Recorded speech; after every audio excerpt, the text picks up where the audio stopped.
Hello, hello.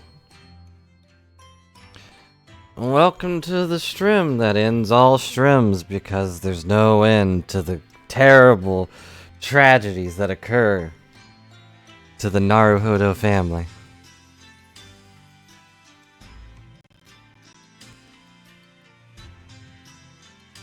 I left the Togepi there because why not? I did forget to get rid of this guy though. I don't think I forgot anything else.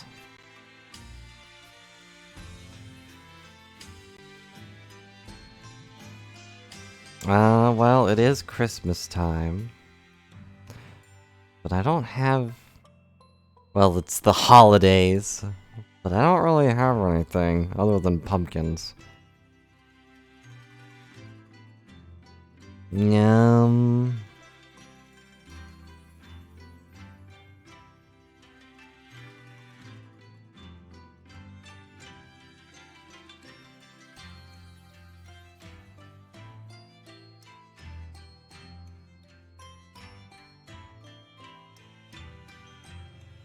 There, we'll just put that there. Because everyone knows that getting bits is a little far-fetched. Well, welcome back to the Great Ace Attorney Chronicles, starring me as everyone, because I voice this stuff alone, even if it's to my own detriment. And Penny's walking around.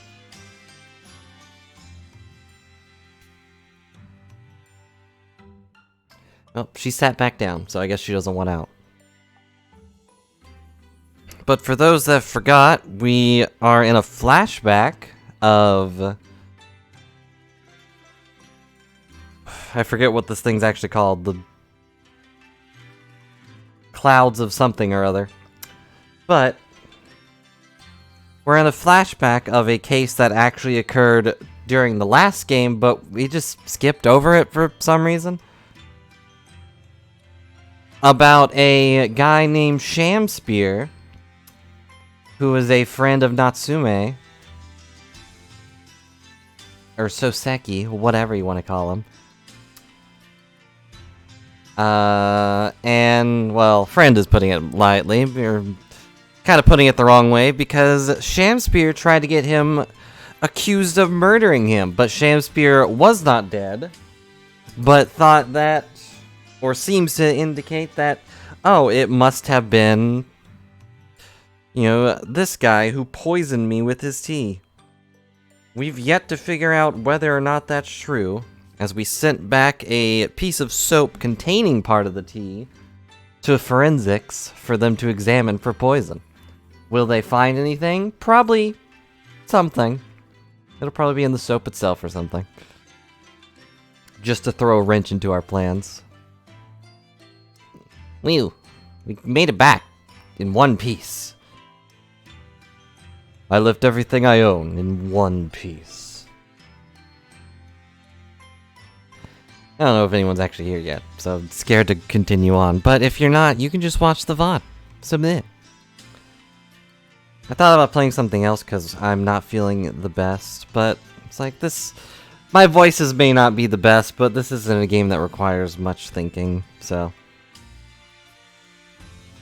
You'll have to find it first. I left everything in the courthouse in one piece. Just. Gotta go. Okay, hang on. Whoa, no. I thought something was off. It looks like the capture got taken out of sync again.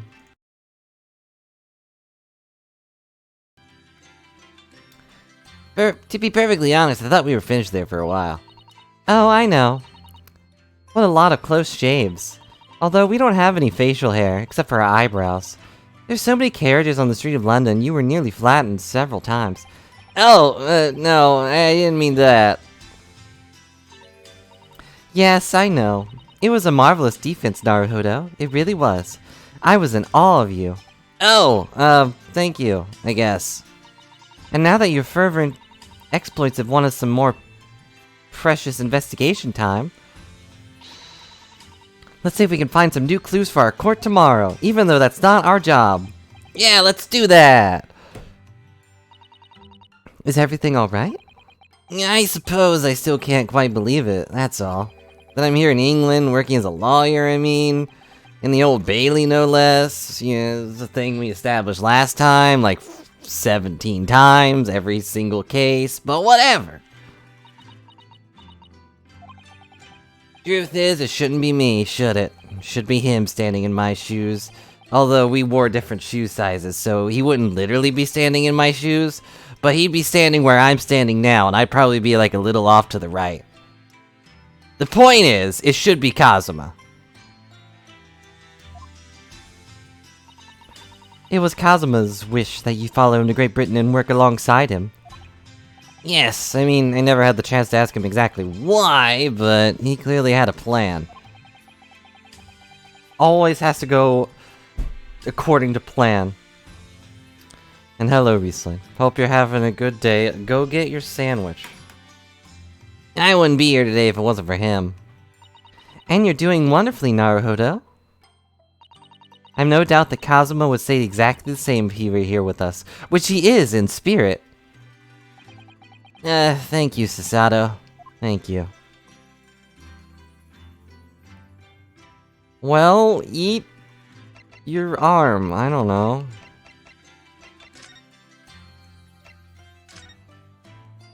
Let's just go down the list, I guess. Maybe Sholmes will have some insight.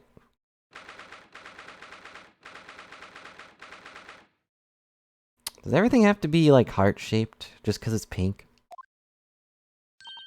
Oh, Bruno! And Susie! Hooray, you're back! Even though this is in the past, so you're technically still gone! Hello, Iris. You're in fine spirits as always, I see. Uh-huh! You look as immaculately presented as ever, Susie. Oh, you flatter me. Well, you couldn't have come back at better time. I made a pot of tea.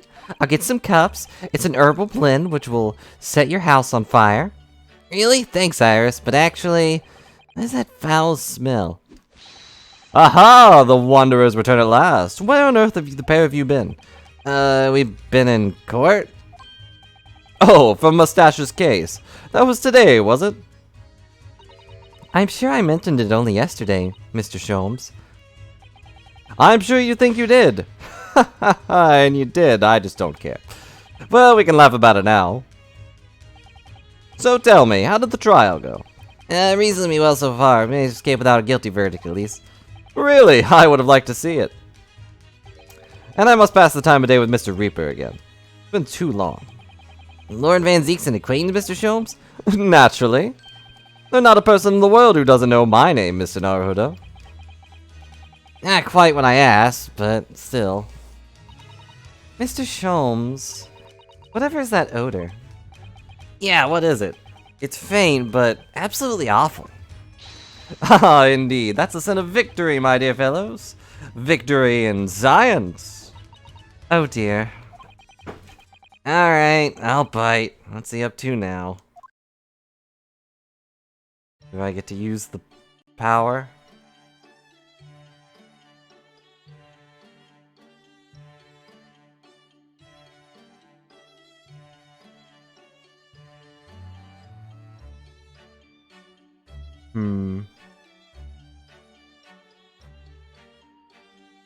Darn mod pings. Lord Van Zeeks, that's apparently the most pressing thing. Lord Barak Von Zeeks. Yeah, it's an interesting subrequisite he has, isn't it? The Reaper of the Bailey. Once the legendary prosecutor has fought someone's conviction, that person is doomed.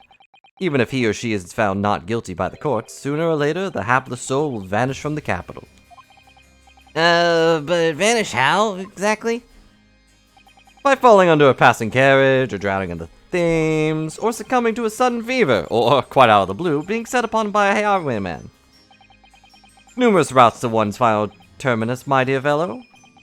All seems a little far-fetched, really. Well, on the bright side, Mr. Mustache is fighting fit, for the time being, at least. Not overly reassuring. Not even, like, remotely assuring, really. The rumors are true there, the obvious conclusion surely be that those acquitted are, well, my Lord Van Zeek's own hands. As it happens, Mr. Sato, that's quite impossible. Oh? Why? Naturally, the man very quickly came under such suspicion. However, whenever these incidents occurred, the Reaper always had a cast iron alibi. Really? And so his reign continued. But 5 years ago, he vanished from the courts, never to appear as a prosecutor again. That is, until you arrived in the country, Mr. Naruhodo. Yeah, so I've heard. In fact, it was the very day I arrived, when I sussed that trial at the Old Bailey. That bitter fight to the death conceded with the Reaper's resurrection. Really did end bitterly indeed. And here you are, facing Mr. Reaper again. Poor Runo. I don't know if you're just incredibly unlucky, or incredibly unlikable. Is both an option? It goes deeper than just me, since a general loathing of all Japanese people.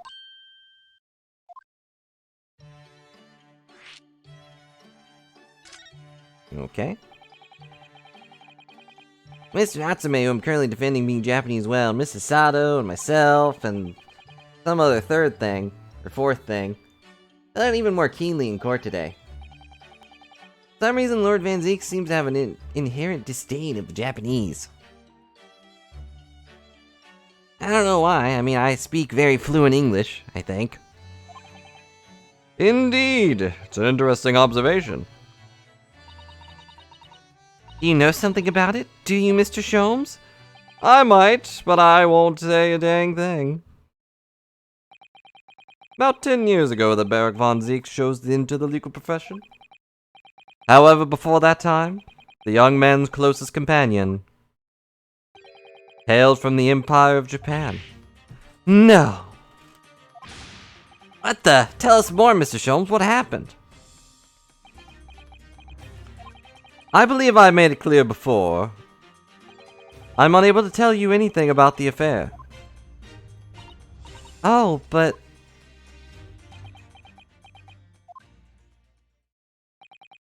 The veil will be lifted on the events of the past in due course, I have no doubt. For now, however, it's Mr. Mustache who's most deserving of your attention, I believe. What is that indescribably foul smell? Didn't we take the garbage out? Haha, well, most probably this, I would say. And what is that? My dear fellow, it is, of course, my latest invention. A chemical test that can identify whether or not tea is genuine at the drop of some tea. Oh my. Some unscrupulous sorts manning the stalls along London's less frequented streets regularly sell what purports to be high-quality tea, but is, in fact, merely dyed leaves of drab flavor. That's certainly unsavory behavior. So when one is presented with what appears to be black tea, one must be careful. Iris. Okay, I'm here too. At the ready, Hurley. Let us add a drop of my chemical to this cup of tea here. Do you see what happens? Turn completely black. And what a foul odor it's giving off. Indeed, the blacker the tea becomes and the more foul the odor, the better the tea is. That's how tea works. It would appear that this cup was particularly fine Darjeeling. That's, very ingenious, but what do you do with that black liquid now? Why, dispose of it, naturally. Surely you wouldn't like to drink it, would you? There does seem to be a rather obvious problem with your new invention, Mr. Sholmes. Hence why it's a chemical test is merely a test, my dear madam. Right. Definitely wasn't something you just messed up. Point is, we are entering a new era of science, a world where criminal investigation also. Yes, forensic science. Oh, they're such exciting times. I regularly engage in this scientific experimentation alongside my unofficial consulting detective work. Which should technically be official, otherwise I would probably be arrested by now, right? The Sherlock Sholmes method would be the foundation on which this modern investigation technique is based. and not used. This little T indicate was a happy byproduct of my ongoing forensic science research. Forensic science? Suppose I should find out more about that. Oh, okay, I guess we're still talking then. Dang it. So your T-test... is that an example of forensic science? Ryu, you know what forensic science is. How many dead people do we have to go through for people to know what forensic science means? We even were talking about testing for poison yesterday. Indeed it is. An essential tool in cases that hinge on the knowledge of whether some tea is high or inferior quality. Or, you know, poisoned. Not a huge number of cases, then. Perhaps a more practical example is required. Fingerprints? Not yet accepted in courts as evidence, I might add. Really, we are dragging our heels there.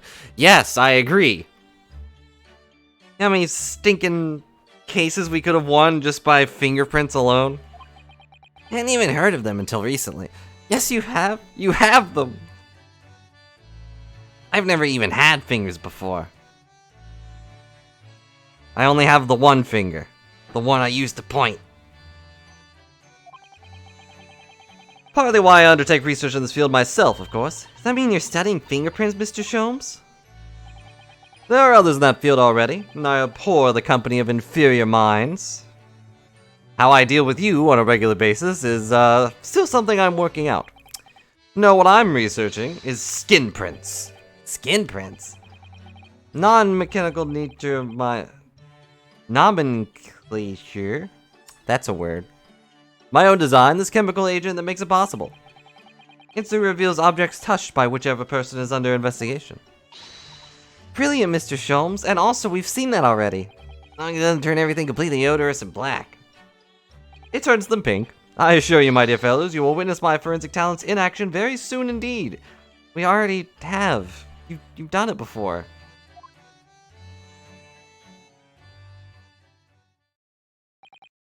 Well, I think we should go back to the scene and see if we can uncover any new clues. Any blues clues. That's the spirit, Runo. Although you didn't drink tea. See you later. Yes, until later. No, Mr. Sholmes, we're thinking you'd come with us. Why would I do that? Yes, of course, you said so just a moment ago. You said you witnessed your forensic talents in action. Ah, yes, I do recall saying something along those lines. But you go on ahead. I'll be sure to follow you later, in all likelihood. Probably. Maybe. Well, I might. If the plot demands it. Your commitment astounds me. Oh, thank you, Mr. Sholmes. We'll eagerly await your arrival. Bye-bye, Runo. Bye, Susie. Why didn't I get a bye-bye? Hate everything.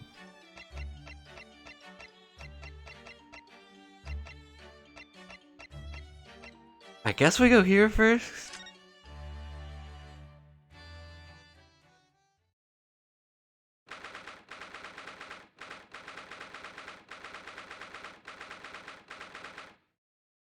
This isn't Natsume's lodgings, this is Sham-Spear's lodgings. Oh, dang it, you. Oh, hello again, Inspector Gregson. Oh, what are you doing here? Yeah, well, we were hoping to have another look around, actually. Lawyer representing the defendant has a right to examine the scene, as I'm sure you're aware. Yeah, I know the scar. Oh, yeah, another thing. Soap on the ledge outside the window. Did you find it? Was the tea in it? Yeah, we found it alright. And there was a small amount of tea in it, as you said. I knew it. At the identification section at the yard now, they're looking into it. Results should be available later today. Because apparently that takes forever. Wonderful news, thank you. Pretty impressive performance in court this morning. Sorry? Nothing, forget it. Just make sure you don't disturb anything in here. If you touch one gosh dang ad, I'm gonna smack you.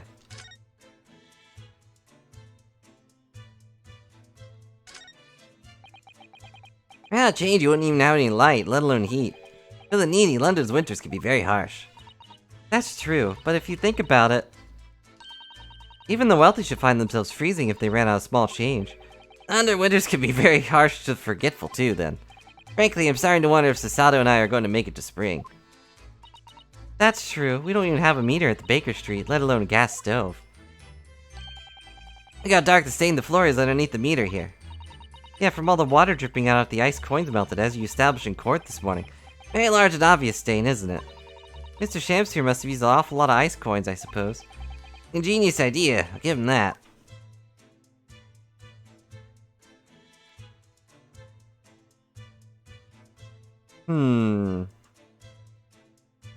Is someone here?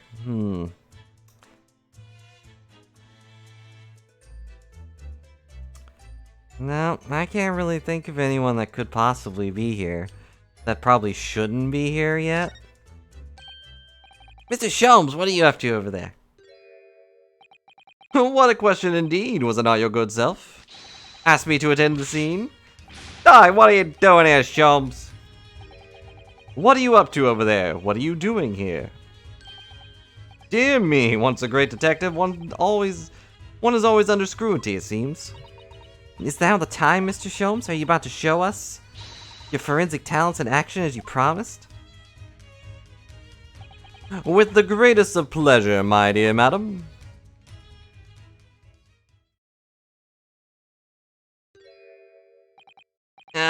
What's all this? What's all this, then? All this is precisely what you requested, Mr. Naruhodo. Herlock Sholmes' sensational skin print seeker gun. Moments ago, I took a sample from the teacup that was used by the victim. A sample? From Mr. Shamspeare's cup? Each individual leaves a microscopic secretions on everything he or she touches. A sample of those secretions is all I need to produce this, a refined indicator solution. By liberally spraying the room with this chemical, everything the victim touched is instantly revealed with the aid of these goggles. Here, try them on. There, now spray the chemical indicator about and all will be revealed. Spray? How do I do that exactly? Simple press of A on the area you're interested in is all is required, like this.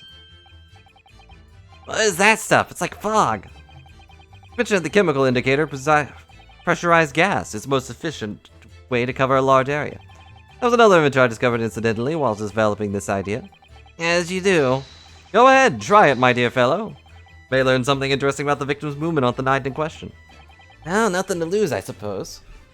This is what I wanted from the very first time that it was examined in the boat. Nothing on the letter, that's surprising. His hands are all over the place here.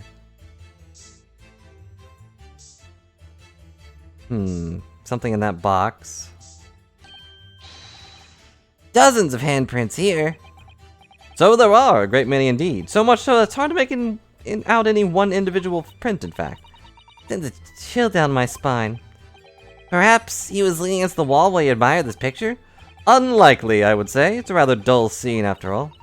And without wishing to state the obvious, you wouldn't generally admire a picture from such a close quarters, I feel. Yeah, very true, Mrs. Sato. It's a bit of a mystery, then. Or you should put your hands there.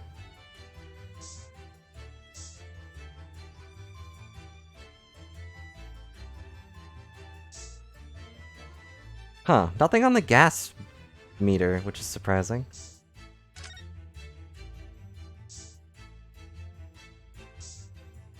Why would his hand be on the bottom?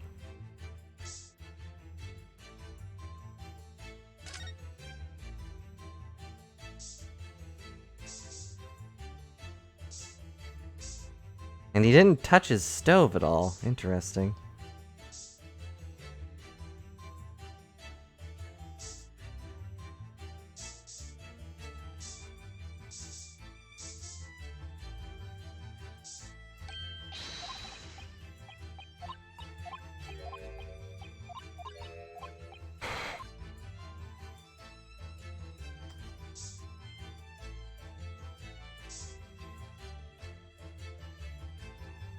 I'm obviously missing something.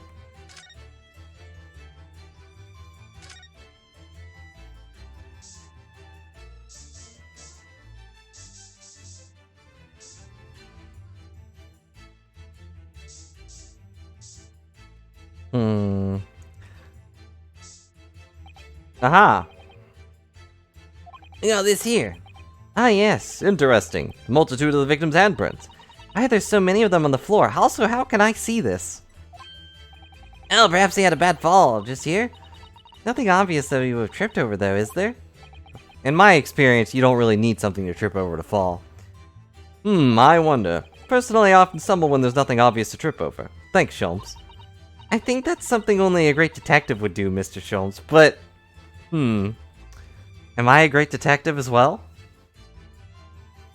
The answer is no. Well, this is quite a puzzle. Handprints all over the floor. Yeah, there's no obvious explanation, except there's something under the floorboards, obviously. Well, we sprayed Mr. Sholmes' amazing skin print indicator all over this room, didn't we? We did, but there are 2 places in particular that are of interest, I would say. Handprints on the floor here. And on the wall by the picture, you mean? I think the floor warrants closer investigation. I won't be a moment.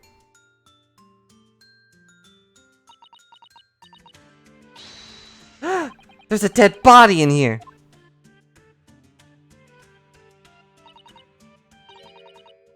Look here, Mr. Naruto, one of the floorboards popped out. It's a secret hiding place.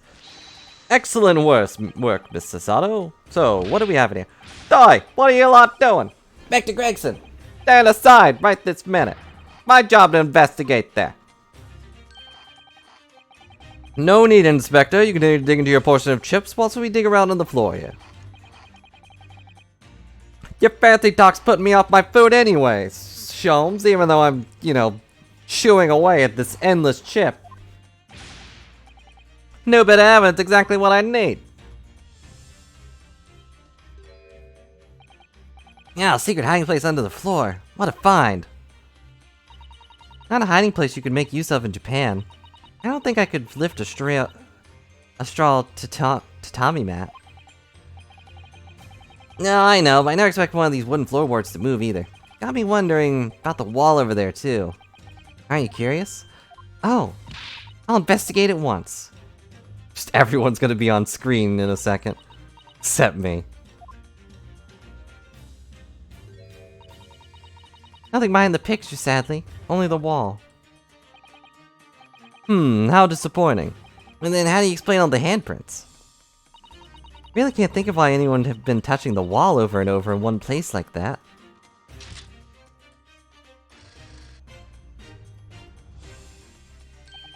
There you are, a print for you.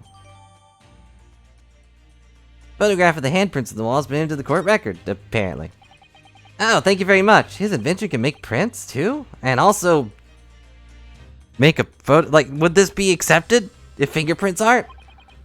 Now then. I wonder if Inspector Gregson found anything under the floor there. I'm desperate to know. So am I.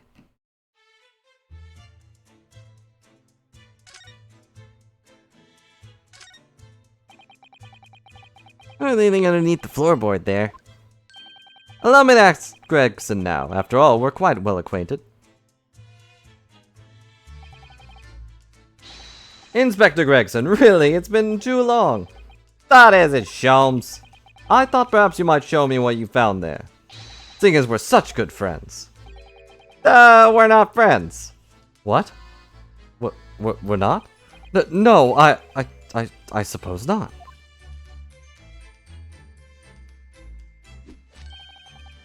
A dismal failure. Yeah, I heard. Killigo was under that floorboard. I mean, he's still looking.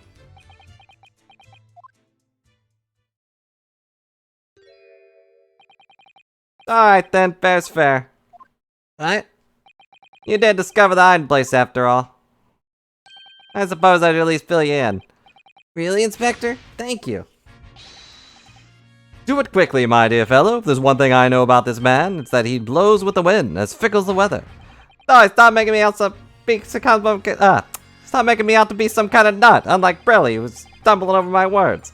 3 items on the floor here. A newspaper clipping, photographic print, and a tin box. Now what do you want to know? All?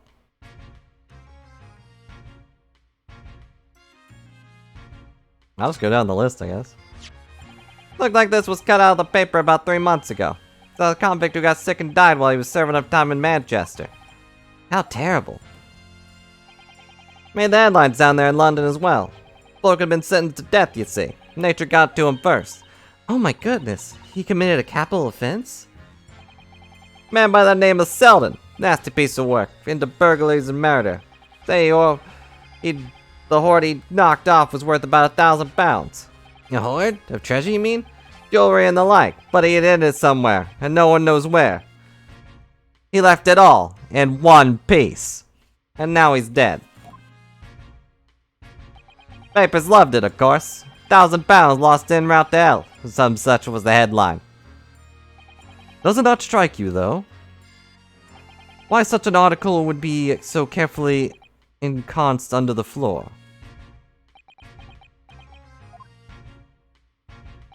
I suppose now you mention it. Does seem a bit odd. Perhaps I'll go over the paperwork we got on Selden back at the yard and see if I can turn anything up. Huh. Could the jewels that Sham-Spear has be from this guy's hoard of jewelry and the like? Like, obviously you wouldn't be able to sell those because people would be like, you found it? Well, you're a criminal.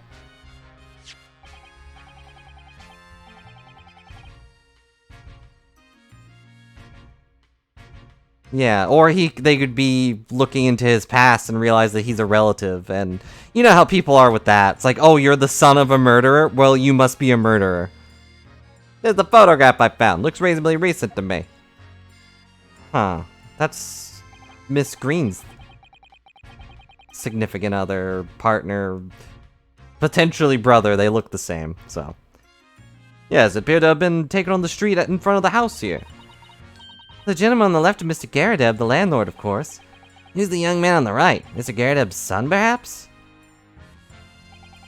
Perhaps. You can take that print if you like. Really? You sure? We can presume, therefore, that the yard already knows. The identity of the young fellow, that is. Ah, is that true? Nah, that's too bad if we do. Fortunately for you lot, leaking information is one of my pastimes. Even though I'm giving you information right now. My dear Inspector, if I must be so bold to point something out, pastimes are for one's leisure, but this is for work. All the more reason I'm not telling you. A dismal failure. Yeah, I heard. Hidden photograph's been entered in the court record. Wonder why a photograph like this is under the floor. I mean, Mr. Sham-Spear himself isn't in it. Photographic prints are still rare treasures in the East End. I imagine Mr. Garadeb was rather delighted to have been immortalized. He'd probably make a proud present of it.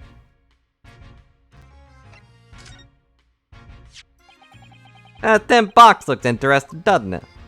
Looks like it has a lot of cookies. Might I suggest, Inspector, that you open it? If you were to find something inside that reveals the truth behind this case, I wouldn't be the least bit surprised. Yeah, funnily enough, I already had a look. Completely empty. What? Sham-Spear, give us a clue, man!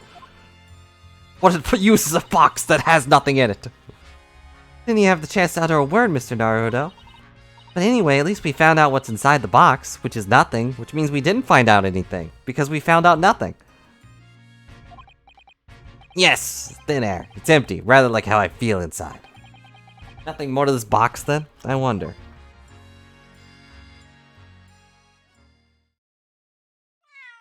Meow? It's the cat!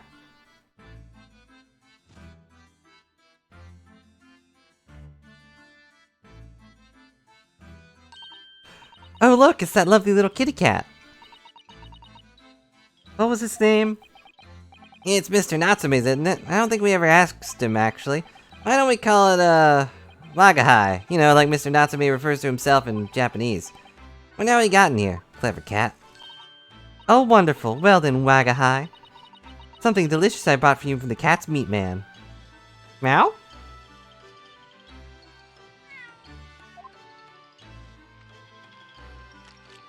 Thank you. I am eternally grateful. Meow. No, the cat is the murderer.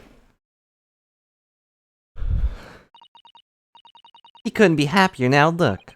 I was hoping he can bring some happiness to his owner, too. And I'm sure this cat will not be involved in some other significant case in the near future. Meow.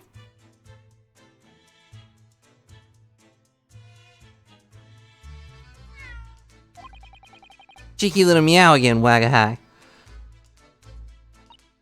Oh, but he's so adorable. I could sit and watch him forever. I think you may not appreciate that after a while. And we have an investigation to get back to. Well, you do. I'm unemployed, technically.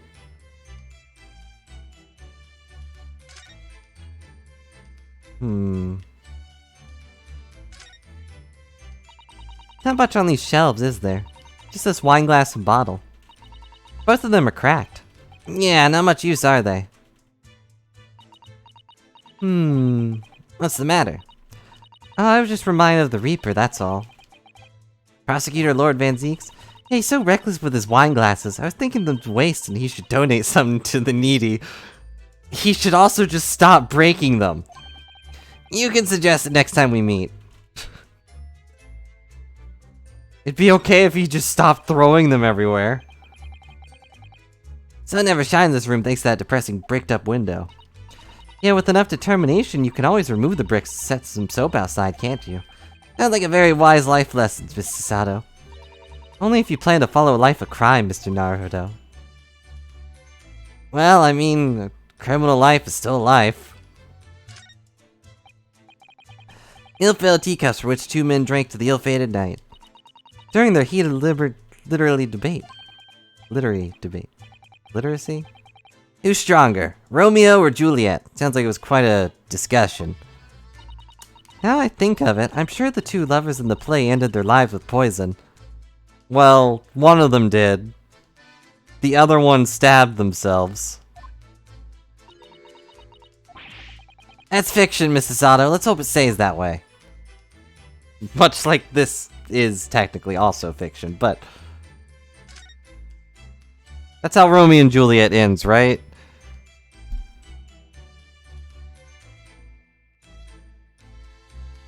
Juliet. Hello, Doof. Hope you're having a good day. Juliet pretended to be dead. And then Romeo found her. And was like, no, my soon-to-be wife. And then he poisoned himself or something. Then Juliet woke up and was like, no, my soon-to-be husband. And then she stabbed herself. Right? I haven't seen Romeo and Juliet for like a billion years.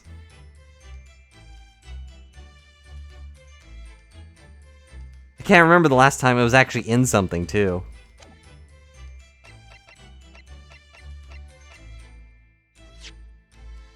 No, I never read it.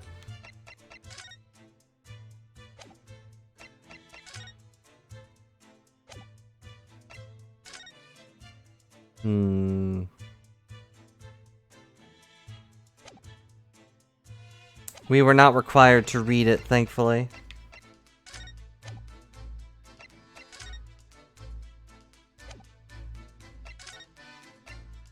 Alright, let's go to Mr. Garadeb first, because he's, you know, clearly in the picture. Mr. and Mrs. Garadeb's room. I wonder where Mrs. Garadeb is, though. Mr. Garadeb appears to be out. Oh well, suppose we'll just have to come back again later. Oh, okay. Well, never mind then. Or is there something in here?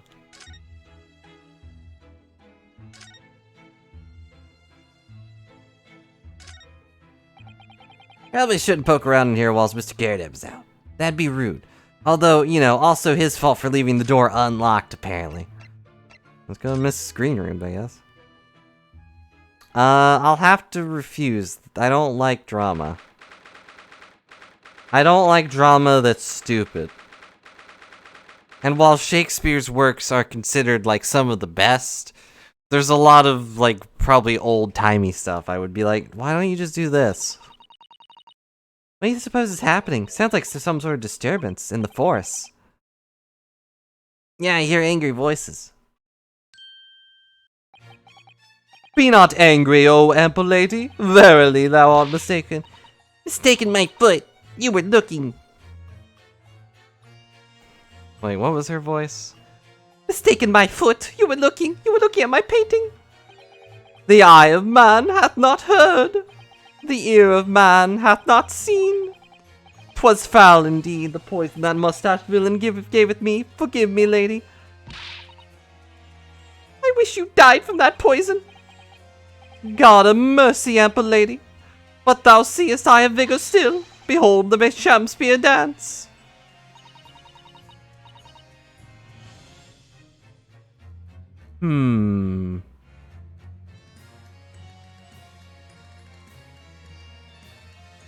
This looks rather ominous, doesn't it? It looks something. Look at his dance.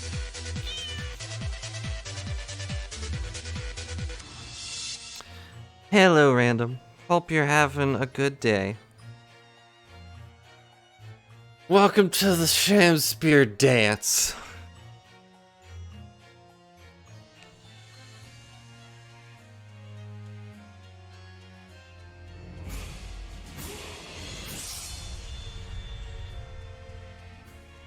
I'm feeling gross. That's my input. But otherwise, meh. Okay.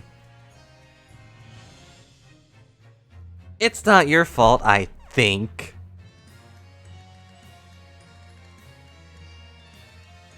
Nah, something just annoyed me.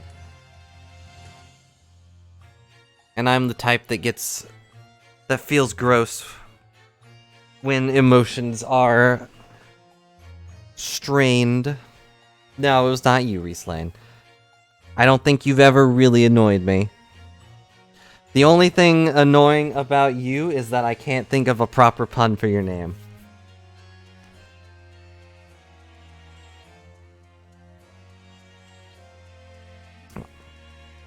You've never really annoyed me, random.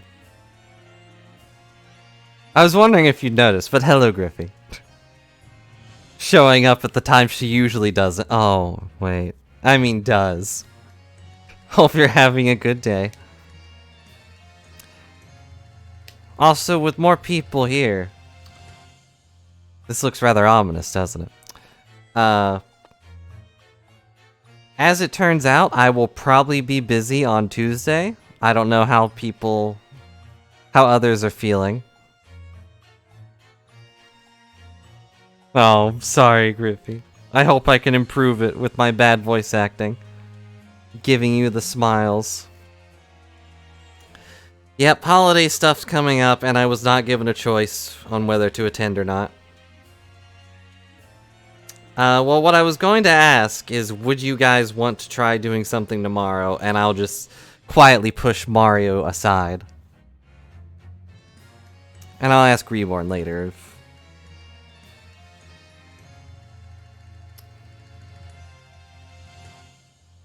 I've never made anybody smile in the history of ever. Okay? So shush. I only turn smiles upside dials. Like a toad. A dial.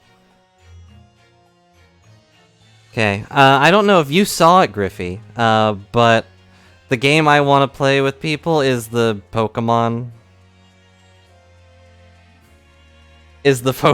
board game.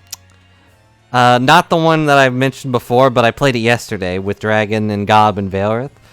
It's a little Diamond and Pearl one, where there's like a bunch of tiles and you go exploring, and you have to take out Team Galactic, and then go exploring some more.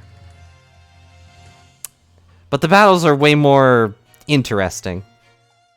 Yeah, not the one we were playing already, especially if Griffey's there, because we'd have to start over. And we didn't even finish that one. I guess you didn't see it either, Reeslane. Now I think about it, because it was pretty late. It's called Legends of Sinnoh on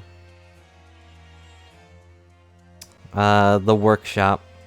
I'll post it later. Or just, you know, show it off later. I don't know.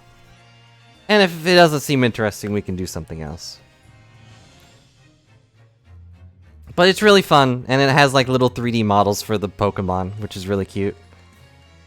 Anyways, back to this dancing blonde man, who I'm beginning to suspect might be the guy in the photo. If he's here with Miss Green.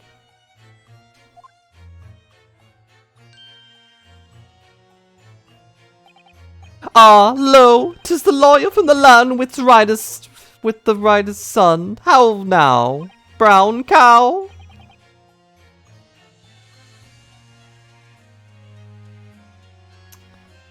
Holiday shopping is a pain. I already did my minor shopping. I don't buy gifts for everybody. And, you know, partly because I don't have the money to, and partly because I'm lazy.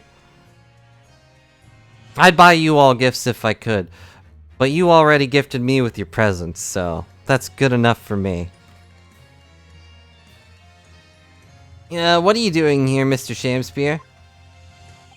Mary, I do believe I return it unto another ward. I've already forgotten her voice. It's been 2 seconds. He was looking at what he was doing, looking at my terrible work. Eastern fellow, so dark clad. Faith, thy work in court this morning was wonderful. I do applaud thee. Oh, well, thank you? But that doesn't mean things will still go wonderfully for you tomorrow, does it? Surprised he's not, you know, in jail for stealing gas. I'm glad they also explained on how he fixes his little spear, or I guess it's supposed to be a spear because he's Sham-Spear, but it's a staff. Anon, excellent. Scepter. Oh, okay, he leaves. Sham-Spear might technically be the victim in this case, but there's definitely a lot more to it than that. Very hard to pin the man down. I'm sorry. I'm such an awful person. Yeah, Miss Green's everything alright? Oh, yes, I mean, don't worry about me. They're about to discharge me, so I must get ready to leave now. Oh, I see. We're delighted that you'll soon be well enough to go home, Miss Green. Oh dear, you're too kind. I don't deserve it. Also, this character is relatable. Does this one still have the do not feed? Yeah. For some reason, this sign says do not let him run around. Do not permit to run around the hospital.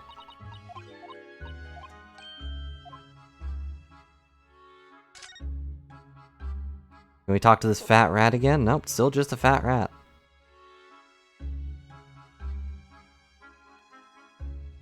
Nope, let's talk to Miss Green. Are you feeling more like yourself today, Miss Green? Oh, I am, thank you.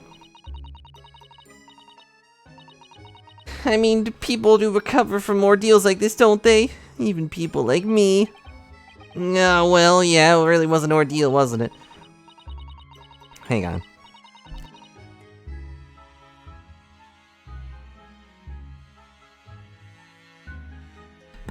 As far as I'm concerned, I was just walking along the snow one evening, minding my own business, and then completely out of the blue, I was struck in the back by a knife and collapsed unconscious for days. Of course, when I finally woke up again yesterday, the whole business had been cleared up already. Yeah, they really should have, you know, waited for you to wake up. What a terrible week it's been for you. Oh no, I'm sure I'm very lucky, really. I mean, I'm not dead. I'll look back on this fondly.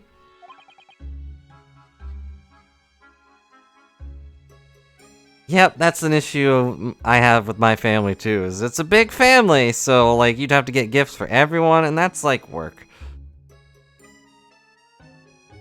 They feel similarly, so they either get whoever whatever they want, or they do a Secret Santa thing.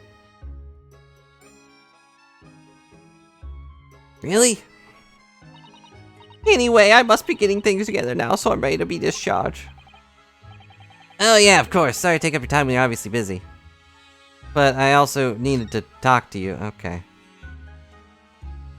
Do I have to look at the picture, maybe? And then be like, hey, there's this guy. There's a photograph here. Hey, look, it's this guy.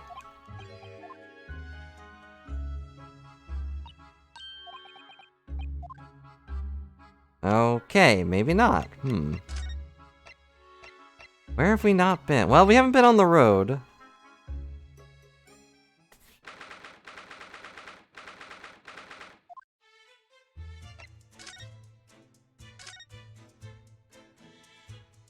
This poor snowman.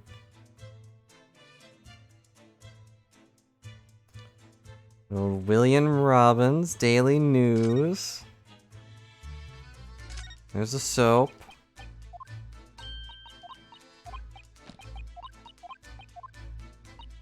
Didn't he say the soap was at forensics? Well,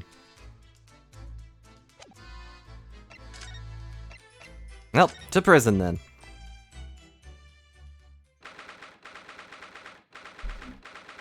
Local prison cell. There's no one here.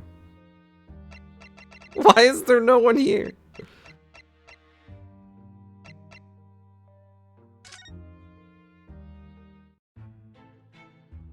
Nope, no one here. Did I miss something in Sham-Spear's room then? Or is he gonna be there now? Nope.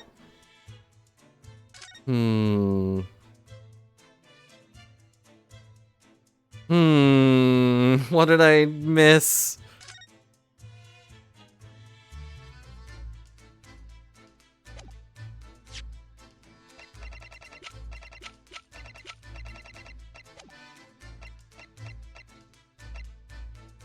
No, I looked at the bar of soap, see? Or no, I didn't. I thought I did. Alright, good call then.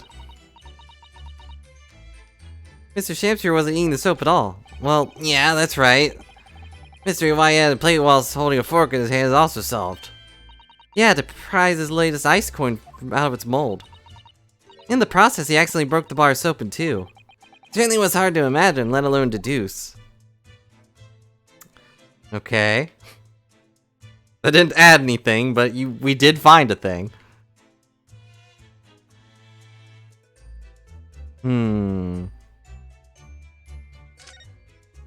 Although the other bar of soap that was over here is now gone.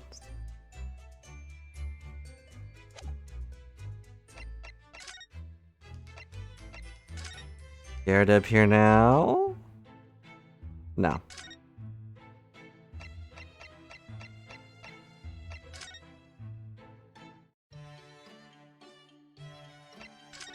Nope.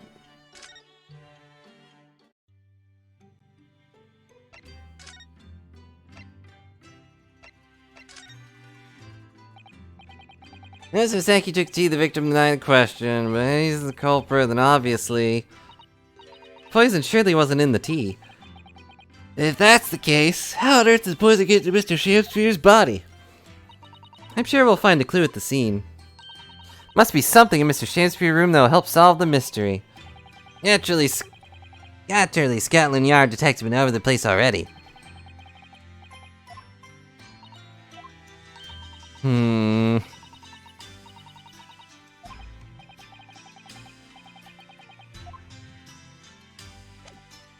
I mean, we already...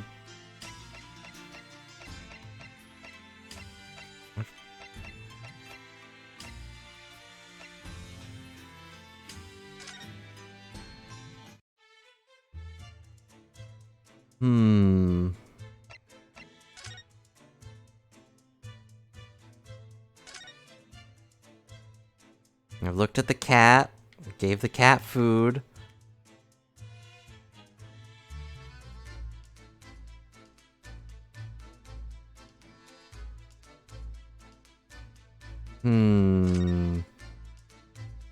Maybe I can present something to Gregson? No. He won't even really talk to me. Alright, I'm at a loss. Dang it, game. Unless there's something I need to examine? I don't think so, though.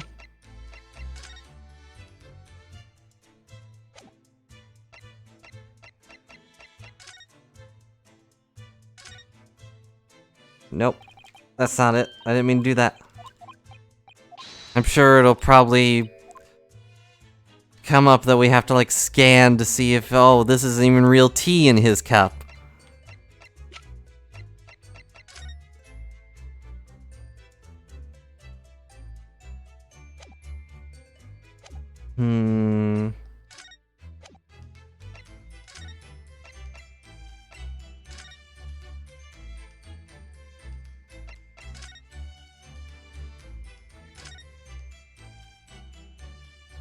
If only this snowman could be a witness. Well, here's the thing we haven't looked at.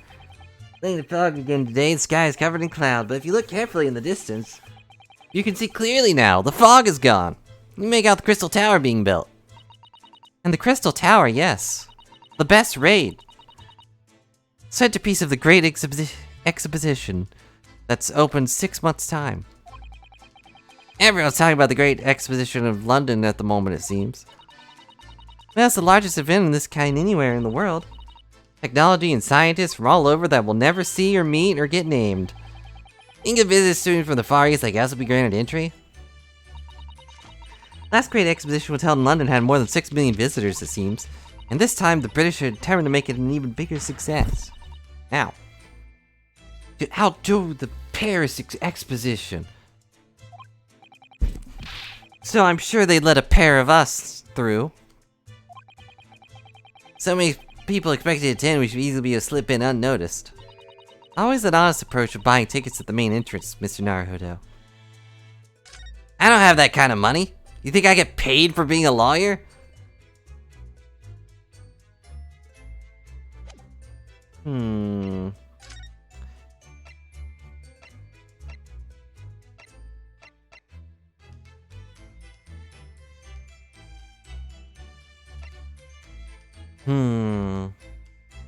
The answer is no, I don't get paid for being a lawyer. I guess the court maybe pays me, but I don't know.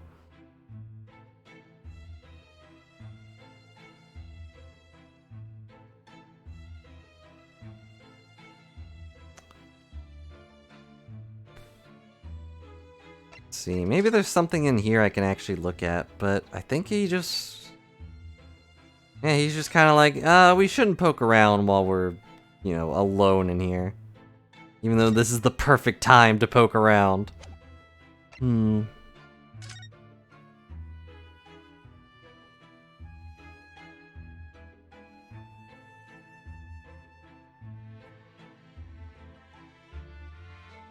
Well...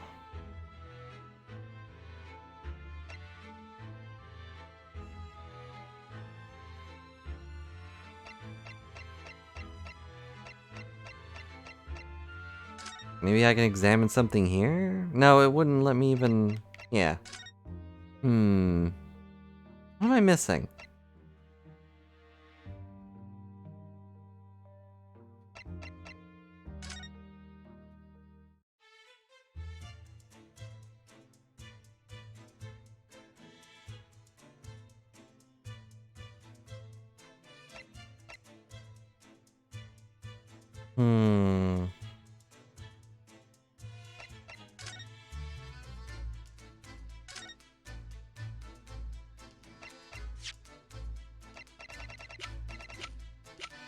No, I can't present it here either.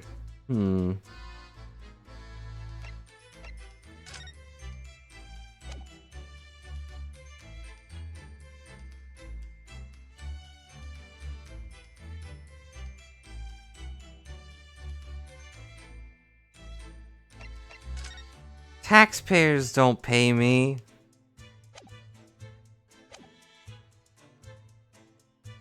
Dang it, game. What am I missing? Examine the cat? What more do you want from me?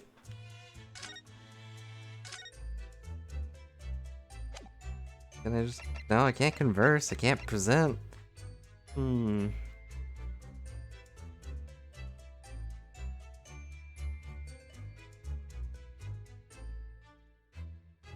My brain is fried. Maybe I can talk to Iris. If she's in here. No? I can examine these, though. Really very imposing. Hurley's great analyzoscope. Never seen anyone actually using it. Well, it's his invention, so I don't know how to operate it, and he's dumb. He can analyze his own operation, then. Oh, Bruno, you're razor sharp today, aren't you? There she is. Okay, maybe this is what we had to do. Iris? That's incredible concentration, that is. Especially since we were just talking. I find it quite remarkable how she can focus on so many different things at once. Perhaps I should try drinking more of herbal tea. Blend from the third from the right would be great for you, Bruno. Oh, Iris? This girl is destined for great things, I'm sure.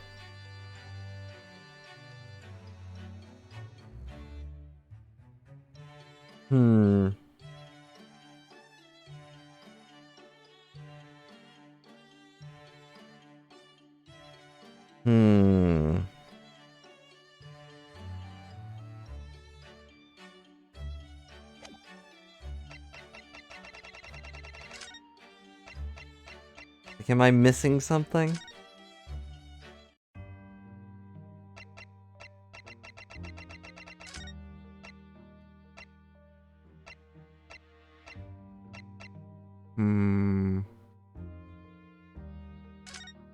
I mean, it might be. I don't know.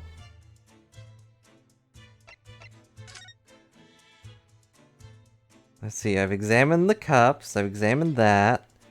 Examined the gas. Examined the window. Examined the shelves. The outfit. I've talked to Gregson. I talked to Cat. I've talked to Candle. I'll talk to the cat again. You can enjoy the meows.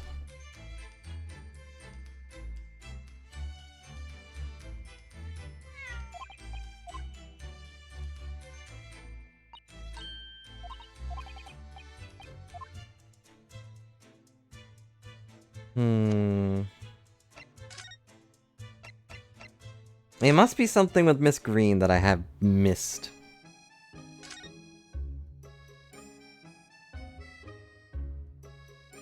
Right? Sorry, I'm just running around in circles. I don't know what else to do. Oh, her bag, maybe? That must be a bag of Miss Green's personal belongings. She would have been brought directly here after she was found stabbed in the pavement, though. Well, you'd expect that, but she was actually moved across the road. I expect a friend or family member probably brought some things for her. Alright then, let's see what's inside. Change of clothes, no doubt, and... No, Mr. Naruhodo, you must never scrutinize a young maiden's personal belongings. And the young maiden might have chocolates, or biscuits, or caramel. And I guess I'm just gonna steal those. Ryu, this is the most criminal thoughts you've had. You can't just steal someone's chocolate.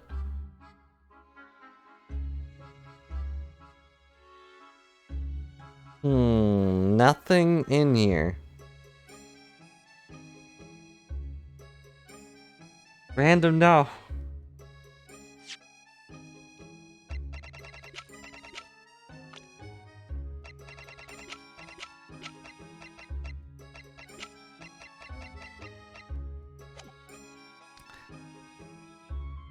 Darn it, what am I supposed to do?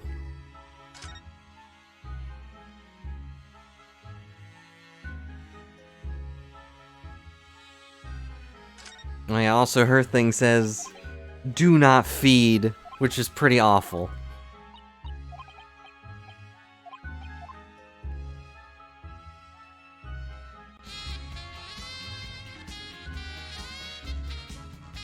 Hello, Sanosuke. Hope you're having a good day. I feel like I've checked everything. Right? Maybe I have to present something to her? Maybe?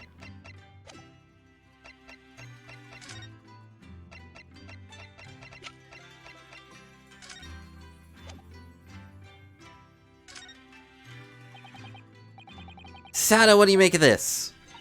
Oh dear, what indeed? You don't know, really, it's fine to say so. I won't hold it against you. Yes, but actually no, what do you mean? What do you make of this?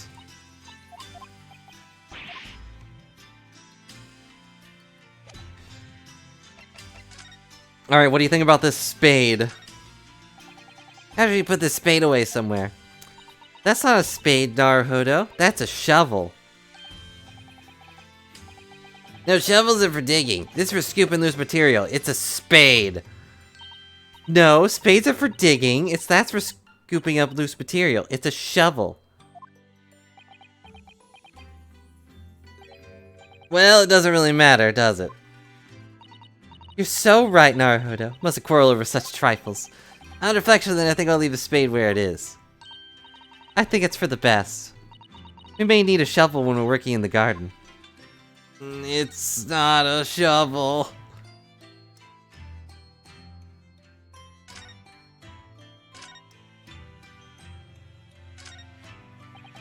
Thanks for keeping sea creatures. They're called aquariums, and they were all the rage in London at the time, apparently. And we just don't have anything in there. Means you always have an emergency midnight feast on hand, too. I'm not sure that's really the idea. Ryu seems to have food on his mind a lot.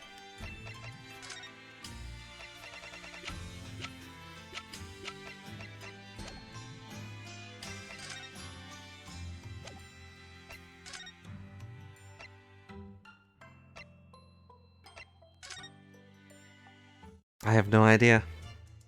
Let's see.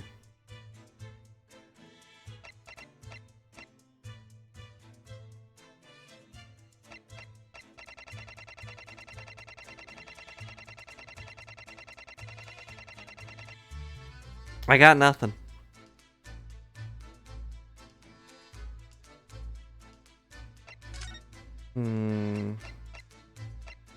Maybe I do just have to, like, talk to her. Like, maybe Kazuma's wishes is not just the... Like, I skipped this because I was like, oh... This is just the Maya thing, where she's like, what do you mean, what do we have to do? We have to go do the thing you just said we'd have to do. Kazuma Asogi, best friend I ever had, a lawyer with such promise. Really saved my bacon in that horrible incident just before we left Japan, even though I did literally all the work. I can still picture him now, looking so fierce and determined in court. And I was gonna keep reminding the player that my best friend's dead, and I'm gonna thank them for bringing it up. After the trial, that crazy idea he came up with. As a stowaway? Yes, you can fit inside my trunk if you curl up small enough, I'm sure. No one will know.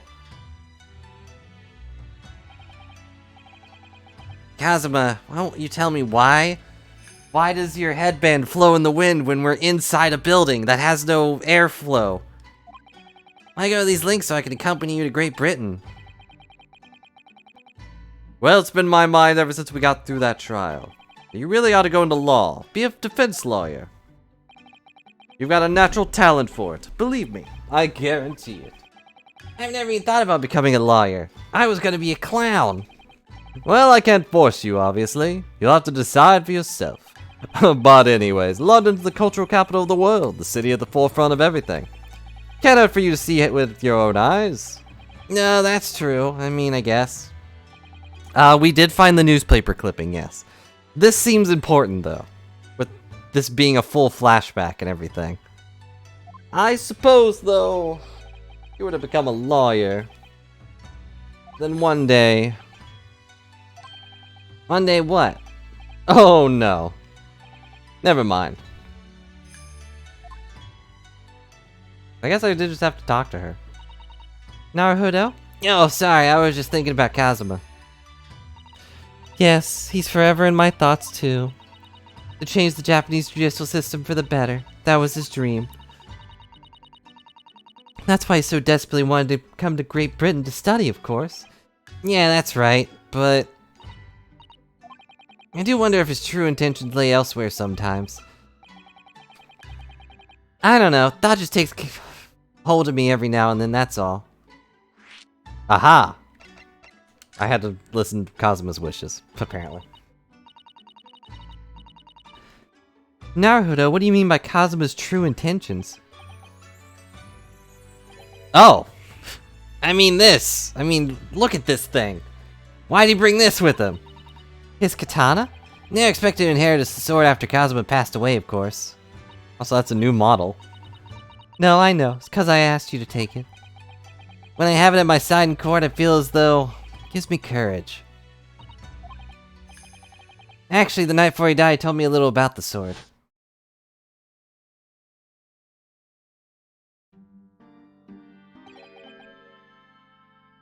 Kuruma? Is that the name of the nine-tailed fox?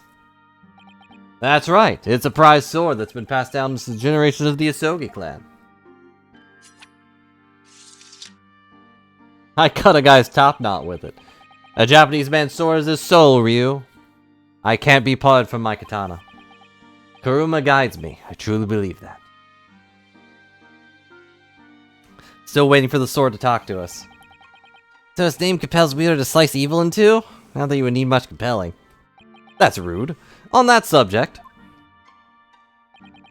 something very important that I have to do in Great Britain. Something you have to do? Yes. I'd appreciate you seeing it through with me. Of course I will. Whatever it is, I'll see it through to the end with you. I knew you wouldn't let me down. Although someone else will, namely gravity, when I hit my head. What do you mean by something very important I have to do? I hope the answer to that question would come apparent when we arrived here, but as yet I've not found a single clue. Okay, we did it.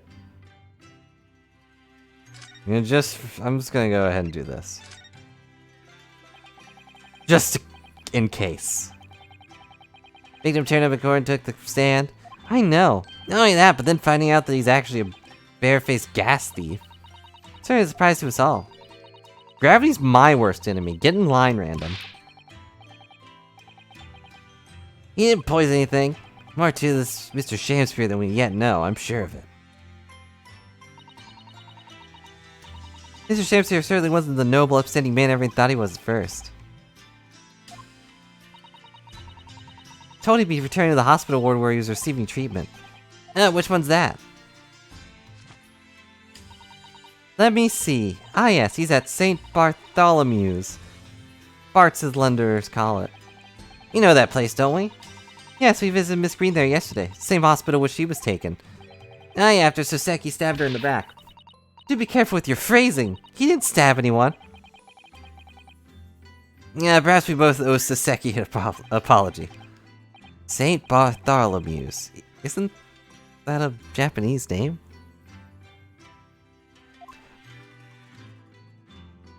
Yes, conveniently, or something, some phrase, Gravity is actually responsible for stabbing Miss Green in the back. Mrs. Garrett threw a knife at her husband when she got mad at him, and it fell out the window and fell right into Miss Green's back. Can I talk to her now, maybe? No. Maybe Garrett's there now? Nope. Mr. Soseki's there? Because we talked about him? There he is. I don't know why he wasn't there before. We finally found progress. Oh, Mr. Natsume is back. So he is. Mr. Natsume, hello.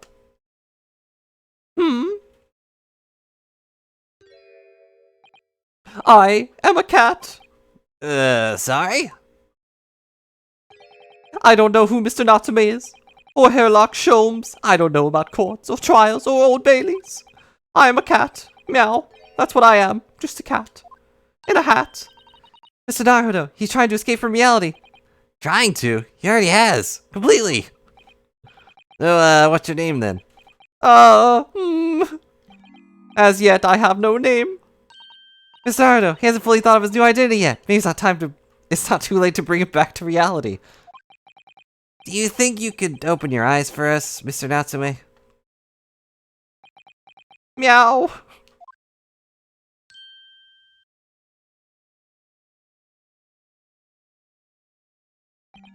I am not a cat.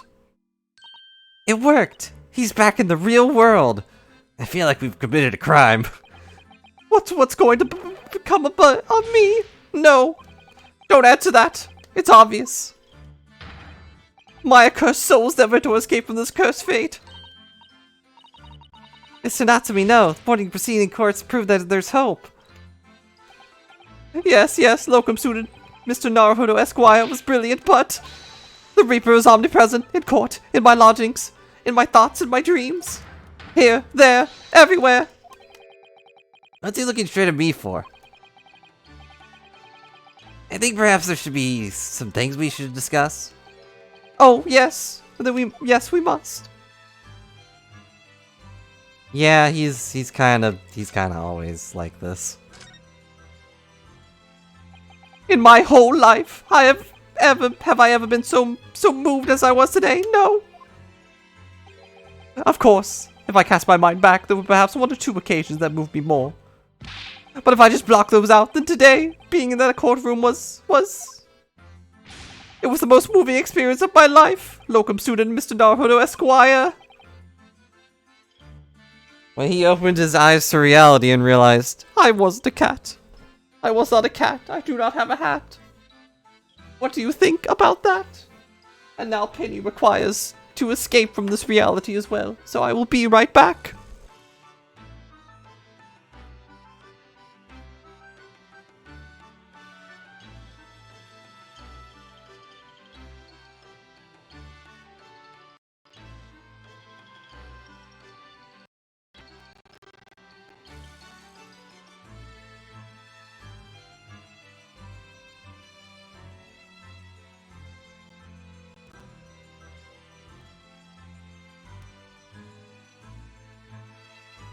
I have returned. You're too kind. Scotland Yard found the remaining tea just as we deduced, and they are analyzing as we speak.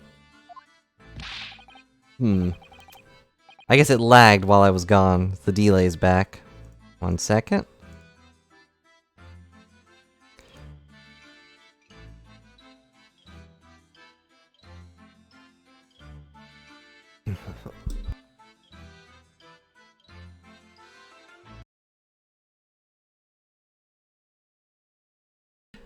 Took a second for the thing to actually open.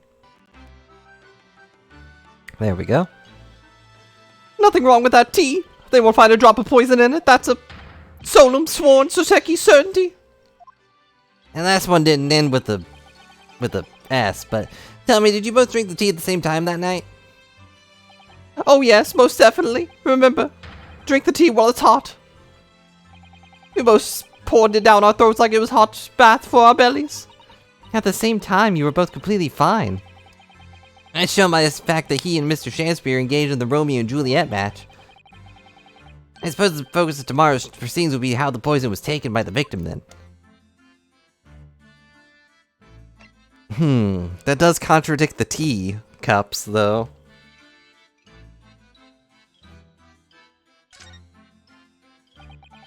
That rotten Sham-Spear! What have I ever done to him?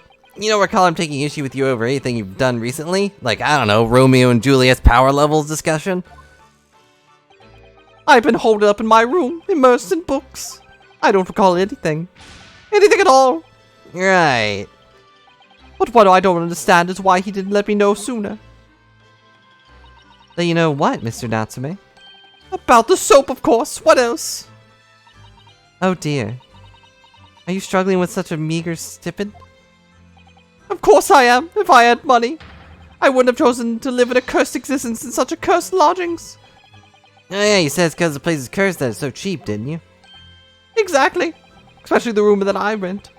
The spirit of the capital offender who lived there still haunts the place. And it's trying to kill me. Capital offender? Might I ask locum student Mr. Naruto Esquire that the next time you visit me, you bring scores of super soft soaps? So he lived in the... I guess he lived in this guy's... room. What's this? New paper cutting we found in Mr. Shamspeare's room.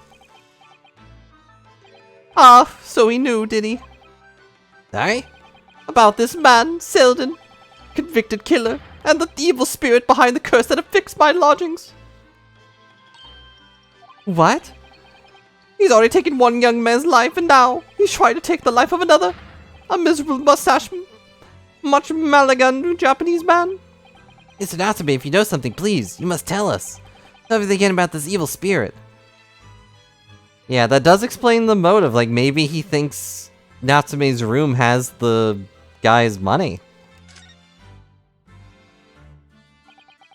The truth is, I didn't know the details myself until very recently. That Selden man was arrested about a year ago now. At the time, he was hiding out in the lodgings. At Mr. Garadeb's house. What? He lived where you do now? That's right, yes, exactly where I live now. In my very room. Oh my, your room was previously occupied by a criminal found guilty of capital offense? But before his sins could be carried out, he died in prison. That was 3 months ago now. And that's when it started. The curse. What really is this curse you keep mentioning, Mr. Natsume? It's already caused one death. A few months after the criminal passed away in prison, a man died in the room. The man who rented it after Selden, in fact. The poor lodger. He was found dead in mysterious circumstances. The room was locked from the inside. Locked from the inside, exactly the case we're dealing in now. That's a convict's curse, is it? Yes, well, that was the start of it.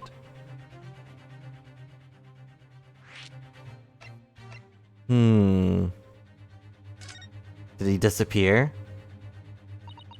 You have any idea how the lodger before you passed away, Mr. Natsume?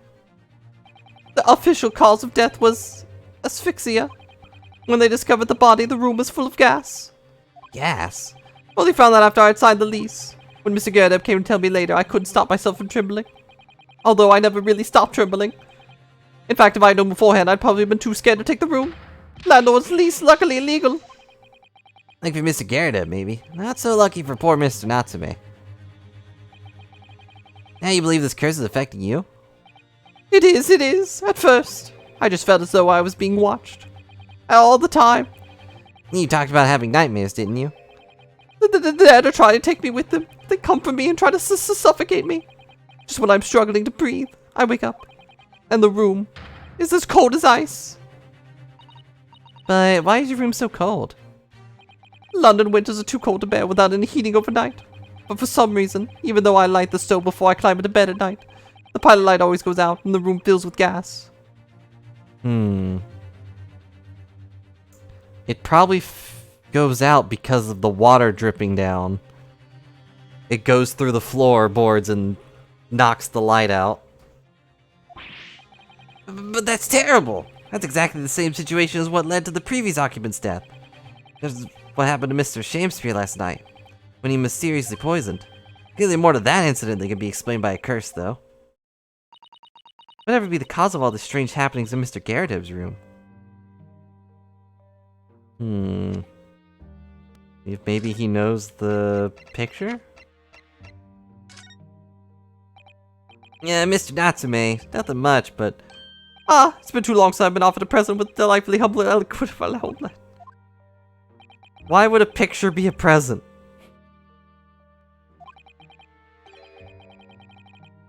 I wasn't really trying to give it to you, actually. Oh, well, that's fine. Well, now that we know Mr. Garadeb's stuff, maybe we can talk to him.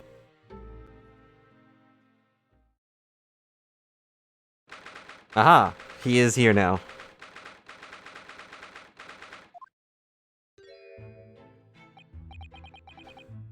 Yeah, you're here now, Mr. Garadeb.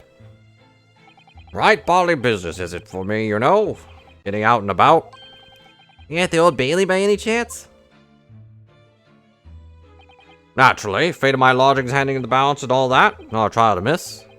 Fate of what's already been dubbed your haunted lodgings, yes. Also, again, where's your wife? Like, did they arrest her or something?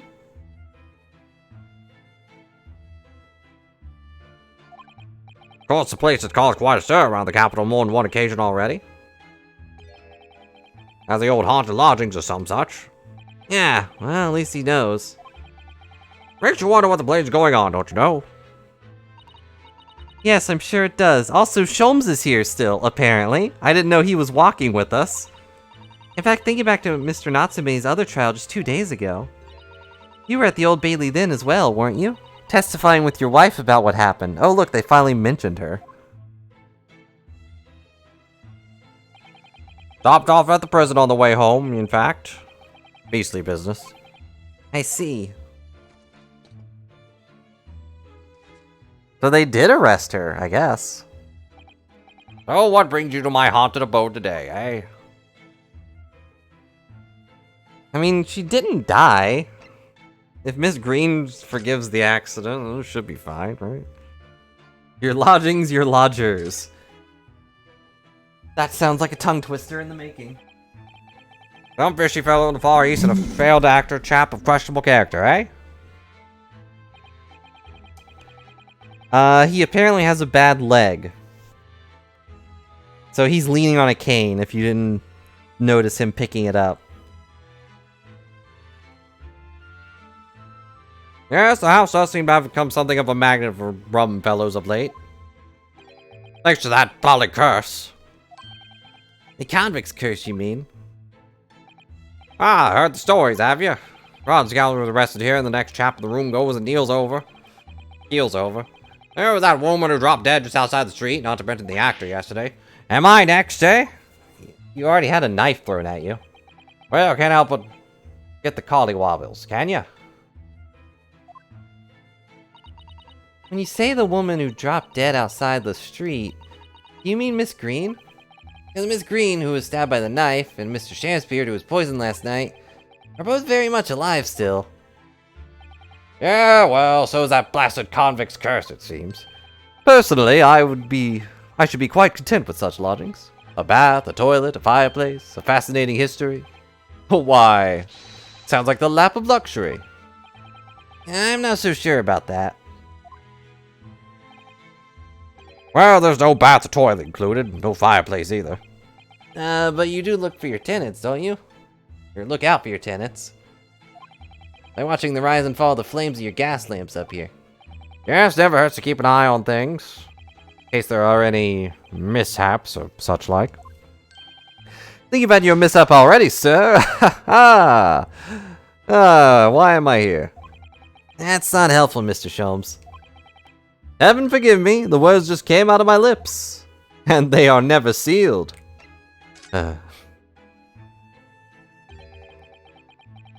I'm fishy fellow from the Far East of Hell actor. Wait. No need for that, Mr. Garrett. You already said that. That's right, Mr. Natsume is in no way fishy. He is undeniably peculiar, however. Right that he took the vacancy immediately after the previous tenant passed away. Yep, didn't even have time to clean out the body, but he was okay with that for some reason. Asked the estate agent to find someone, and he popped up the very same day. Never came across a chap so keen for a place with a background, as it were. I don't think it was the room's background as he was keen on so much as the cheap rent, actually. So, how long has Mr. Shamsbeard been lodging under your roof? That failed actor chap? Let me see.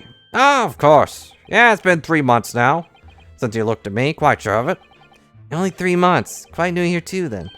And what do you owe your certainty in that regard, Mr. Gerdeb, if I might ask? Well, it's that Selden scoundrel as it happens. Selden, the convict, you mean? Selden and Shamsbeard have some kind of connection, then? Of course they do. That convict chap, Selden, passed away in the clink of 3 months ago now, you see. Some malady or other. Yeah, we've seen the report from the newspaper at the time. How'd you get that? Well, it was only 3 days later that the tragedian showed his face. The actor fellow. Really? Yeah, I remember quite distinctly. 'Tis small, this world we inhabit. Prithee, landlord, hear my request. I, the humble Shamspear, do desire to take the room on the middle floor offered well for rent. Oh, terribly sorry and whatnot, but that won't be possible. I already have a lodger on the middle floor. Ground floor is vacant, though. Nothing can be made out of nothing. Let me repeat mine will unto thee. Those curls must be muffling your ears. The room on the middle floor is taken. Got a ground floor or nothing. Very well, we have an accord. Glad to hear it. Welcome to the road. Lo, will Sham-Spear dance to celebrate?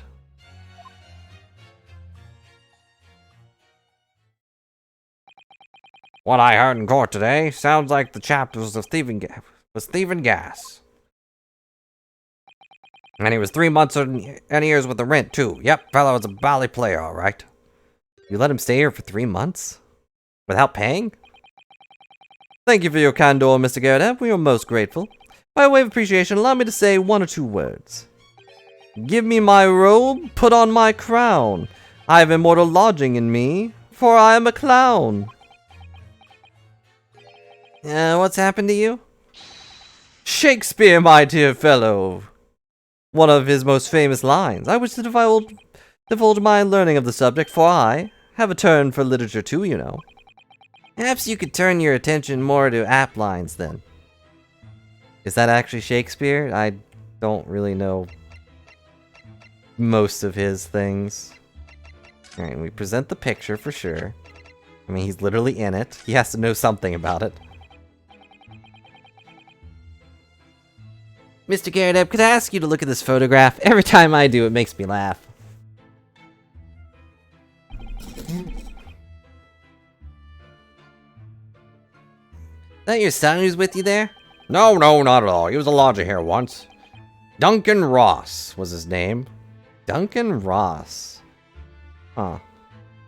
Is there a pun there that I don't know? He looks like he's a painter. I figured it would be that... I figured his name should be something like Duncan Moss. Like he was dunked in moss, and so he's supposed to be green, like moss. But... Duncan Ross? Yeah, I guess it's supposed to be like Bob Ross, but it's Duncan. Street photographer happened to be passing, so I asked him to take a shot, just for kicks, really. Was he by any chance the lodger before Mr. Natsume? Yep, that's right. Oh, he's the one that passed then. Ah, the young gentleman who died in the room in mysterious circumstances. Just what Mr. Mustache was waiting for, one might say. Yep, young Duncan lured in the room at the top of the first flight of stairs before the Japanese chap. No, I guess the pilot light couldn't go off. Now, I think I got my rooms mixed up. Sham-Spear's room is on the bottom floor. So, dripping down wouldn't put the pilot light off. But he has to be responsible for this. Mind telling me a little more about him?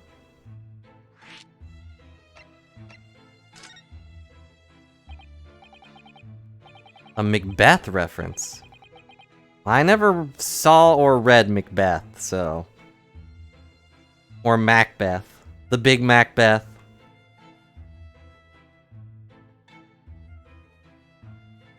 Yes, Duncan Ross. Young chap was attending art school. Had to work to pay for it, mind. Moved to the middle floor about a year ago after the criminal Selden was arrested. Youngsters are always on the hunt for rooms with a history behind them. History of cheap rent, maybe, yeah. Yes, well, anyway. One morning about a month ago now. I hadn't quite worked the old trick of watching the gas lamp, see what my lodger were up to at the time. Now I was rather tired to discover what had happened. Smelly gas that alerted me it was. Ah, yes. Synonymous with the smell of death. Called the police straight away, of course, and the officer kicked the door off its hinges. Once we got inside, we all bodily collapsed. Because of the gas? Yes, room was full of it. No air at all. Stove must have gone out while the poor chap was sleeping in his bed. Mr. Ross suffocated to death. Of course, the police gave me a sound ticking off because the gas pipes were so old and all that. Can't tell you how much it sent me back to have the lot replaced all over the house. We had... In my high school, we had a play of it, I think. But I took no part in it. Didn't care to. And I think that was about it. People talked about Shakespeare all the time, but I don't think we ever actually read it. Yes, I played every role, from the grass to Juliet. Who has the highest power level, by the way, as this game established. I also played a game recently called Fairy Book... What is it called? Well, yeah, you have to have someone play the grass. Grass can't play itself. Oh, wait. I forgot I'm not on my actual screen. 1 second. It's called Storybook Brawl. It's an auto battler.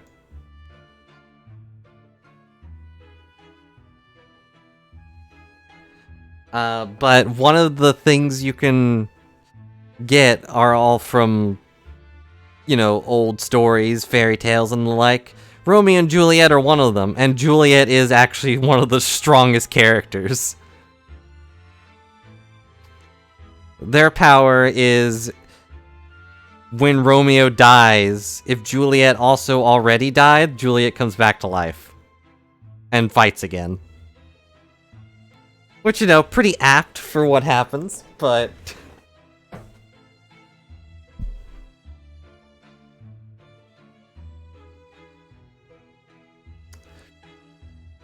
It's just a little sad that, you know, Romeo's one use is just bringing Juliet back. Making it clear she is the strongest.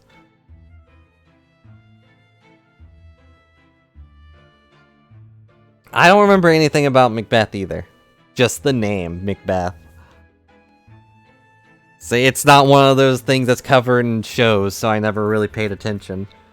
Whereas Romeo and Juliet was in, like, every cartoon that involved a school. It was even in Ranma 1/2. But that one's super weird because there was, like, 7 Romeos. Because they all wanted to kiss the main character girl. And of course none of them did. Anyways. Even after he had all that work done, Mr. Natsume says the same thing. Sove goes out at night while he's asleep in bed. Oh, it's a symbolic curse! A convict's curse! Done my duty as a landlord now. Someone's feeling defensive. I don't remember the general idea of what Romeo and Juliet were supposed to do. I just remember the overall outcome. Ah, it reminds me, actually. Yeah? Oh, young Duncan. Night before the poor chap perished, he'd been writing a letter. Letter of affection to a young lady.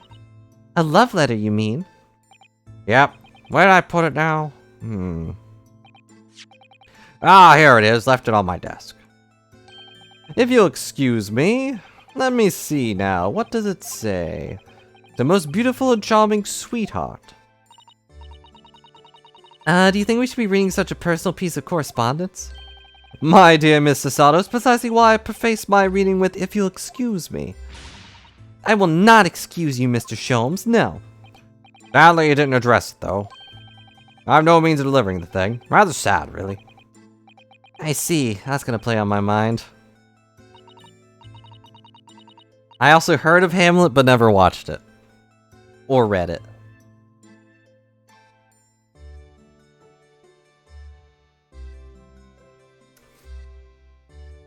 You know, also my memory, it kind of, sucks, but that's beside the point.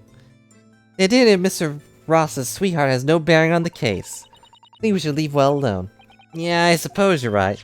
Indeed, the intended recipient's address is missing. However, there's a name attributed to the man's most beautiful and charming sweetheart. Mr. Sholmes, please, I've already had to chastise you about this once. My undying love to you, my colorful darling. Olive Green. Olive Green? What, it was plunged to comb after a knife plunged into her back outside this house 5 days ago? The victim of the last case, Soseki, was in courtroom who regained consciousness only yesterday? What a coincidence! Kind of a terrifying curse of a coincidence, if you ask me. Just chance her name has come up now? Could it possibly be a mere coincidence? Mr. Naruto, whatever can this mean?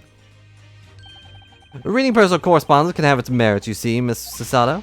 Ha ha! In fact, it kind of is how you get information about the person. Well, let's go talk to Miss Green, I guess.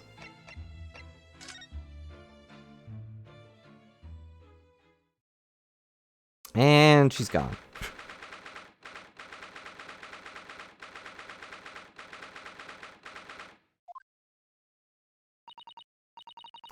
Miss Haruto, I just finished speaking with the doctor. Miss Green is well enough to be discharged at last. That's good news, but hopefully just before she leaves. What is it? Miss Green! What was... she about to drink, like, ink? Paint? What was that? She clearly just hit something behind her back. Oh, one moment, I'll be with you in a jiffy.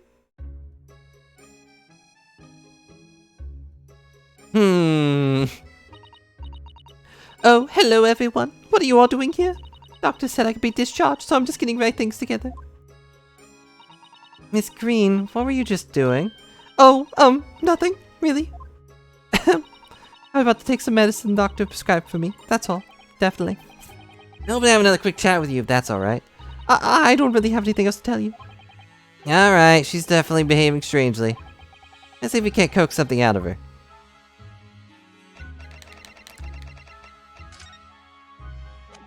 Or maybe just present the picture, just, cut to the chase.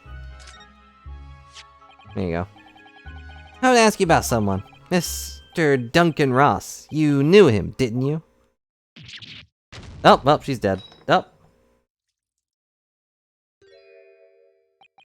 Oh no, I'm so sorry. The bottle of medicine fell down when she did. That's clearly not medicine. Oh, Miss Green, are you alright?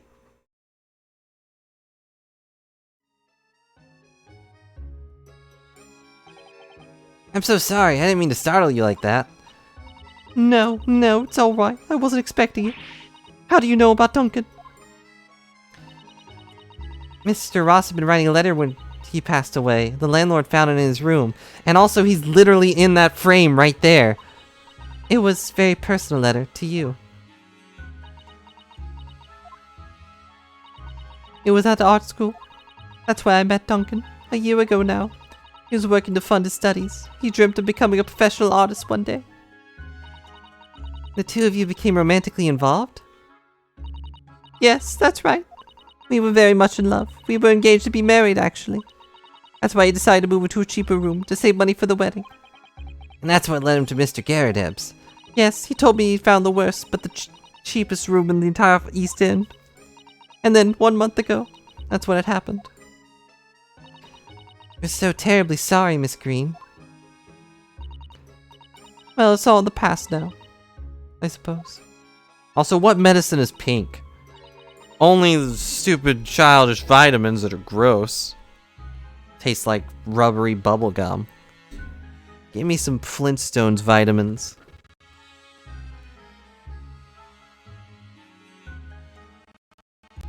Sorry. Had to move a thing. No, I know a lot of them are pink. Poor Miss Green. She looks so desperately sad. Benadryl? Is that pink? I've never had it. I was starting to think that was just her look.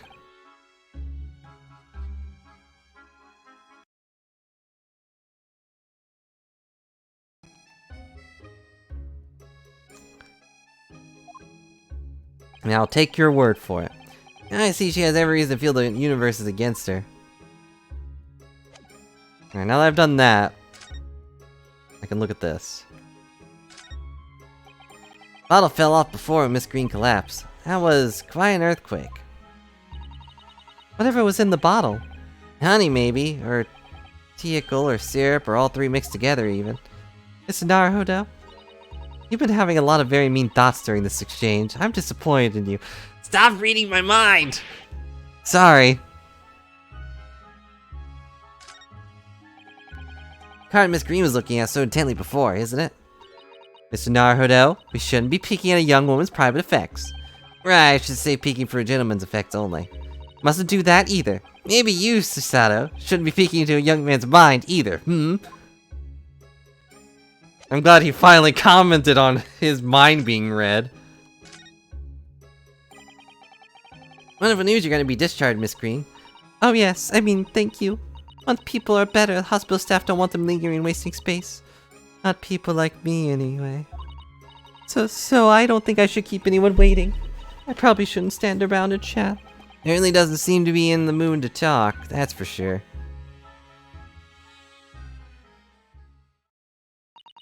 I do hope you won't think I'm being rude, but... Would you mind leaving me in peace now? I have to leave the hospital soon. Oh, I'm so sorry, we didn't mean to hold you up. Of course, we'll be on our way.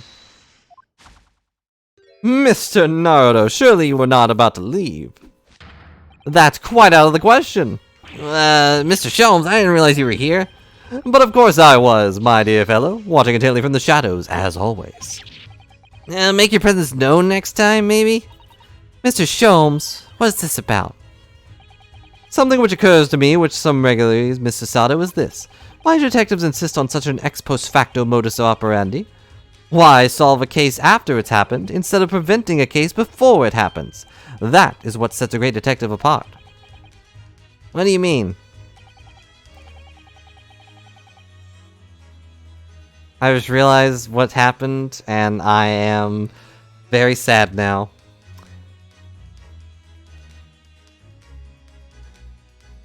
We may be down a rat. There's a case waiting to happen under our very noses, Mr. Naruhodo. Let's avert disaster. Let's prevent this case from ever happening. With nothing but careful observation. Yeah, alright. All the clues you need are set before you. You need to look and you cannot fail to see. Just, look past the chat box. You can do it, Mr. Naruhodo. I know you can.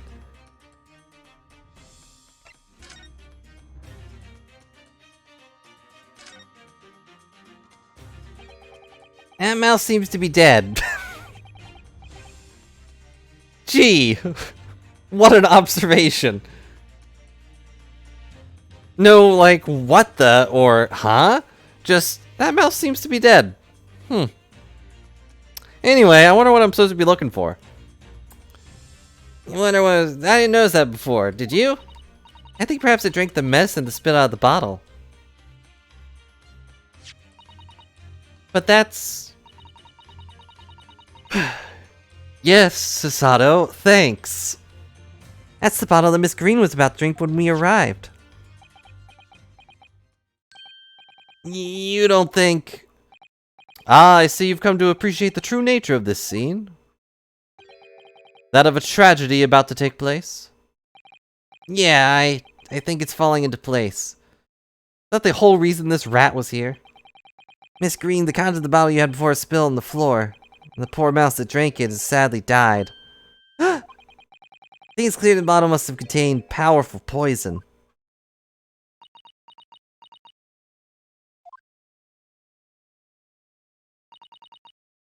Don't worry, I will tend the mouse presently. Bury the poor mouse outside. Miss Green, were you intending to go to the same way as that rodent? To take your own life? Once we'd left, you would have put it to your lips again, wouldn't you? And taken the poison. No! Okay, I'm down here. Miss Green, please, I'm still here. Please talk to us. This suddenly got very deep. Oh, but she's standing a little better. Suicide. 10 seconds later, and we would have arrived at a very different scene here. In all probability, we would not enjoy this most delightful conversation. Of course, perhaps it hasn't been quite so delightful from your perspective, Miss Green.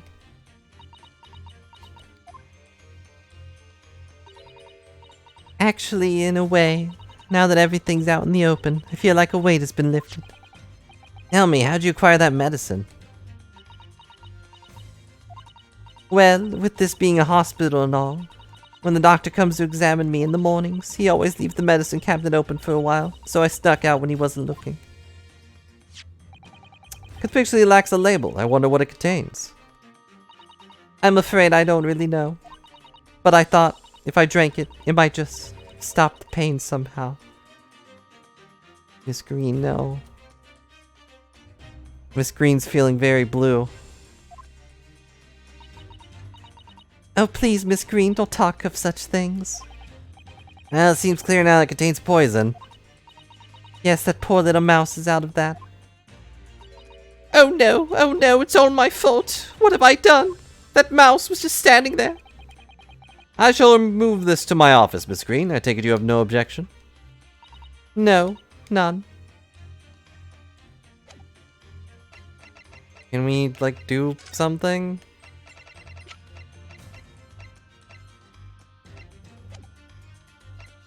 Could I maybe examine her letter now? It only feels as though this card must be relevant. I mean, when we first arrived, Miss Green was standing there with it in her hand, what can only be described as a very tense atmosphere. Yes, may very well be related to whatever incident Mr. Sholmes believes is about to happen here. Perhaps we should ask Miss Green about it. Okay. Now can I talk to her about it? Okay, yep. Dang it, Sasato. Why can't we just read the card? Oh no. I recognize that color of envelope. Neither the sender's name or address appear to be written on the envelope or the card.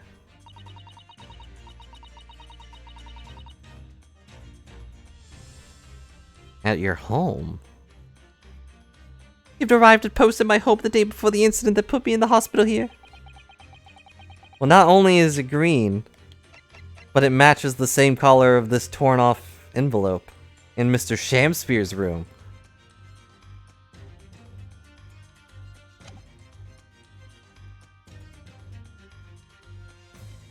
Which we couldn't find the rest of, and for some reason she has it. I have information regarding the death of Duncan Ross. Come to the Slug and Salad on the road at 5 p.m. on the 17th. Don't tell anybody else about this letter or meeting. It's a matter of utmost importance. Wait a minute, the 17th of this month? That's the day you were stabbed on the road! And 5 p.m. is precisely the time when the incident occurred.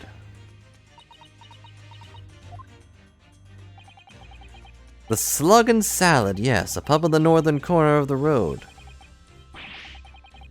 The road being the street that Mr. Gerdub's house is on. Does this mean that...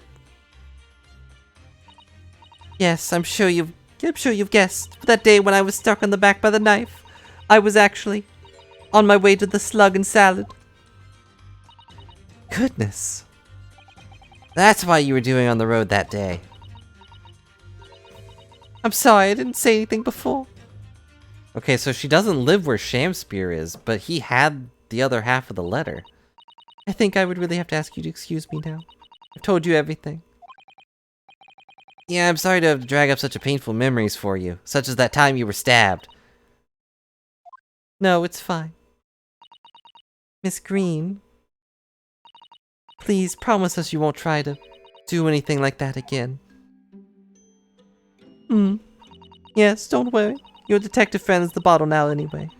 And besides, I've been stabbed in the back and had a close shave with a bottle of poison, and I'm still here. I think I'm destined to see things through to the end. It is, you know, kind of a miracle that she didn't die from the knife in her back, but... Might sound a little conceited, but, well, that's how it all made me feel.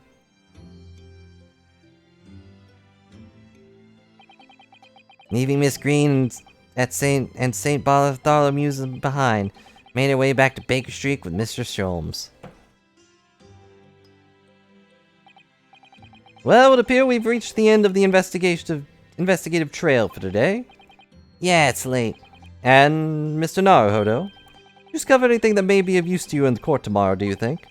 Details about Mr. Sham-Spear, Mr. Garrett's lodgings, the convict, Selden. There are many facets to this case, and we've yet to see the heart of it, if you ask me. That's my feeling, anyway. Can't help but be wondering about the results of the analysis. Into Mr. Natsume's tea, you mean? Yeah, will they have found the whatever poison in it or not? Well, I fear that either way, it'll be hard to escape the grip of our friend Mr. Reaper. Oh dear. Yes, Barrack von Zeeks. But I wish you every success, of course, and though I was late to rise this morning, tomorrow will be a new dawn. I intend to spring from my bed at the crisp hour and attend the trial. Mr. Sholmes, you're going to come? Indeed, whatever happens, I shall be there. Assuming my eyelids cooperate in the morning, of course. I think we've done all we can. All that's left is to remain focused and keep fighting for Mr. Natsume's cause till the very end.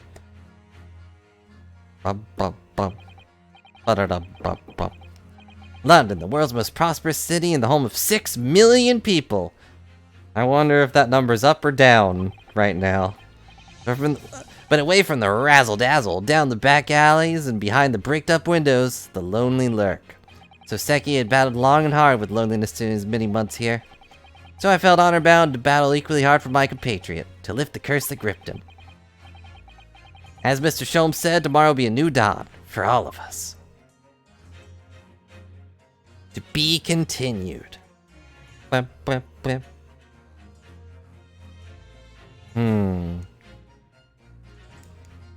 So what is the outcome of this so far? It's like, I do believe that Sham-Spear is probably...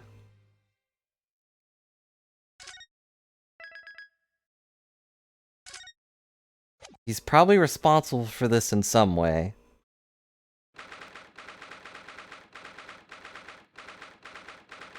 "9:23 a.m. I am a cat! What do you think about that?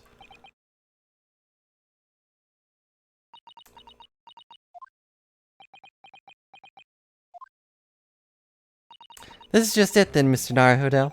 Okay, I guess we're just ignoring him. Sure. Had to put an end to this now. The miserable curse has been plaguing Mr. Natsume. To everything. And to my own small way, I shall do everything I can to help you. I always appreciate your help, Mrs. Sato. Suffering so Seki selfishly sidelined. Good morning to you too, Mr. Natsume. Good morning, locum student Mr. Naruhodo Esquire. Listen to you two, chatting away happily as if the main player of today's trial isn't here. Why would you do that? I play a one, darn it. I don't want the bootleg controller. I want to control my own life. Why? Oh dear, we didn't mean to cause offense, Mr. Natsume. I thought perhaps because you had your eyes shut so tightly you were meditating. Finding inner calm. I don't think he has inner calm. Or outer calm. Seems wrong to disturb you. I was waiting. What's the matter, Mr. Natsume? You seem different somehow today. Why, naturally, that's because I've attained spiritual enlightenment. The path of literature, you see, is a journey to discover one's own death. Or such like. That's the sort of morning conversation I was hoping for. That's why I had my eyes shut. I missed the signs, I'm afraid. Somehow, you'll have to forgive me. What does it talk of your path leading to your death, Mr. Natsume? That was just example. Oh yeah, there it is. Inner calm. You barely came to see me at all yesterday. I was sure you abandoned me. And returned to our beautiful long-lost homeland. You've not even been in Great Britain a week yet. Yeah, well, anyway, I intend to set everything straight in court today. I'm determined to uncover the truth. I've actually reached an important decision myself. Oh, what sort of decision? You decide what kind of cat you're going to be? I shall fill you in after the trial. Alright, better not just be your cat's name. We already named that cat. See, Mr. Sholmes isn't coming today after all. It's a very clever message, I think. My dear fellows, you must win this battle on your own merits. Very clear message, I think, that he's overslept again. The great detective, my arch nemesis. Long may he stay away, if you ask me. Defendant, you and your legal representative. Trial's about to begin. Move your way to the courtroom immediately. Also, we've been here this whole time. Will Sholmes show up again with a mustache? Hey, once again, we face the Reaper. When the Reaper stands at the prosecution, the defendant's fate is sealed. I don't believe in that legend any more than I believe in Soseki's curse. Truth is, it's hidden in there somewhere, and I won't let it escape me. I have to keep believing in my client and keep fighting to the very end. That's all. To be continued. Never.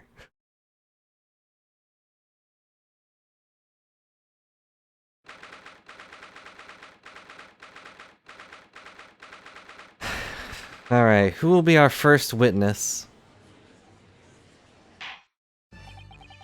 Name of Her Majesty the Queen, I hereby declare the court to be in session.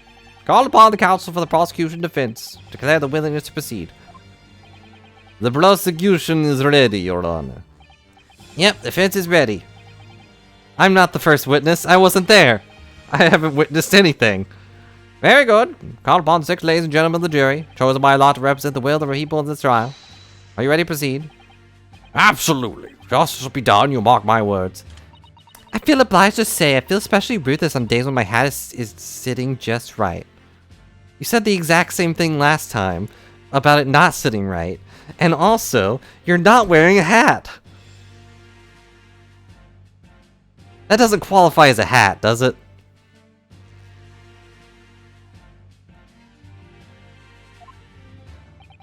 Oh, well, I wonder if you could adjust my hat for me. And please, be as ruthless as you like.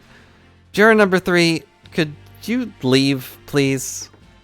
I feel like every time you talk, something dies a little inside. I don't know inside what, but something dies. Thieves deserve to die, if you ask me. Especially gas thieves. I have no sympathy for the man at all. Look, said it yesterday and I'll say it again now. I don't have time for this. Got my own problems. Then just say no to going to court. Oh, may the Lord show us all the light here, and leave his flock to righteous verdict again today. You are not a religious person, though, are you? You've never mentioned that before. Now, Lord Van Zeeks, what can you tell us? I can't tell you anything. Prosecution's report, please, for the court. In relation to the theory expounded by the defense yesterday regarding the defendant's tea. So he does have the results.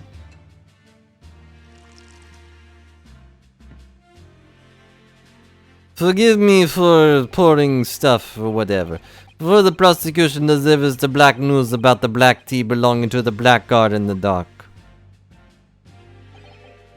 Pray allow me a moment to savor a liquid of mere sanguine hue.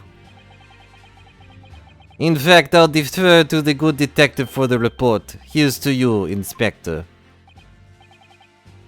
Yes, sir. Thank you, sir. Ahem. Indicated by the defense, we found a bar of soap just out the victim's window in the snow. There was indeed a frozen reddish liquid and a little depression at the top of it. Yeah, that's the tea. That's what Mr. Nelson brought in that night. The brains of the yard analyzer, and yeah, you're right. It was tea. And there wasn't a trace of poison or any kind of toxic substance in it.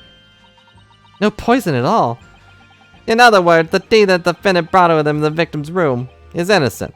It's in the clear. No, this is Lord Van Zeeks. But yes, he probably is a JoJo villain.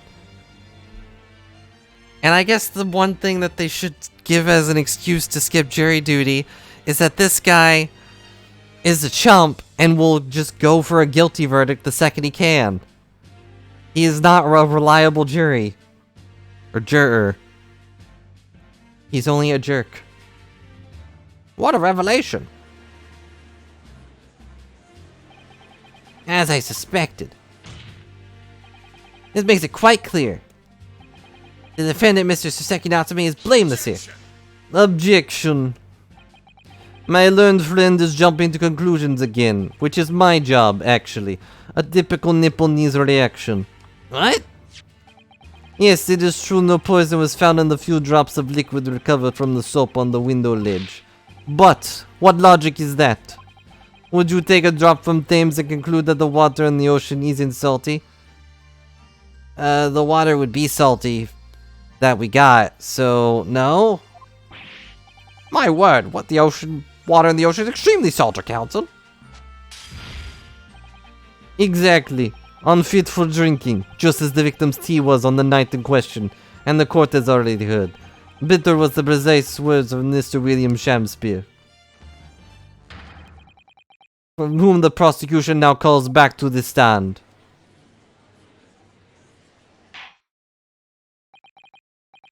Very well, I'll uphold the prosecution's request. Mr. Sham-Spear. Yeah, sounds like we're gonna have another confrontation with our theatrical friend. Hey, let's show Sham-Spear to the stand or whatever, I don't care.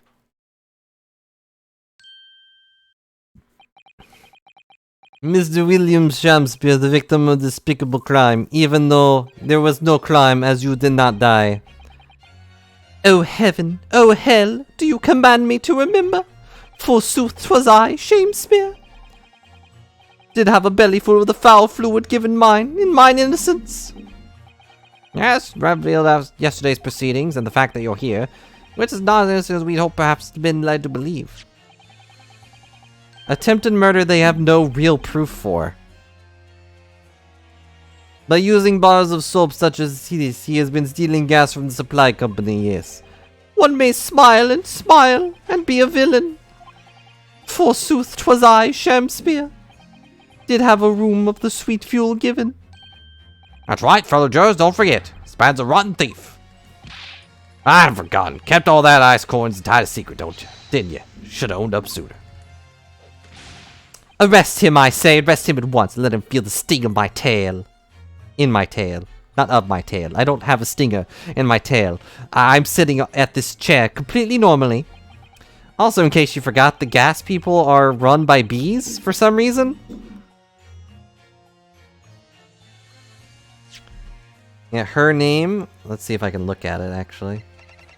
Her name is literally Queen Bee. Queen Bee Altamont. Altamont. And this is her worker. Adron B. Meterman. I don't know what Altamont is, but I assume it also has something to do with bees. I don't know why they are bees, but they also use beeswax to seal up their meters. Which is extra weird, right? None of your beeswax what they do with their gas, bub. And they're all dressed in black and yellow and make a lot of bee puns. Oh, indeed, by dint of vile and cowardly means have I plotted to further mine own ends, I confess. Thou wouldst not pardon my sins.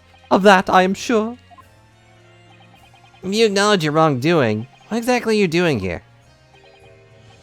Cowards die many times before their deaths, and for a coward such as I, death be well deserved.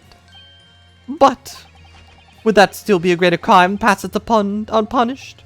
For lo, the hairy-faced gentleman of far eastern Verona did contrive to poison me. Could you, stop moving? Could we chain him down for a second? Objection. There's no poison in the tea found in your room. Police have attested to that. What the defense would assert as inconsistency will quickly be cleared up by the witness's testimony. Is that not so, Mr. Sham-Spear? Verily, my liege, I would most gladly speak. Is he gonna say the teacups were poison instead? Very well, witness testifies, explain his inconsistency. And also, yeah, he's clearly been proven to be a dastardly liar.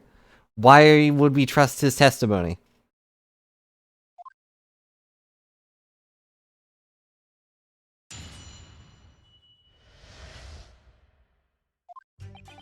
Japanese bandit come to my chamber with the tea brewed in a pot.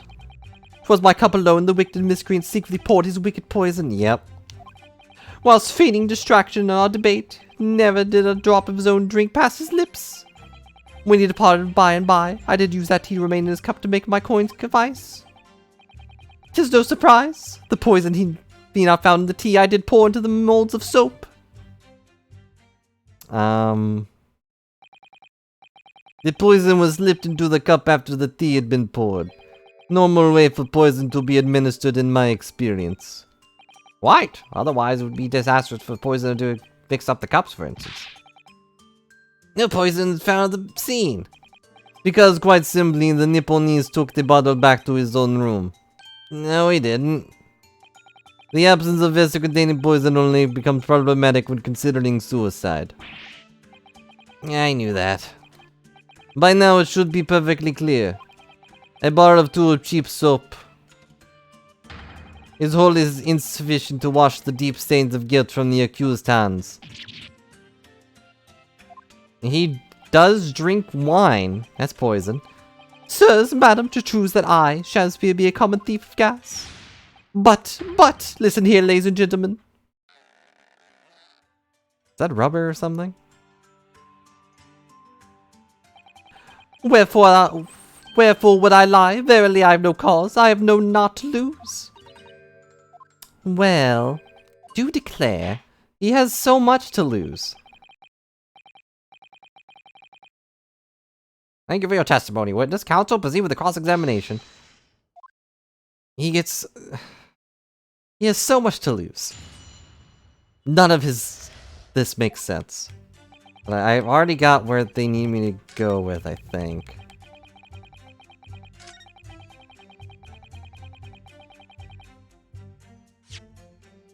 Yeah, because there's no ring on his cup because he drank it all. Claim that Mr. Natsume didn't drink a drop of tea on the night in question. Also, Mr. Natsume said he drank it while it was hot. But that's impossible. How? Shop logic? What is this, ye doggy-clad fiend? 2 teacups from the scene, one used by the victim, and the other by the defendant, have a clear difference between them. One that represents incontrivable proof. Incontrivable? What difference? Look at the inside of the cups.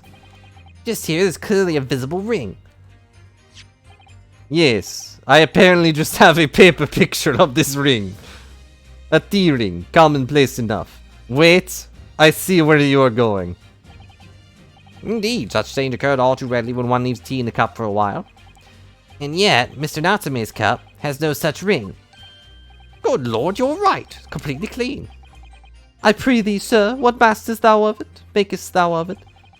And when Mr. Natsume told the court yesterday, Japanese saying he quoted, "Drink tea while it's hot." That's right. Yes, the jittery Mr. Natsume was true to his usual self that night and drank tea in no time. That's a new expression. If, as you claim in your testimony, he didn't touch a drop of his tea, a ring would have developed in the inside of his cup as well. After several hours, the tea was left standing. In short, Mr. Sham-Spear, you clearly lied to the court. Get thee to nunnery. Objection. As a rule, I fill my hollow chalice up to 7 times during any one trial. Might want to keep that information to yourself, especially since you break at least 5 of them.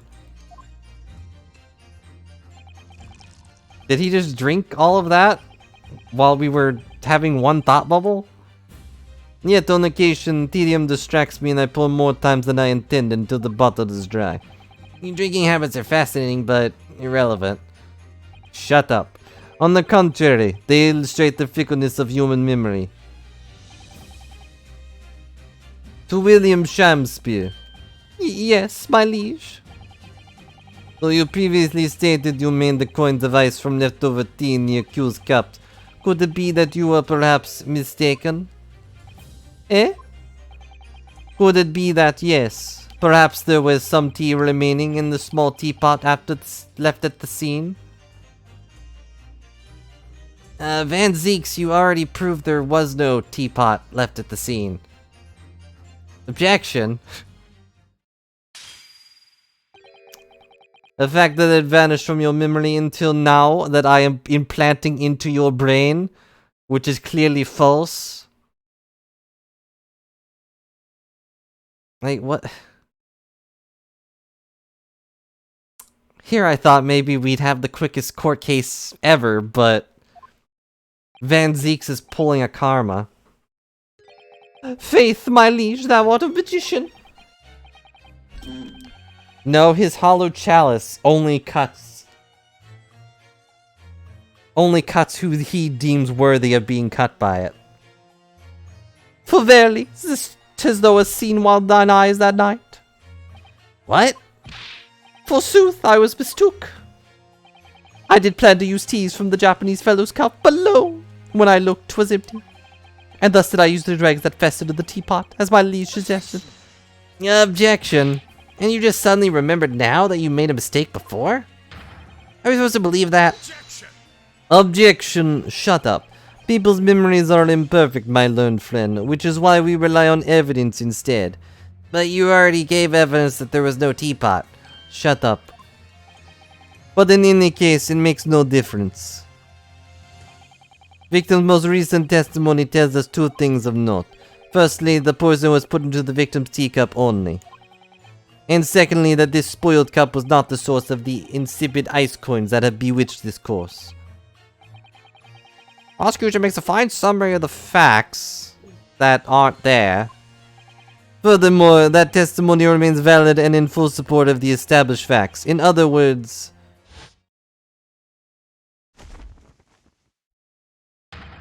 the inconsistency claimed by the defense simply does not exist. No, it does. You didn't have a teacup. I just mean that. I do declare means there's no issue with the gas thief's testimony.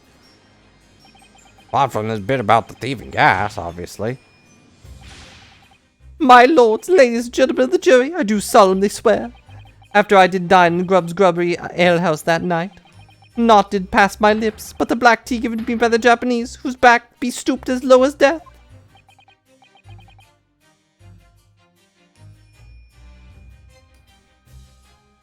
Yeah, this is definitely way more consistent than he gets in the first game. And sadly, we don't have the choice of just being like, what? No, that's stupid. We have to wait for the game to let us say that. What on did you dine, sir? Why, I did partake of my favorites. A broth would it be called soup, and a leaf would it be called salad? As insipid as menu as the establishments where it is served. But you gods will give us some faults to make us men. Willing would I suffer punishment, 'tis seen fit to serve a wicked thief of gas. But, I pray you, wise and noble fellows, never forget the simple truth. That being one thing, and this being another. Could you speak English? Yours all your humble servant Sham-Wow doth entreat you. Punish the Japanese fellow for his sins. My lord, if I may speak, my lord. Yes, Mr. Foreman, believe we may have been duped by that rotten defense lawyer. By me? I do declare you may be right. Oh no, the waft there was making coins ice to keep himself warm. And clearly he couldn't be lying. Oh, you said he's stealing gas because it was a dose of poison, eh? And leaves up the garden path, that's what he's been doing. What? I never said he deserved to be poisoned. B-Lady said that. I really never said anything like that. What we charge the victim there is to open up our eyes again. We're already doing this? We've only had one testimony. Court acknowledge the position of the jury foreman. Surely hear the jury's findings. What? No! You can't yet! Hey, gentlemen of the jury, you will state your decision now. Guilty. Guilty. Guilty. Guilty. Guilty. You know, juror number 5's voice still gets me. It's so gentle, despite his giant beard. Hereby declare the jury to be one accord. Oh, happy day. I will ignore that I lied in court and just... How is this happening? My lord, the defense asserts its right to carry out a summonation examination. I figured you might. Court upholds the defense's right. Typical. My learned friend is unable to accept the obvious truth that I am a terrible prosecutor. Trial will... Trial will therefore enter a second summation examination immediately. Jurors, the court calls upon each of you. State the grounds on which you find the defendant guilty of the crime which he is charged. Blah, blah, blah, blah.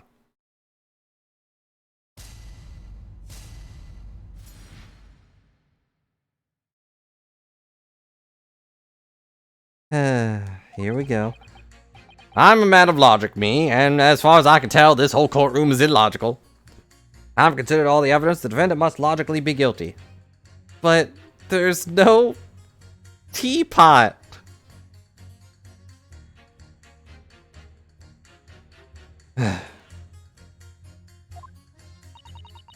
I do agree the gas is far too expensive. Can quite understand why the man would avoid paying. Yeah, stuff explodes, it can poison you. It's absolutely lethal, gas is. What does that have to do with anything? Gas doesn't come for free. It costs a fortune to deliver around the city and maintain the pipes. Truth be told, team, my wife served up me a little sketchy at times. If nothing else, fact of victim list that night, there's no other explanation, is there? It's weird that the guy who never listens has the most sound argument. Yeah, perhaps the personal opinion about gas supplies influenced the decision somewhat. But never mind. No, you really shouldn't mind. You really should mind. Truth is, our counter-argument wasn't as saleable as we hoped. Mr. Sham-Spear was poisoned, there can be no doubt of that. How are we supposed to turn this around? I think we need to establish the method by which Sham-Spear was actually poisoned. Only hopes to demonstrate that to the court. Incontrovertibly. That's surely impossible at this stage. Don't manage it though, Mr. Natsume will. Be found guilty. Guilty. See with the summation examination. This seems like another one where I just have to press everybody, so...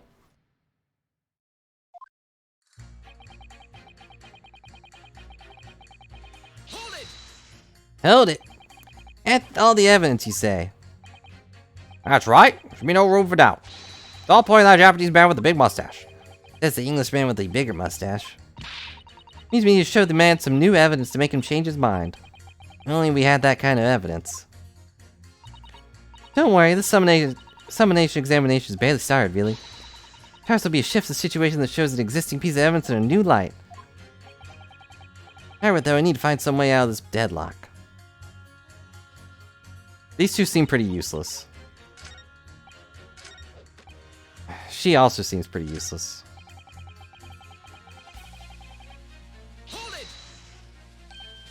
You mean it's poisoned? That's right. It's happened a tidy few times now. That's most troubling indeed. It's always on a day like this one when I don't get any wages. Get that tea time, see? See her doing it, my wife. Gets that devilish look on her face. She slips some white powder into my cup. And you think you drink it anyway? I was brought up proper, I was. If someone gives you a cuppa, you drink it.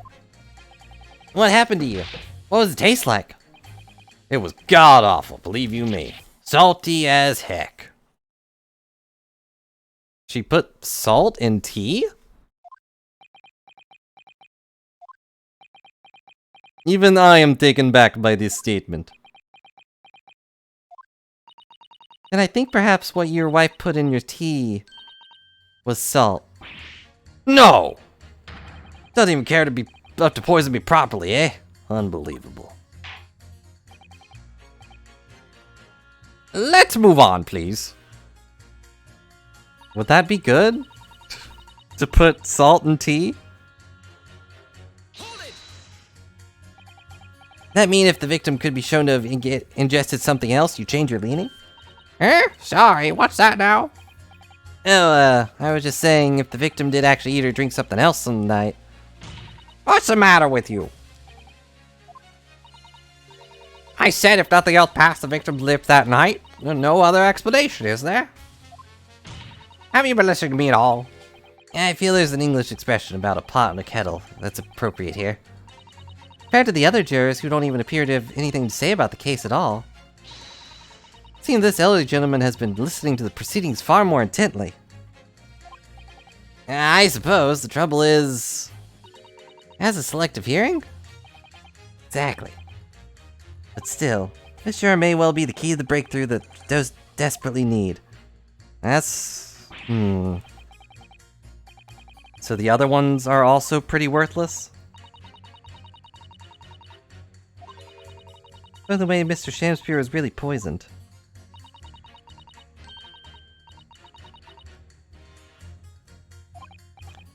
It could be the gas, but...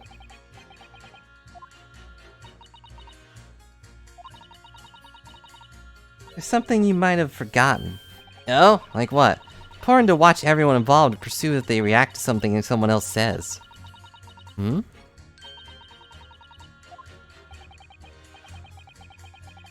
Oh, right, I forgot about that part, but I don't need a recap.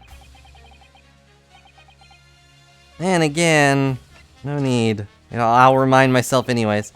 Actually, I don't think there's any need. Final that we start trying to change the jurors' minds as soon as possible. Sure, you're right. You decide you would like your memory refreshed. Need only ask. Okay, maybe...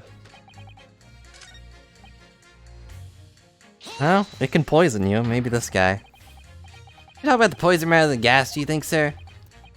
Well, if you like, I mean, be honest. I'd rather take poison over gas anytime.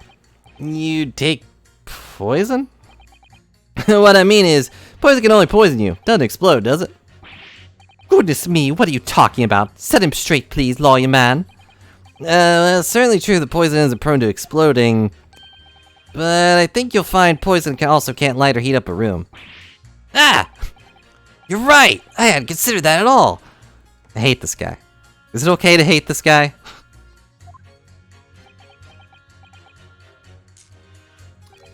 Young lawyer man, Yeah? you have a good head on your shoulders. We could use someone like you as our company's legal representative. Yeah, well, I wasn't expecting to pick up more business in the middle of a trial. That's for sure. Anyway, the point is, having the best experience with gas companies in the past.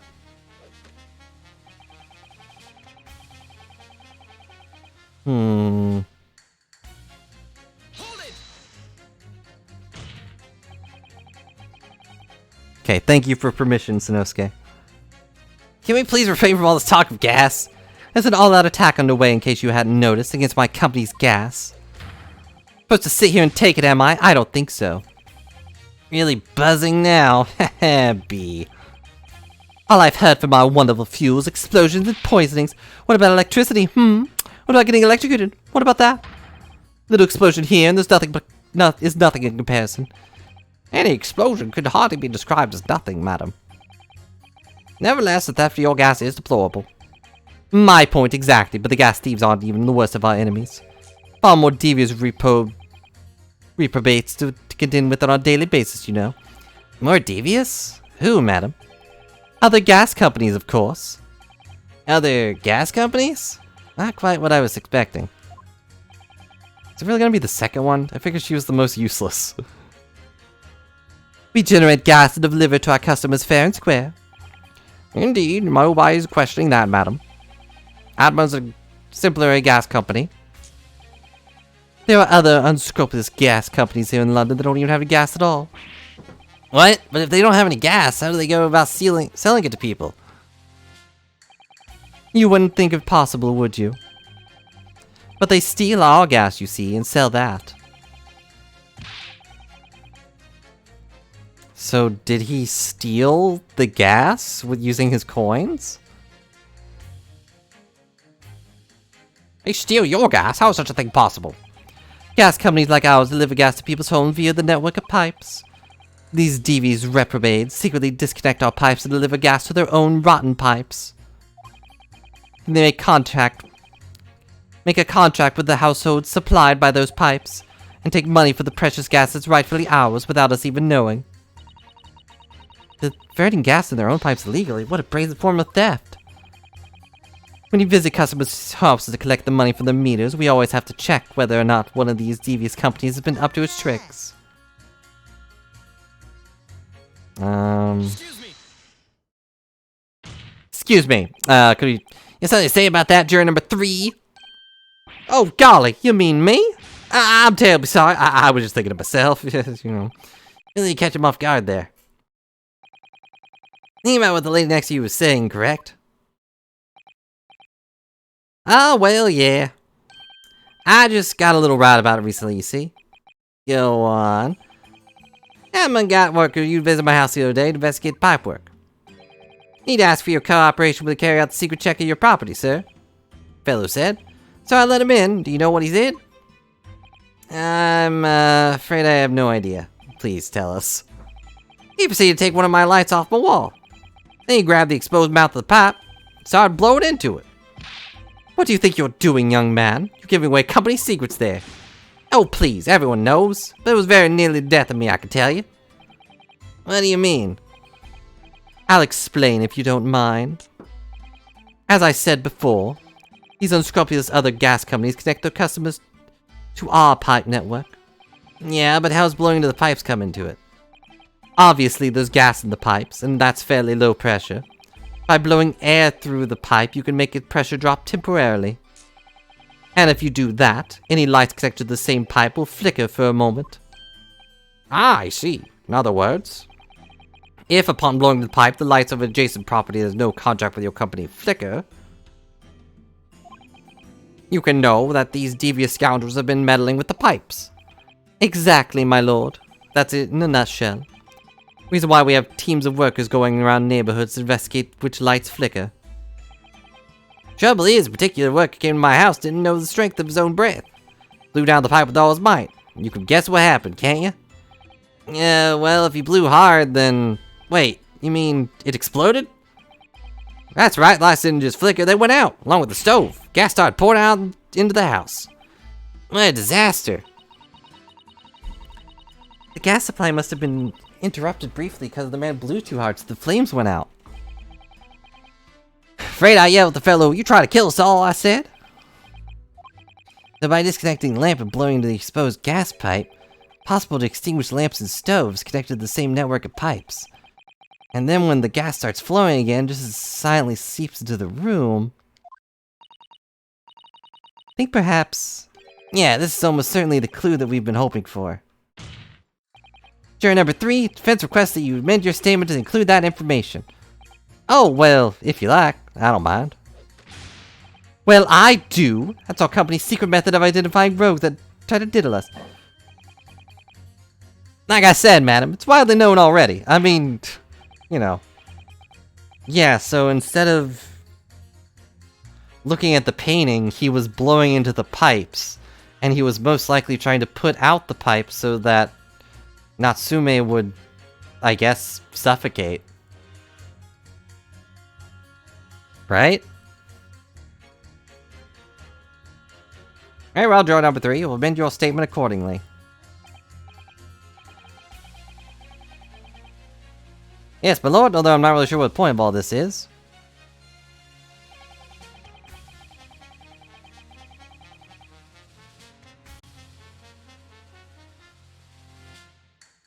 So...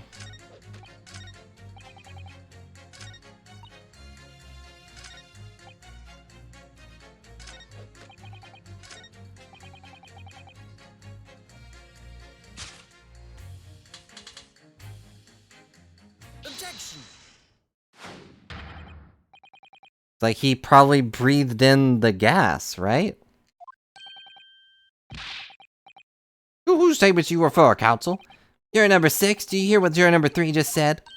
Eh? What? Yeah, of course. I heard him mumbling about something or other. There is another explanation here, I believe. Something beside Mr. Natsume's tea did, in a manner of speaking, pass the victim's list of the night in question. What? What explanation? I wonder, did the police check the mouth of the gas pipe feeding the wall last night at the scene? See if there were any traces of poison there? I was curious to see what your floundering would result in this time, but in the mouth of the gas pipe, Scotland Yard have enough to do without exploring such irrelevance. Van Zeeks, shut up. Hold it. Hold it! What a piece of work! Is a man!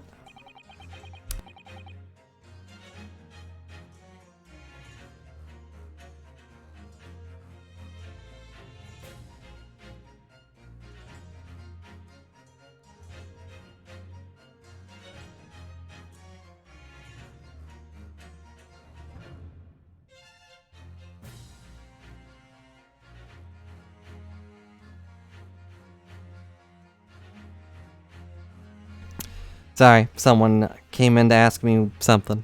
I'm back. What are you trying to say, Mr. Sham-Spear? I'm gonna address you without looking at you. What speakest thou? Prithee, is it not strange and strange? That is what I say to thee, sir. That I've been quite clear, but let me put it another way.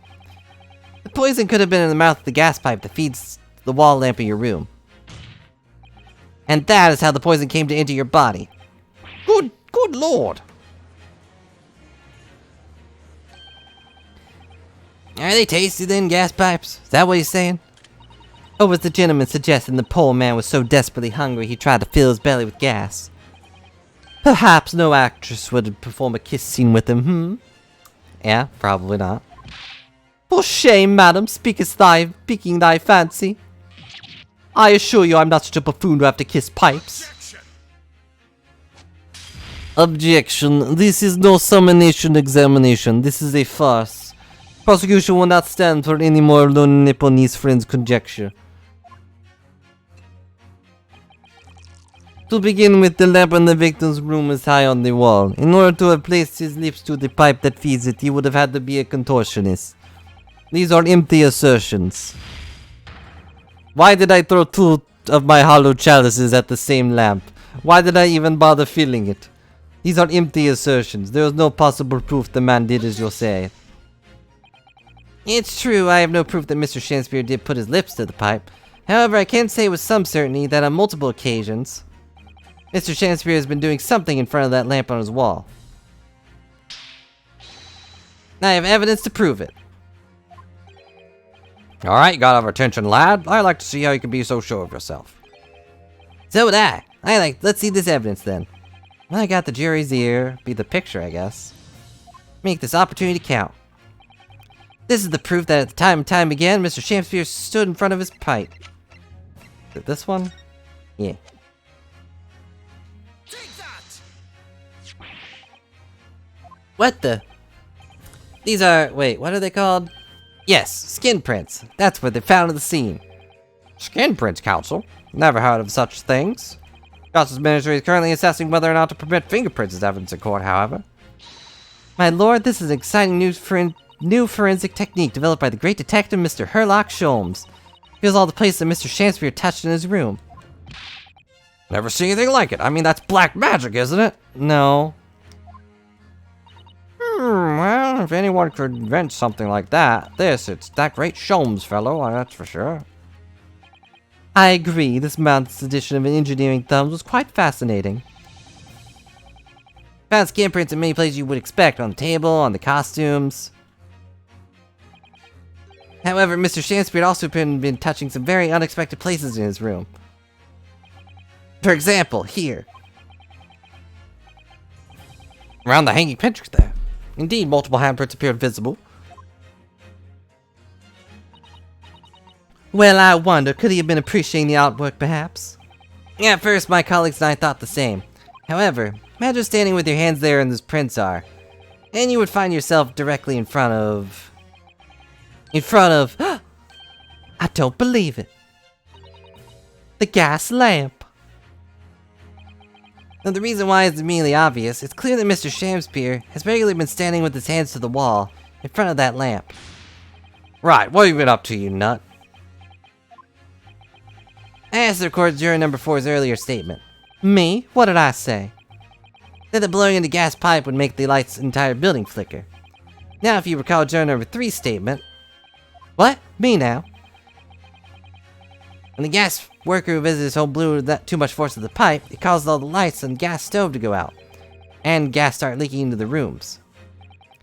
Obviously, that incident was an accident. However, the simple fact is...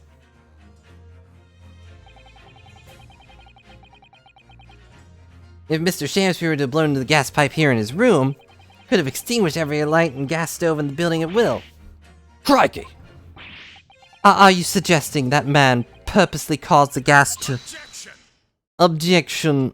What? Whilst I acknowledge the prosecution is required to remain silent during a summonation examination, I don't follow your rules. I must toast my learned friend's utter disregard for the letter of law.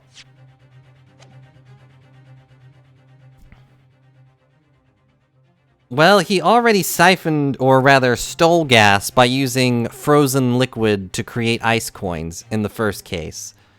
I think what's happening here, based on what we know, is that he knew that the thief had, or not the thief, the criminal who died left his treasure in Natsume's room. And he's using the ability to steal gas to siphon the gas out and turn off Natsume's stove. In doing so, he would fill the gas up, or he would fill the room up with the gas from the stove and attempt to kill him, while making it seem like an accident.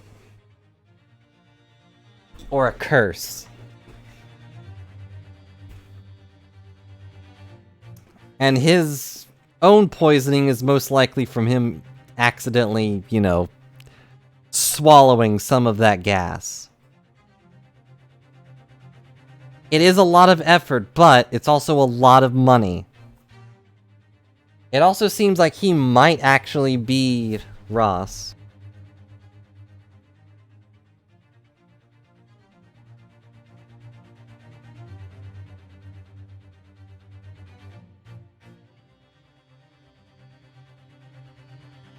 Also, 1 second. I have to take care of something, and I'm also gonna get some water. So, just sit here and enjoy Van Zeek's amazing pose. I'll be right back.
I'm back.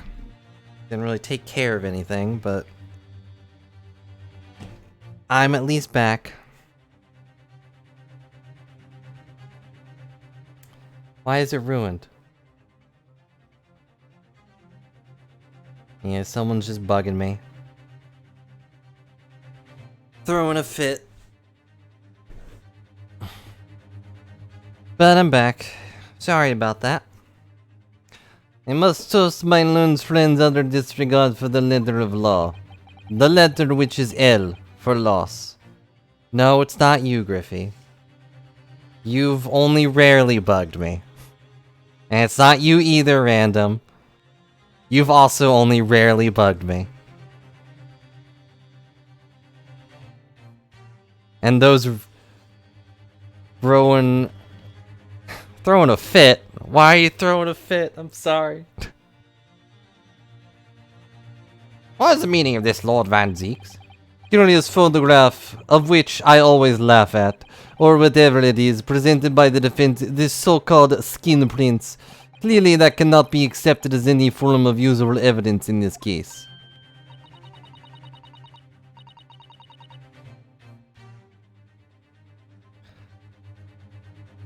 You've bugged me with things that you would say I shouldn't be bugged about, such as compliments, or being here.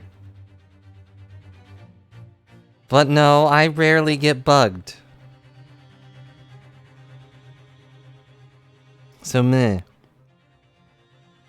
But it's exciting new forensic technique developed by a great detective. It is nothing.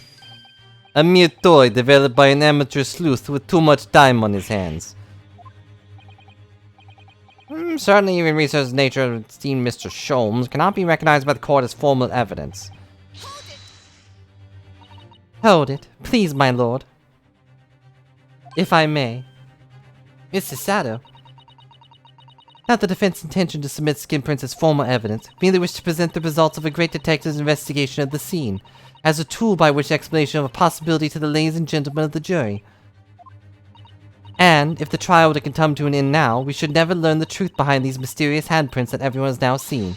I don't believe we can allow that to happen, I'm sure the jurors would agree.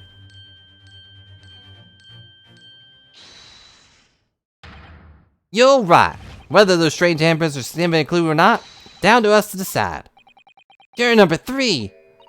Oh yes, I do declare the great detective's investigation results sound absolutely fascinating. I want to hear what those shady actor fellows have to say about those shady handprints.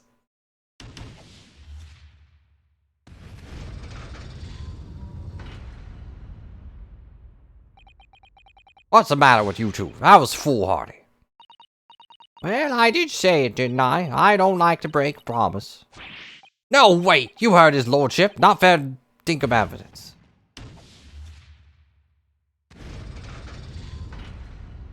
It's annoying that I don't get a benefit just for it being balanced. I don't know anyone of that name, Random. One more juror changes his or her mind. Thank you, Mrs. Sato, but I couldn't have done it without you. Oh no, it was you who identified the clue after all. Very much your success. Oh no! Why, Mr. Sham-Spear, you seem to be losing your composure. One more juror, Mr. Naruhodo. You can do it.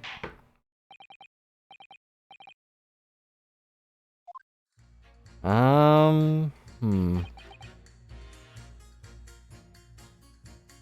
I mean... They commented on him changing his mind earlier, but he seemed pretty against the idea of this evidence. That's right, there's no room for doubt. I'll point at that Japanese man with the big mustache. He's the English man with all the bigger mustache. Here's a demonstrating another possible explanation for the events of the night in question. What do you make of that? What, your so-called skin prints? It's exciting new forensic investigation technique, developed by the great detective himself. The number of handprints on the wall are clearly out of the ordinary. Mr. Shakespeare indeed put his mouth to the gas pipe that night in question. Can't be denied this possibility that's where the poison was. Well, yes, I won't deny it's playing on my mind. As the prosecution rightly says, we should play no heed to unacceptable forms of evidence. He presented the teapot that we don't have. I demand you stop. How does that work? And besides, yeah? Even if the fellow had been up to some mischief with the gas pipe dozens of times before, Doesn't mean he got up to the same shenanigans on the night in question, does it? Oh. Can't make your case better than that. I'm afraid I can't change my stats. You do make a very valid point, sir. Guilty. What? That's true. Perhaps I was a little hasty. No, wait. Look, you've got your chance here, haven't you? So it's time to prove your theory. You and Japanese cohorts that can, that is.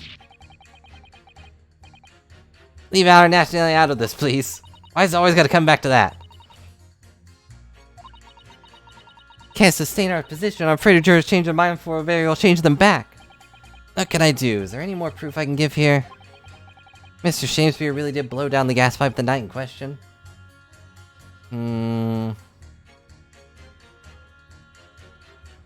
Can't prove it is obviously not the thing. Do I have evidence? That he... Other than this, which they won't accept because Van Zeeks is a jerk.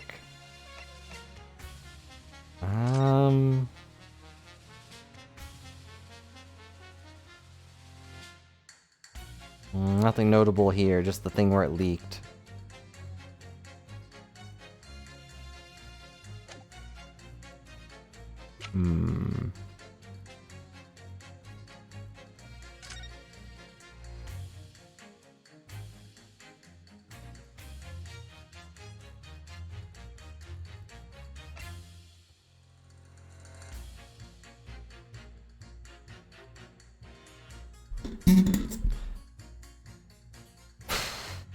I guess it has to be the testimony?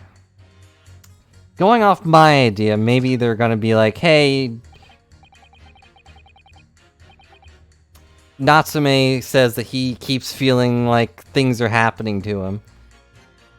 Truth, I don't have evidence to support my theory. However, there is a witness testimony that sustains it.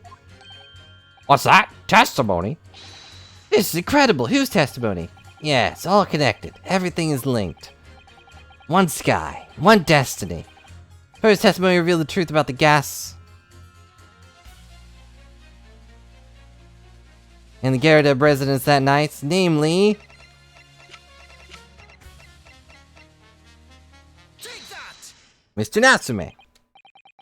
Obviously, I'm talking about the defendant, Mr. Soseki Natsume himself. The defendant? At the very beginning of the proceedings here in court yesterday, Mr. Natsume said the following. Hello, I'm here. My lodgings. There's been a whole series of strange happenings in my lodgings. Even on that fateful night it happened. When I returned from Mr. Shamsphere's room, I lit my gas stove and climbed into bed, but before long, the stove went out, and somebody tried to kill me. The night in question, the gas in the defendant's room went out. So I asked the court, is that a mere coincidence, or not? Good golly! That Shakespeare fellow blew air into the gas pipe to make the man's stove go out on purpose? Hold your horses there. What are we to do that for? Mr. Foreman. What the? What is it, man? Can't allow judgment to be passed while this doubt remains. True, I don't have conclusive evidence yet. However, must surely agree, more to this case than meets the eye. It's private eye. Fair enough. Like I said at the outset. Man of logic, first and foremost. How do they do that? Is there like a button that they press? Or... Four jurors leaned toward not guilty, my lord. We've overturned the decision. Therefore, defense calls for the trial to continue.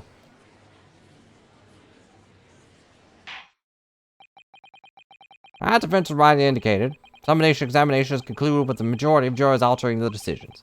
2 jury members now called guilty, 4 being not guilty. Therefore, the jury's opinions conflicted in accordance with the laws of this land. Hereby order the continuation of this trial.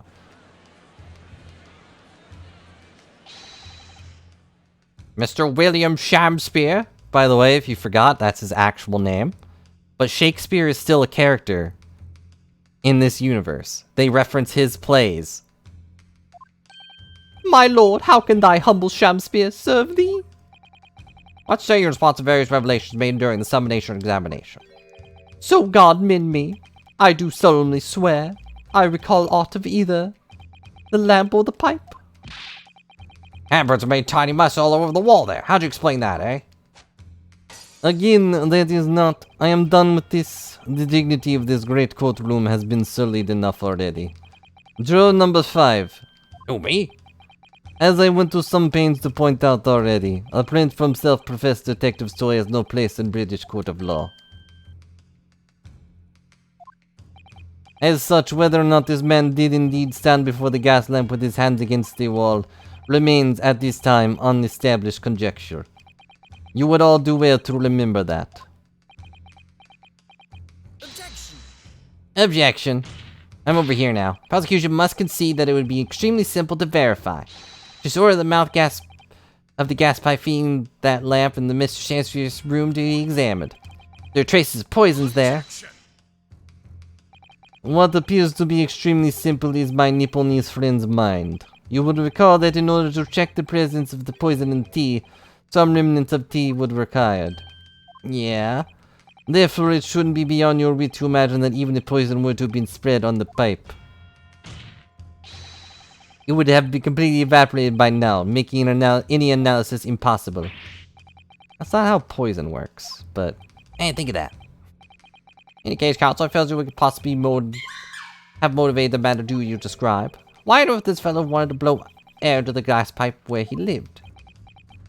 Hello, Mimikyu. Hope you're having a good day. Only one possibility I can think of. And that is...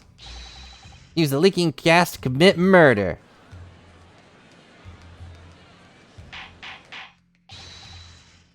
Order, counsel. Precisely whose life do you suppose this man was plotting to end? Answer couldn't be simpler. Now I've unraveled the mystery this far. Mr. Shakespeare wanted the end of life of... Take that! gas lamp were to go out, it would be noticed immediately, of course. But a gas stove, on the other hand, could be silently extinguished by the killer without anyone noticing. I'm around these parts myself, so I know what that's like. Can tell you, trying to sleep without the stove lid is pretty much suicide. Wait, suicide? You freeze to death in no time. In the garret, the landlord has a large fireplace as part of residence on the top floor. In other words, it wasn't the landlord, but a fellow lodger whose life Mr. Shakespeare was trying to end. Outrageous! I'm talking, of course, about the defendant. Mr. Natsume isn't the villain in this case. He's the victim this man was trying to murder. Objection! The accused is actually the aggrieved? Interesting. However, the fundamental facts of the case remained unchanged. Namely, that the accused is the aggressor here.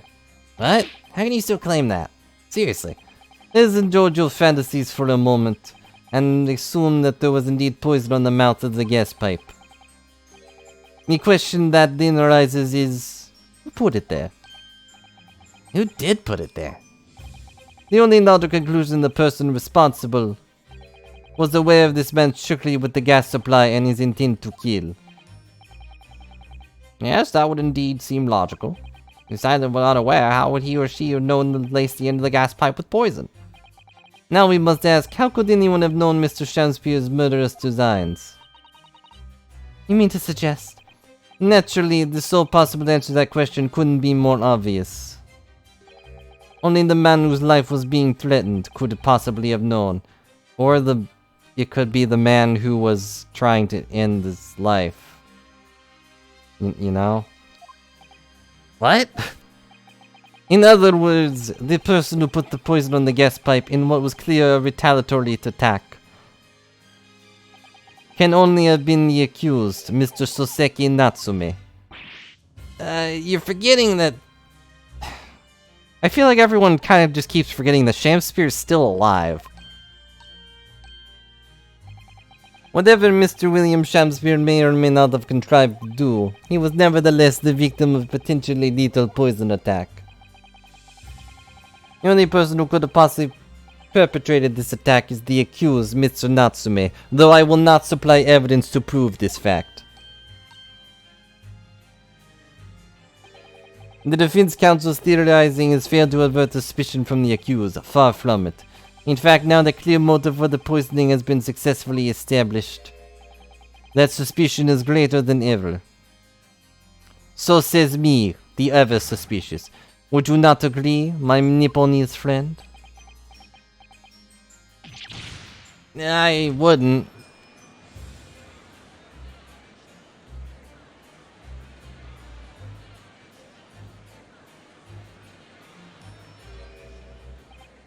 How did he manage to turn that around on me so rapidly? Leonardo, you must respond, otherwise the members of the jury may very well change their leanings against us again. I really hope I don't have to do that twice in a row. Maybe our last chance to get the advantage. Yeah, like, that does... He does seem to kind of be agreeing that, yeah, he was trying to murder, and in self-defense, Natsume murdered him first, even though he's still alive.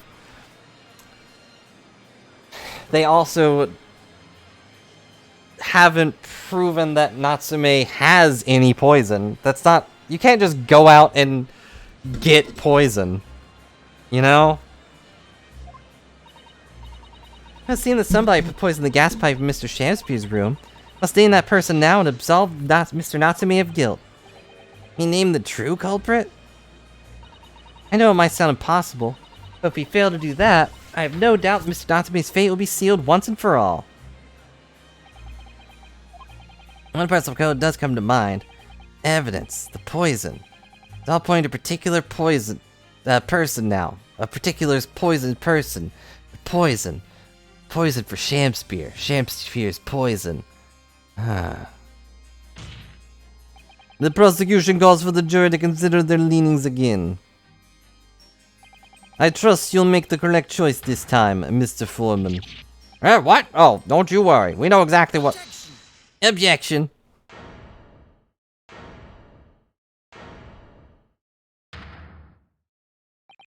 There is one other person who I believe could have been involved in all this. True culprit of this crime. True culprit? A term found only in second-rate novels featuring a third-rate gate detective, my Nipponese friend. And featuring you, by the way. What? I'm not getting paid for that. But why not? The farce has gone on so long already. See no reason to cut it short before this disappointing climax. Thank you. Tell us, my learned Nipponese friend, what is your latest theory? Who is the so-called true culprit of this crime?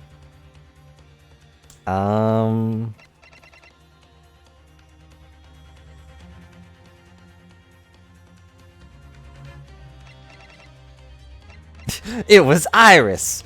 Her herbal tea blender the cause of all this.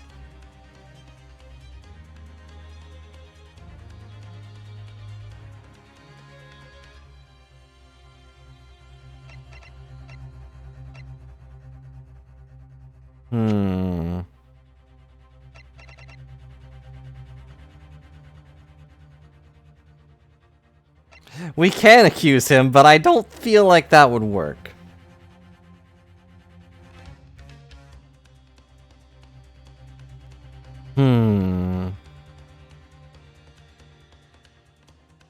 I mean, I'm thinking it must be him, but... Yeah, she did have poison, right?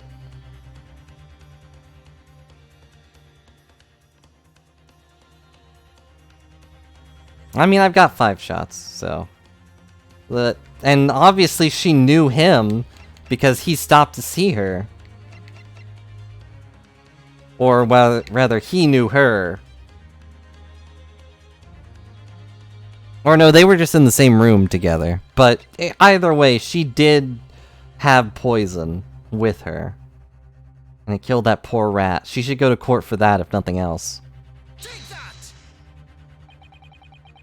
It's your chance to get Sherlock behind bars.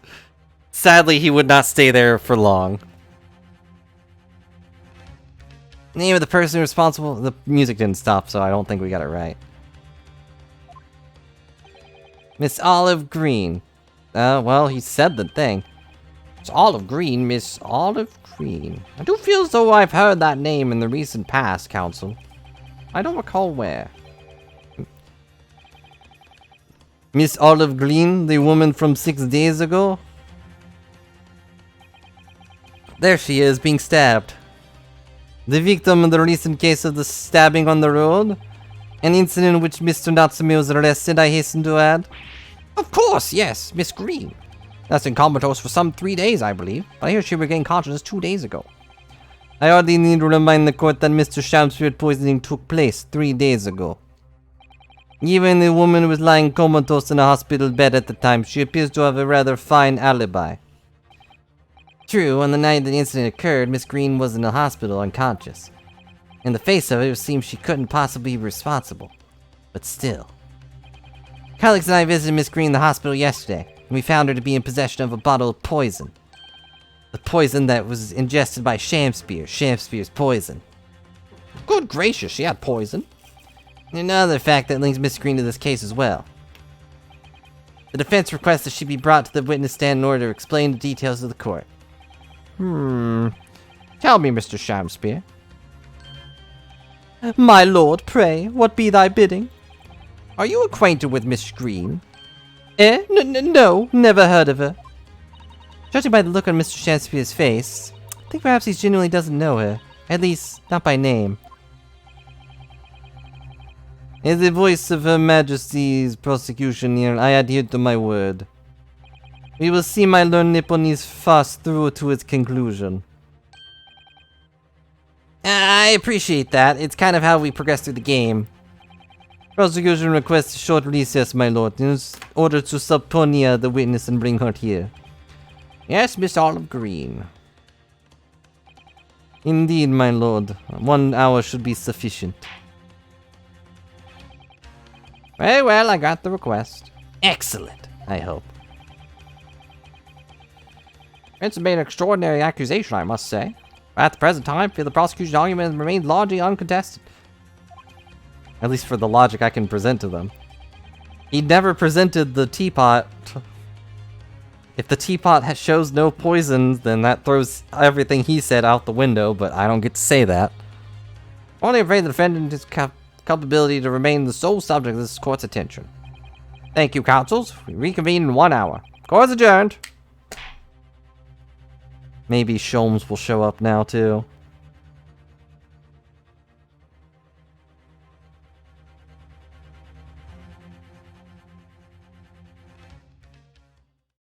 Assassin's teapot? No, he didn't poison the tea. He drank it too.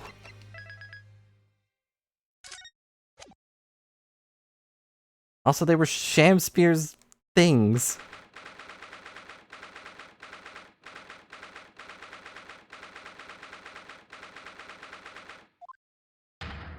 Joyful jubilant jumping jacks.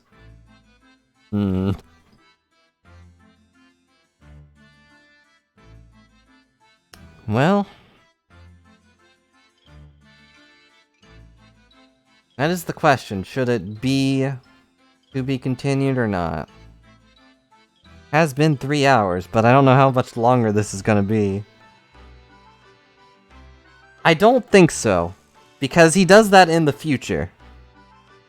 You know? And I don't feel like he would be able to get away with it twice in a row. Well, he does it in the past, which is technically the future right now, because he did it already in the past. That was the future of... The point is, this is a flashback before he does that, and I don't think that he would get away with it twice. Yeah, we're present day in a past flashback. And also, no, I have not eaten, so...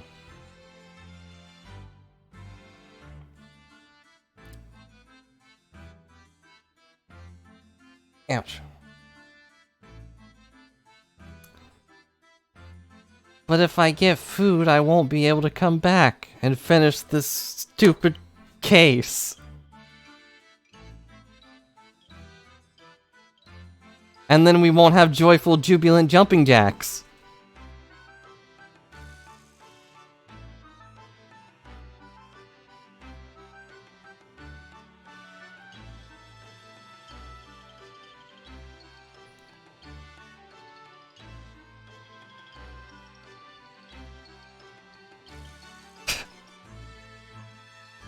Oh yeah, I moved the 8-ball to Stream Elements.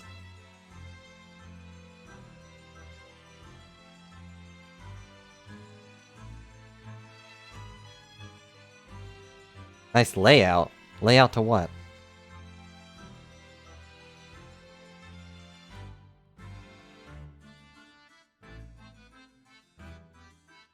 Yeah, Stream Elements 8-ball has a few more settings to it, so I moved it to that. And then moved all of them over. Wow.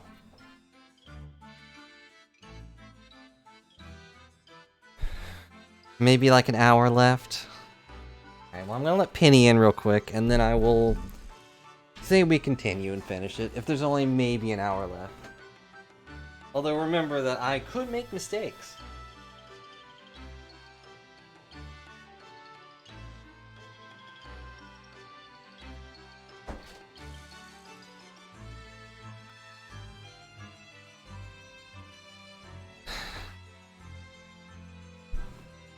I'm back. I apparently didn't actually hit the microphone off, but that's fine.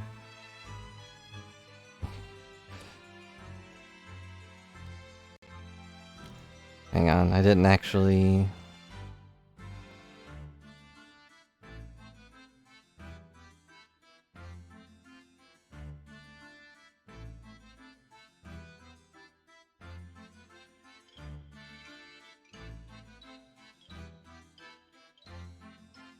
There, now Penny is our prosecution.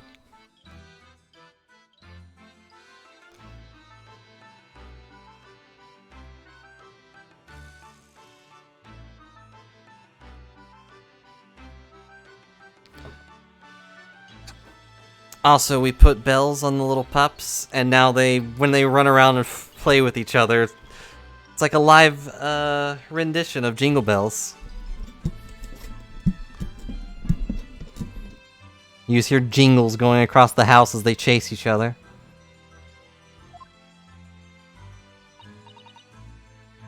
Oh, Mr. Natsume, so pleased for you. Locum student Mr. Naruto Esquire, and non-locum judicial assistant Mr. Mikotoba Esquires. Now finally, at long last, there can be proof. Proof that I am innocent, and that proof that my tea is innocent. Yep, there he is. Peanut really wants to play with Penny, and occasionally she'll like paw at him or nip at him, but Penny usually runs away. She either ignores them or runs away to where they can't follow, which is usually in my room.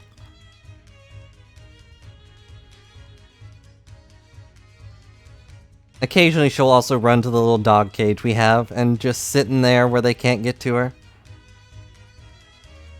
Ah, good morning, my dear fellows. Ugh, Herlock Sholmes, may you drink my tip of tea and fall forever silent. I thought the tea was innocent. Oh, Mr. Sholmes, you came. How wonderful. Please, save your derision. I know what you're all thinking. What does that word mean? Good morning, he says, when it's clearly nearly time for luncheon. Your scorn is written clearly across your faces. Nobody said or thought anything of the sort. The truth is, I was determined that today would be the day. As sleep seduced me last night, I thought, tomorrow, for once, I should not oversleep. I'll rise early and be present in court to support my companions. Such spirited determination is a beauty all of its own, does it not? Oh, yes. And then I began to muse on the subject. Why do people oversleep? I queried. Why, time after time, do they make the same foolish blunder? The answer came to me at once. So delightfully simple. People oversleep because they sleep. Well, is that not an astute insight into the matter? Oh, yes. Upon which realization I attempted to experiment. I didn't sleep a wink all night. And the results? By first light, I was exhausted and began to assailed by fits of drowsiness. Shocking. And so, the conclusion of last night's experiment is this. A good night's sleep is quite simply essential. Yeah, I think most of us probably knew that already. What others predispose, I prove by experimentation. That, my dear fellow, is the scientific method. Ah yes, and one more thing. Do you remember this? Yeah, of course. It's the poison that Miss Green was about to drink at the hospital yesterday. Oh, you didn't manage to It was a laborious task, as the bottle was near empty, but such inconveniences do not hinder Sholmes. I managed to confirm that it contained the poison. The poison for Sham-Spear. Sham-Spear's poison. I was right. Perhaps, though of course such circumstantial evidence doesn't prove Miss Green's guilt. I shall leave the bottle in your care for now, but licking inside the neck is not recommended.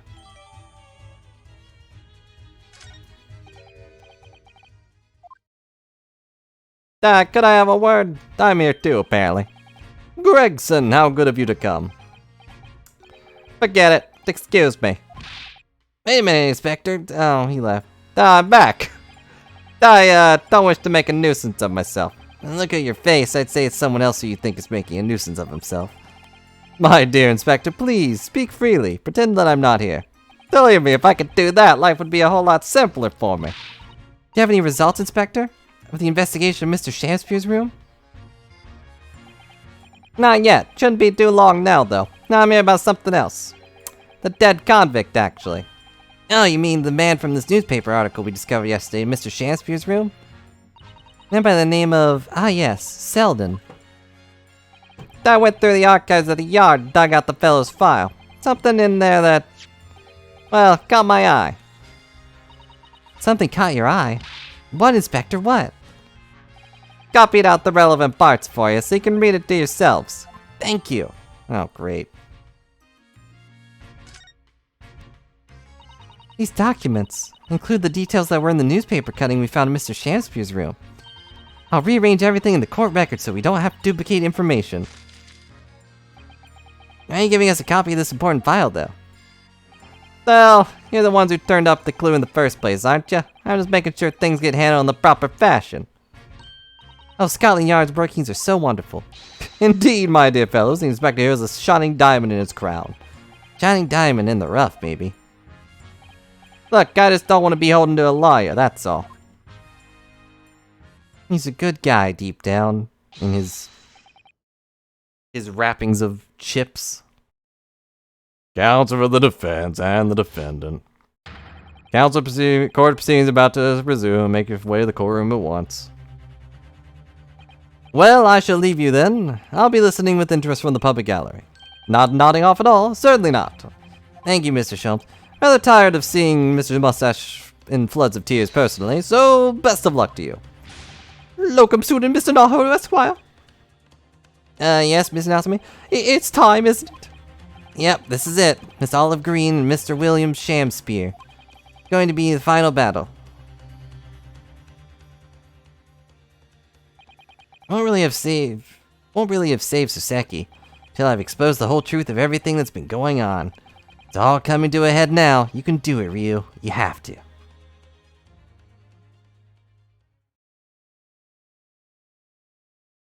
Otherwise, something will happen. I mean, no one died, so could he really get arrested for that?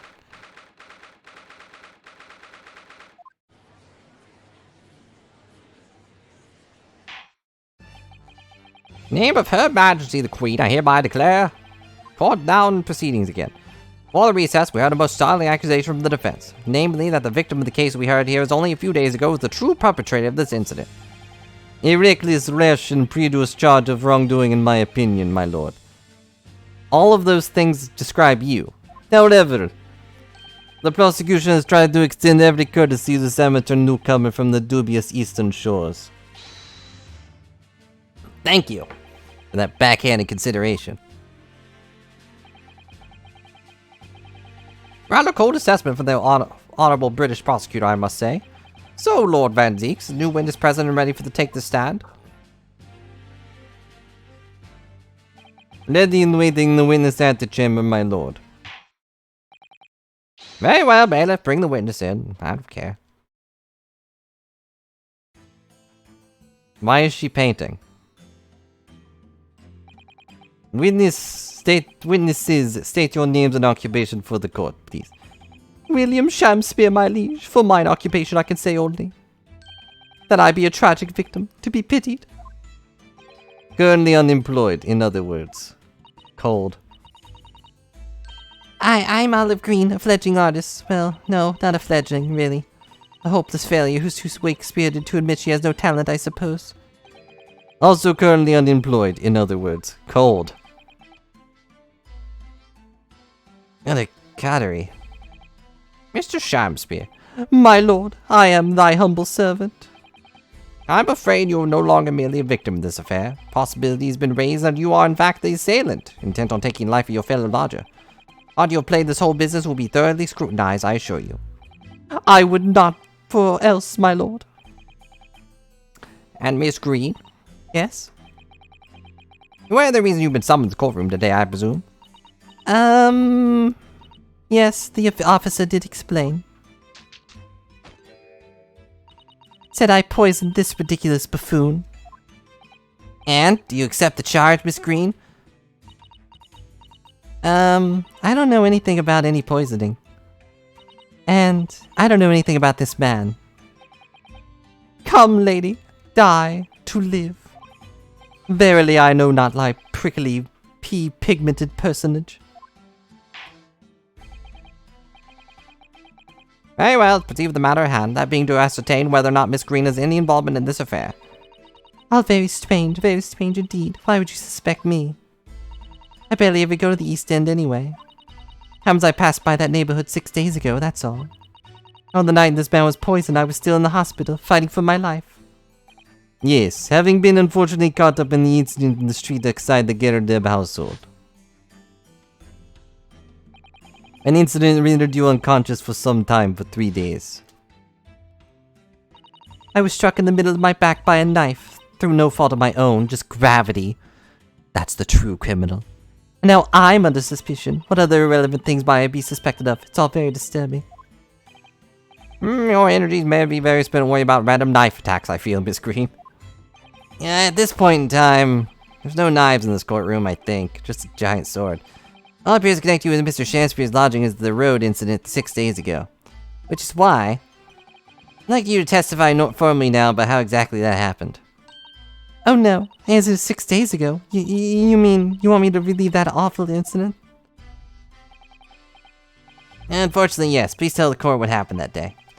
And of course, we will be interested to hear from you about your movements that day too, Mr. Sham-Spear. Eh? But what happened 6 days ago has nothing to do with me being poisoned.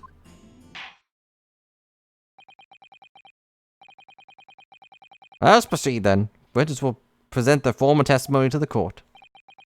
Subject to the incident that took place on the road the evening of the 17th of February.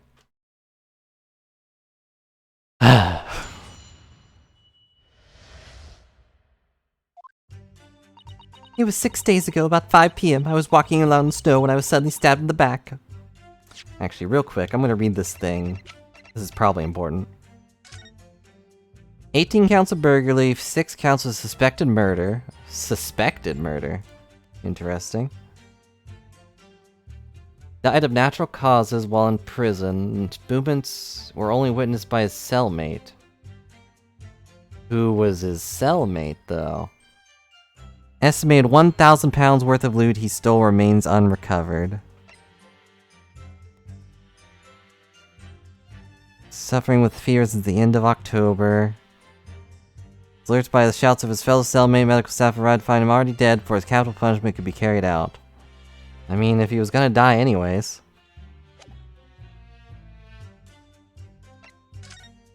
Oh good, I get to examine this. This is the poison we've been hearing so much about. Whatever, however you pronounce that. Few runes at the bottom of the bottle here, look. Must be tempted to try it. Of course not, as long as we don't lose this trial. That's morbid. No, even if we lose the trial. No, we mustn't lose the trial in the first place, Mr. Naruto. Make up your mind up, Sasato.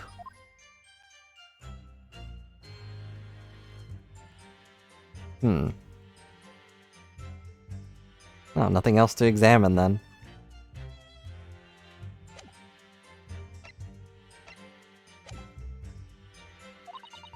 Coincidentally, I happen to be... Don't paint your cheek, that's gonna take forever to come out. Coincidentally, I happen to be just outside the house where the men in this case have their lodgings. I was at the tavern on the eve which thou speakest, for I bespoke my supper. It's the first time I've been in the area. I had a little matter to attend to, that's all. Anyway, I made it straight to the hospital, so I knew nothing about this business.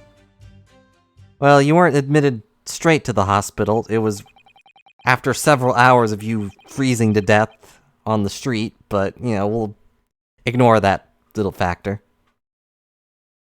Yes, second incident occurred inside a week of what I believe to be aptly described as the haunted lodgings. One can only presume the most unfortunate coincidence. Meanwhile, you say you were not in your room, Mr. Sham-Spear? 'Twas the following morn when I did awaken that I learned of this dire events. Mary, what a commotion did the officers of the law make for the floor above mine. Toseki was arrested on suspicion of attempted murder. Again. As suspected, there is nothing connecting these two witnesses but happenstance. It's true, it does seem as though they're unrelated at first glance. I'm not so sure. Something lurking in the shadows here. Feel certain of it. This is my own one and only chance to expose it.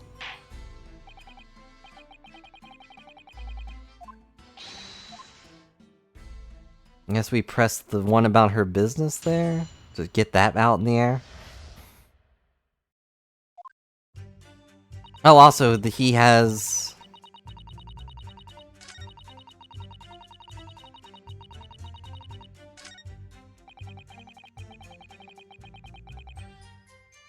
At the tavern. Hold it! The tavern, you say? Which one? 'Twas the Slug and Salad where I did tarry. 'Tis a jewel in the East End. And a little unexpected, I feel. What do you mean, Lord Van Zeeks? The Slug and Salad offers unusually fine dining for the locality, at least. Not an establishment you would expect to be patronized by a man with not even a crumb of bread in his room. It's true, the menu lists premium crusts of bread and glasses of water, and different levels of cloudiness. I would have expected grub's gubbery in the vicinity to be more appropriate of your means. Watery soup and mushy peas, or rather, soupy water and pea like mush. And all equally appetizing. I just wanted to try some water in a different pub for the once. What is wrong with that? How different can water really be? I tried carbonated water. It is gross. Or perhaps there's a more plausible explanation. Specific reason why he had to go to that particular establishment. Agreed. The fact on the day of all days he dined in a place he wouldn't normally does stand out. Shams' own actions the day of the incident 6 days ago were highly suspicious. What if we have some evidence that can explain those actions? Not at the moment. I think we need to... She didn't really react to it, so I think we need to establish her thing first. Yeah, absolutely. That's all in this battle, Council. I'd like Miss Green to reiterate her next statement.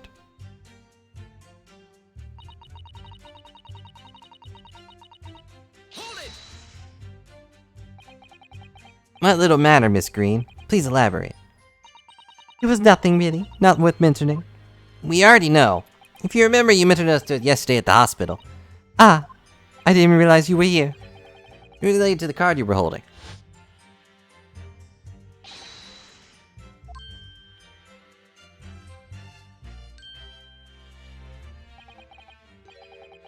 What was that? She clearly just hit something behind her back. That poor rat is in the memory.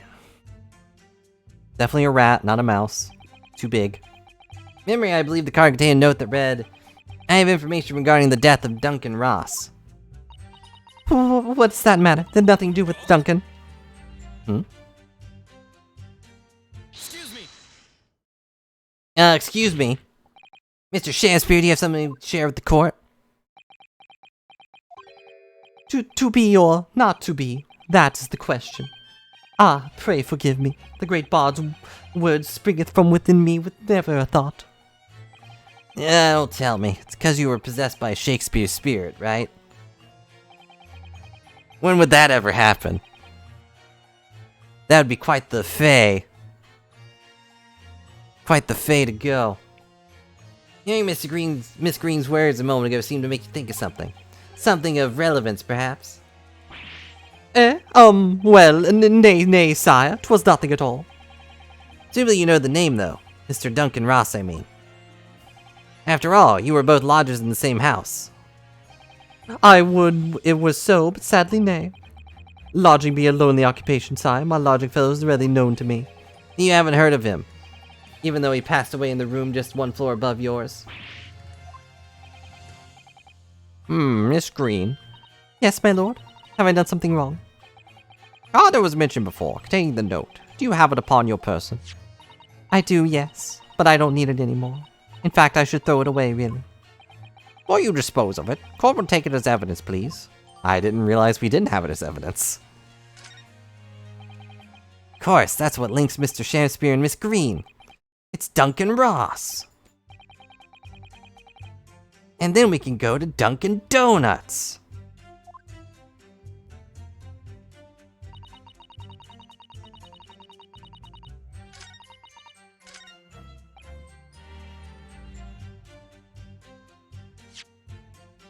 Okay, so...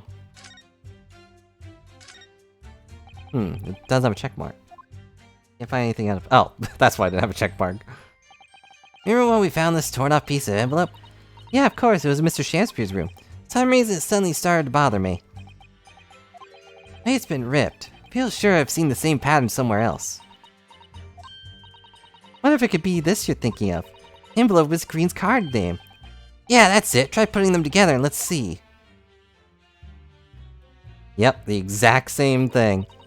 They go together perfectly. This torn off card of the envelope clearly belongs to this card.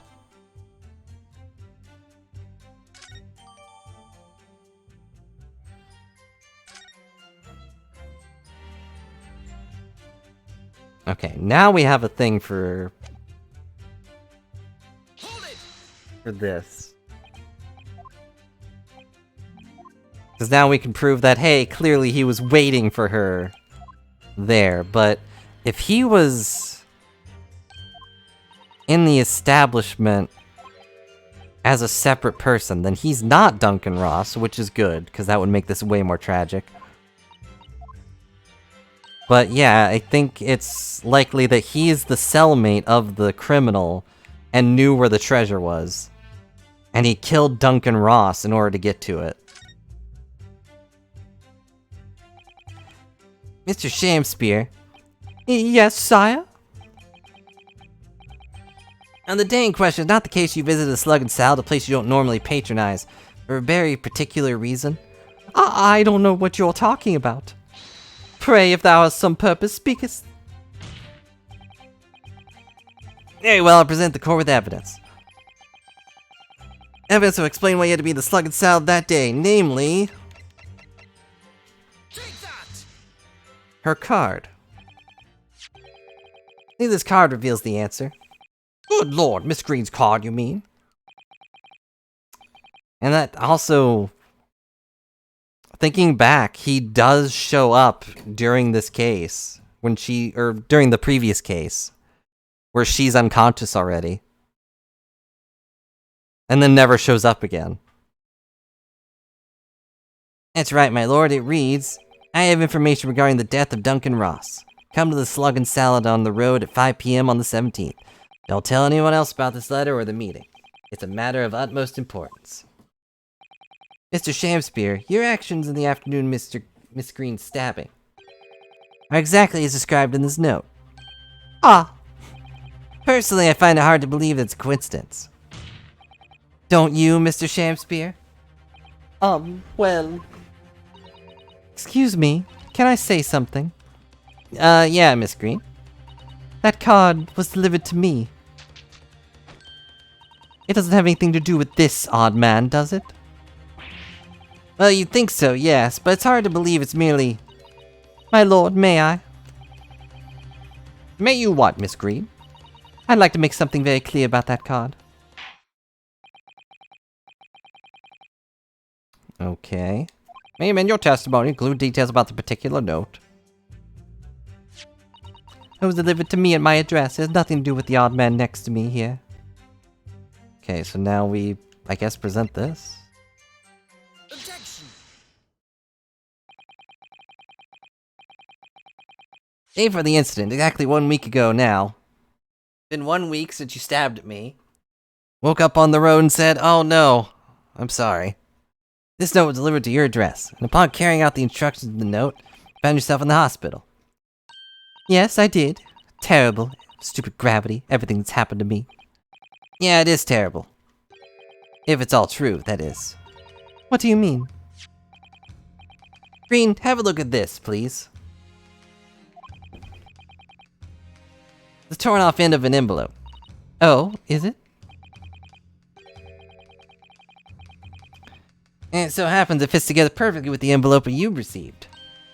Well, where did you find that? In Mr. Shakespeare's room. Eh? In my room? Mr. Shakespeare, you perhaps remember this note from somewhere? Well... Actually, after following instructions of the note, to the letter of the note, and are of note, then they are to the letter of the note and shutting down. Come to the Slug and Salad on the road at 5 p.m. on the 17th, and that's exactly where you went. Let me ask you again, Mr. Shakespeare. You already knew about this note, didn't you? And you, Miss Green. Well, what did I do? This torn off end of the envelope proves no, it was originally Mr. Shakespeare's room. So how is it came to be in your possession? I don't have the first idea. I'm just a fledgling artist after all. Only one explanation. You broke into Shakespeare's room and stole it. You did what? Sorry, thou has what? You broke? I mean, thou were in my room? What on earth do you want with me?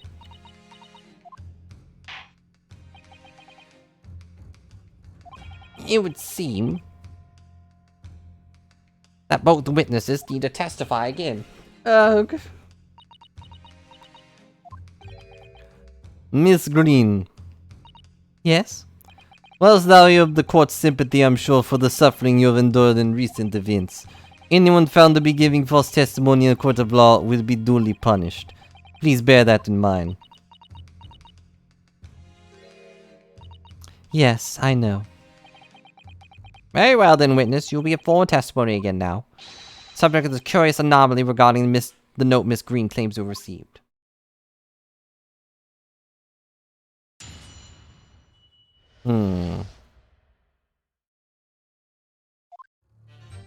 I do remember now. 'Twas a week ago. Peradventure, the note was delivered unto me. The day writ therein I did tarry a long hour in the Slug and Salad, yet nobody came. Thereafter, the evening I shared the company of the Japanese fellow, I did see the note had vanished. I don't know what you mean. You think I stuck in this man's room, do you? Why would I? I could point out the villain here. As for that torn-off piece of envelope, I don't know anything about it.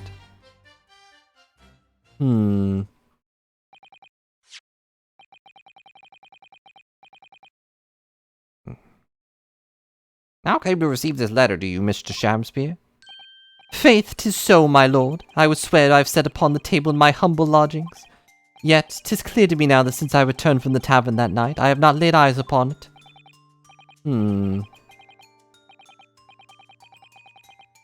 The Shakespeare is a jerk. I don't really understand where this is going either, to be honest. That being the case, young lady, your testimony was... A lie? Is that what you would think? How unfair do you think I'm the one lying?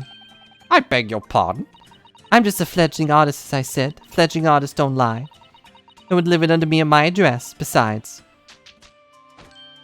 We all know who the liar around here is. If that's true, Miss Green, how do you explain the facts? Also, would you know that he's a liar? I don't see why I should explain. Sorry? I'm a fledgling artist. My job here is just to say what happened, that's all. It's your job to give the explanation and the proofs. You, the fledgling lawyer. She's acting a lot more suspicious and a lot more aggressive since we pressed her a bit. Fledgling will do his best. Evidently, my learned friend's cross-examination is our only hope in learning the truth. And the truth is that Penny wishes to leave again.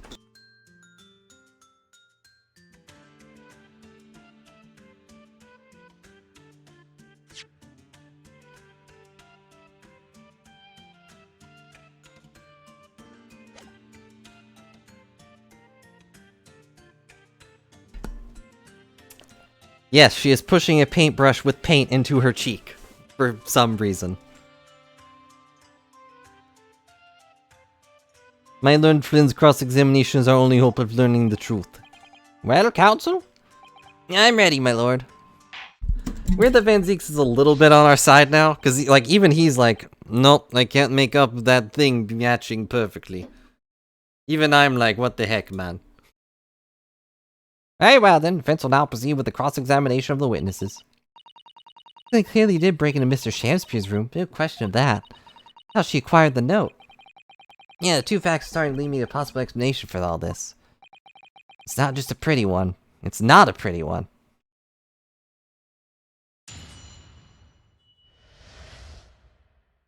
Honestly, I'm not sure why Van Zeek shows up at the thing.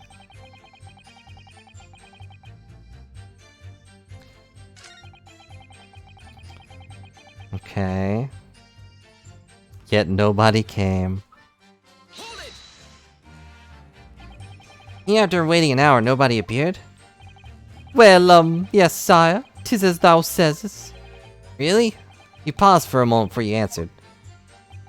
In truth, when thou asked whether nobody appeared, I did suddenly recall. Really? You mean tell the court that somebody did appear after all? I was not alone that night, the slug and salad, my lord. No, 'tis returning to me now. I did treat my lips to utmost clear water, and mine innards to premium crusts of bread. And all around me dancing me a great many companions. What do you mean? Flies, sire, flies. Good lord! Name of Beelzebub, what were they? Fairies, perchance, from midsummer night's dream, come to taunt me. I think they were just flies. Can't help thinking the flies ought to choose something more wholesome to buzz around. Ow.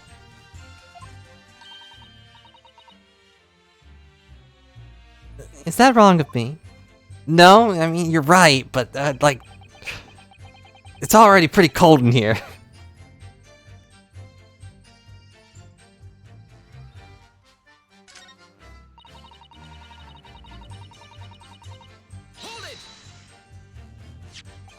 Seems this note was actually delivered to Mr. Shakespeare about 1 week ago, before you looked at me. Oh, does it? But for some reason it ended up in your possession. I can't think of any way that could have happened, except for you breaking into Mr. Shakespeare's lodging. Objection, but for what reason would the witness have done that? That's what I'm asking her. Why are you interrupting? I won't deny Miss Green's possession note would appear to defy logic.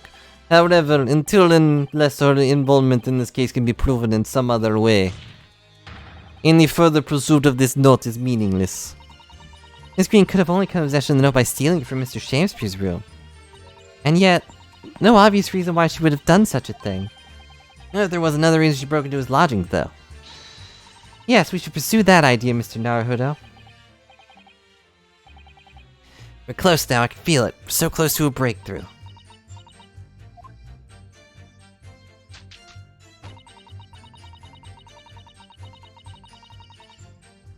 I'm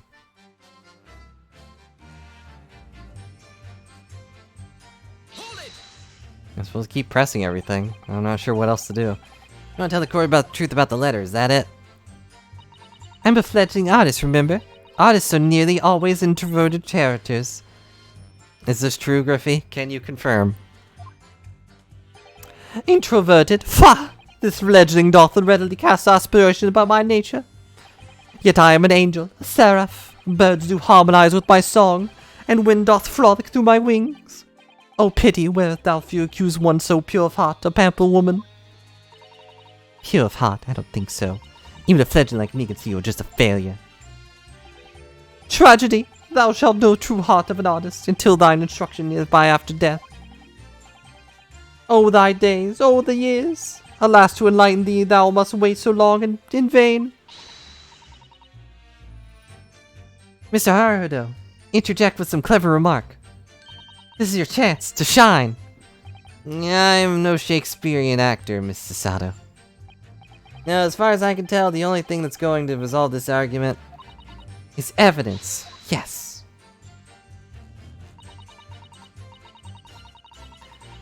And Miss Green did in fact bring into Mr. Shakespeare's room, where she found this letter. We just got a letter. Terrifying? Yeah, I'm afraid to say. How come this cross-examination may well change how we look at this case completely? I wish he would share that conclusion with us.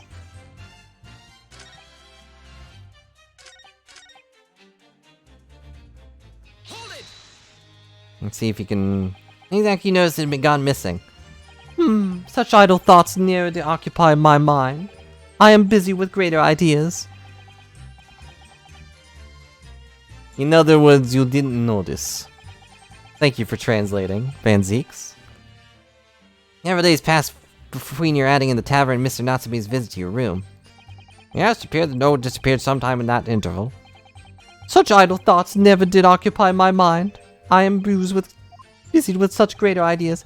Yet during that time, Miss Green was accompanied to the hospital, was she not? Clearly then, she could not have been stealing things from Mr. Sham-Spear's room. Yeah, of course.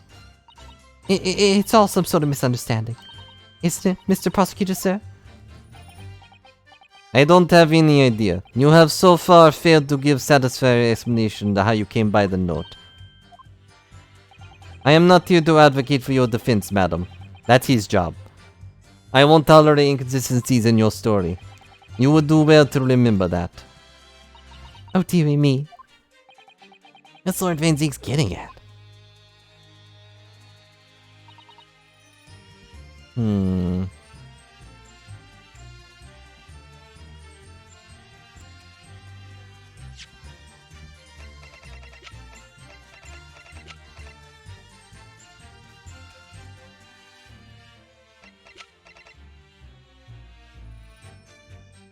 Objection! Okay, whew. Because if the idea is that she poisoned the gas pipe, then... You know, obviously she would have had to poison the gas pipe. Yesterday at the hospital we saw you with this bottle. Of the contents spilt during the course of our meeting, a small quantity remained. According to the defense's independent analysis, Mr. Sholmes' chemistry set, liquid that's still in the bottle was identified as poison. What? That poison? The poison for Sham-Spear. The very same poison that afflicted Mr. Sham-Spear. Ah? Miss Green, you broke into this man's lodgings for one reason, and one reason alone. To cover the end of the pipe that feeds the gas lamp in Mr. Sham-Spear's room with poison. Can this be? You broke into my room to... May seem incredible to the court, but from the remaining clues, there is only one logical conclusion we can reach. The person who attempted to take Mr. Sham-Spear's life with poison was you, Miss Olive Green. Oh dear, oh dear. Oh dearie me! Oh, okay, there it goes.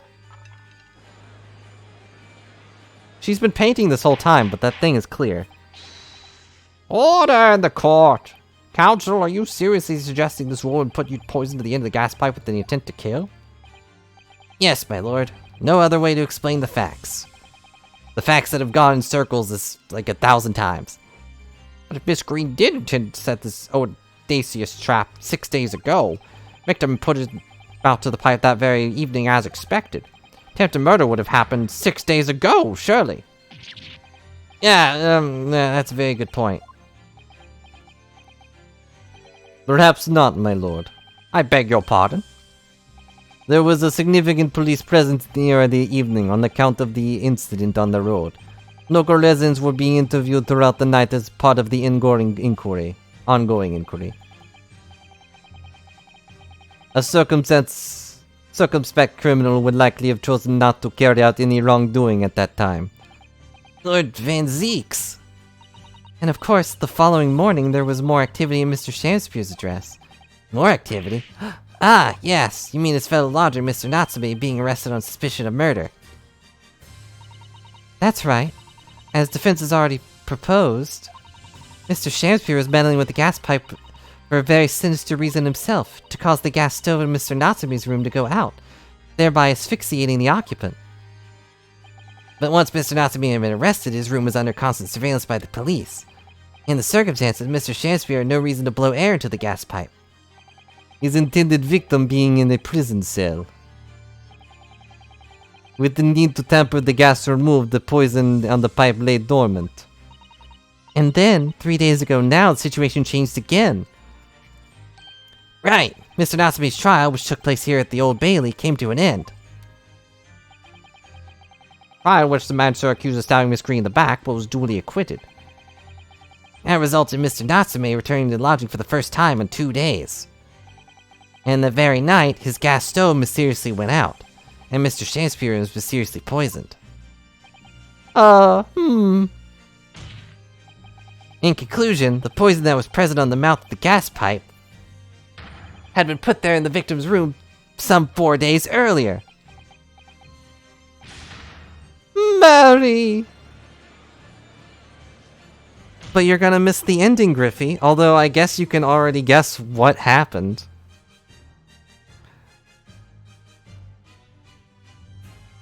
But thanks for hanging out, Griffey. Always happy to have you around. Even if you're a huge nerd. You didn't hear that from me, though. With that new understanding, it becomes clear this letter was all part of the plan. What plan? The plan with the power. What power? The power of voodoo. Voodoo? Cole recalled that the note gave instructions to visit the slug in the saddle at 5 o'clock. And the recipient should tell nobody else. The reason for the instructions are now clear. It's okay, Griffey.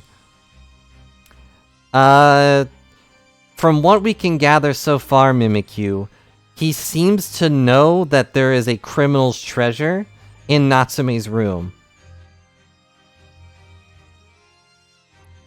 And he was trying to kill Natsume in order to get access to it. I saw that when I was like 9 or something. And the reception should tell nobody else. Reason for the instructions now clear. To ensure the lodger would not be at home at the stated time. To make sure I wasn't home. Exactly. While you were out, Miss Green could safely slip into your room, knowing that she wouldn't be disturbed. You mean to say the letter Was written by Miss Green, yes. In order to cover her tracks, she took it away with her when she left. Just after she smeared poison over the mouth of the gas pipe in your room. Oh, she's also standing on a box.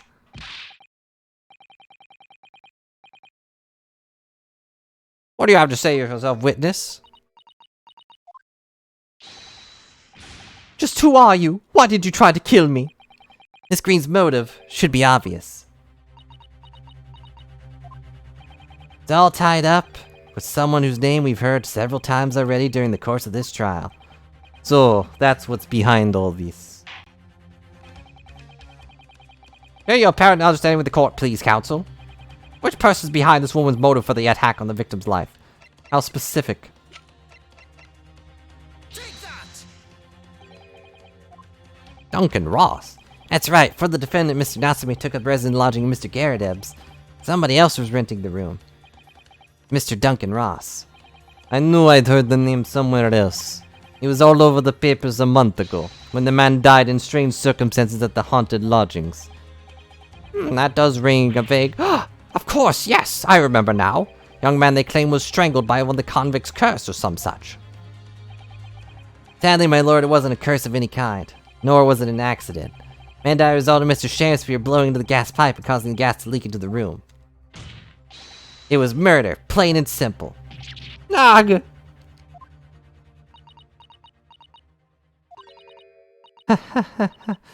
Well, what do you know? The world is so unfair. Curses, curious deaths. It's all people care about. It's an interesting story they want to know. Doesn't cross their minds that real people are involved. Once they're bored, just 1 month later, once story's lost its appeal, everyone's forgotten him. You mean you. Duncan was. Mr. Ross was Miss Green's fiancé. Fiancé? You. May not have known until now who Miss Green really is, Mr. Shakespeare. But she's known exactly who you are all along. Because you're her sworn enemy. The murderer who took the life of a man she was to marry. Marry? Miss Green, is not the case that in order to exact revenge on Mr. Sham-Spear, you smeared poison over the end of the gas pipe? She looks more sad than upset. This is all quite extraordinary. Am I correct in my understanding that you now accuse both parties, counsel? Each on different counts of murder? Well, I mean, she didn't murder him, he's still clearly there, but yes, my lord, that's correct. Objection! Objection! Inhaling so deeply, it appears that my fledgling learned friend has taken a lungful of dubious gases, causing his judgment to be clouded. What? Could you speak English, please? Why would Mr. Sham-Spear want to kill these lodgers, as you say? You have completely failed to provide the motive to substantiate your accusation against the man. Yes, that's right, Mr. Reaper, my liege. I've been slighted. 'Tis lies, all lies. I deny every countenance. You'll have to forgive me, Mr. Naruhodo, sir. But I don't intend to admit anything either. Miss Green, I'm sure you'll think I'm being very rude, but I'm not going to be sent to the gallows for the likes of this scoundrel. I mean, you wouldn't be, he's still alive. You broke into the man's room. If you didn't do a smear poison in the pipe, what was your reason? I thought I'd have a look around, that's all. Sorry? You're right, I suspected him. So I thought perhaps I might find some evidence of something in his room. Evidence that it was him who took Duncan's life. Oh vileness, oh villainy, oh tyranny, oh roundty of wounded. In any case, where did I leave my room? I do turn the key in the lock. That whole place is falling apart. The locks and the doors are no different. Duncan showed me how once to unlock the door, with some terps and a piece of wire. Oh awfulness, oh artfulness, oh Tiffany, oh profanity of women!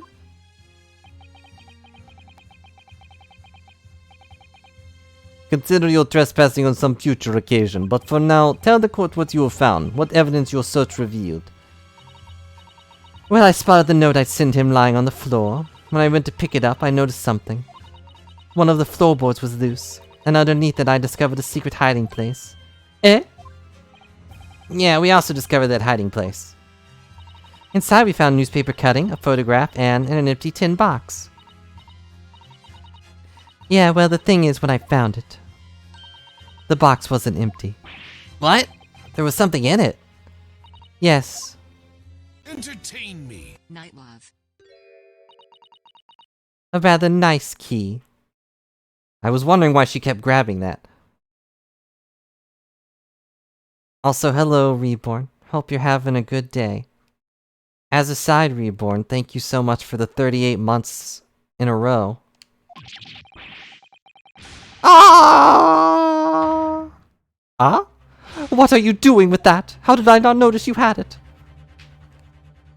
Also, Reborn, as another side, would you be interested in playing a board game or something tomorrow? Most likely, the Pokemon game that is not the one we were playing.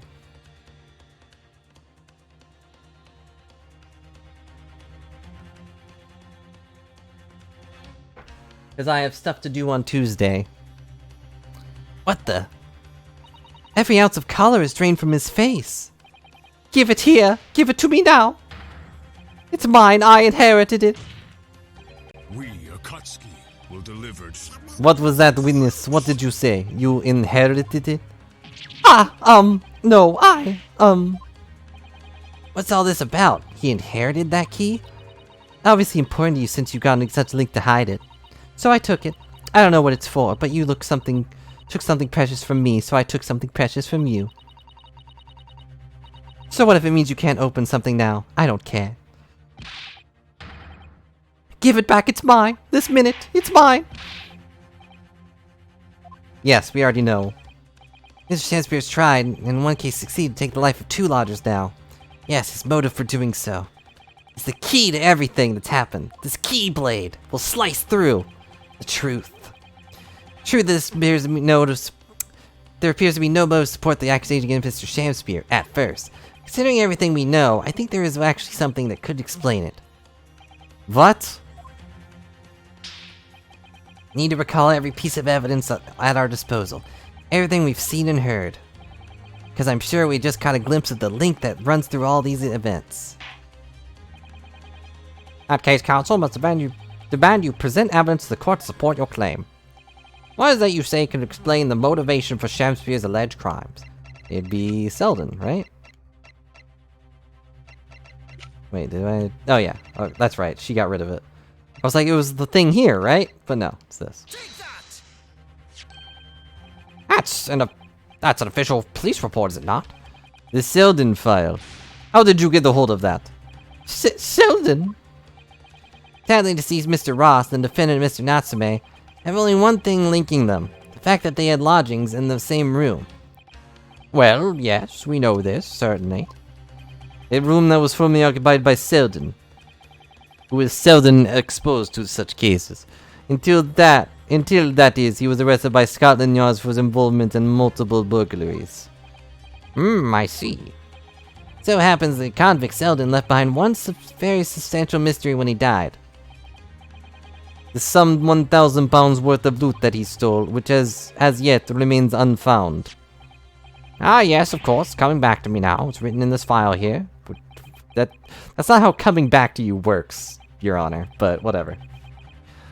1,000 pounds lost en route to hell, that was how the papers summed it up. Seeing that one particular fellow inmate was with the convict in his final moments, not hard to imagine Selden entrusting that inmate with his most closely guarded secret. Location of the stolen loot, and perhaps a key to unlock whatever container the valuables were in. You mean this key is... Mr. Sham-Spear, it was you, wasn't it? You were at the capital offender's side when he died, were you not? What are you talking about? 'Tis a false charge, I tell you, a false charge. The name of the inmate who was with Selden at his death isn't noted in this file. A simple telegram to the prison where he died would quickly tell us how false the charge really is. But even if it's true, why would the man be so intent on killing every subsequent occupant of the convict's lodgings? Only one explanation for that, my lord. He was in that very room. That Selden hid his loot.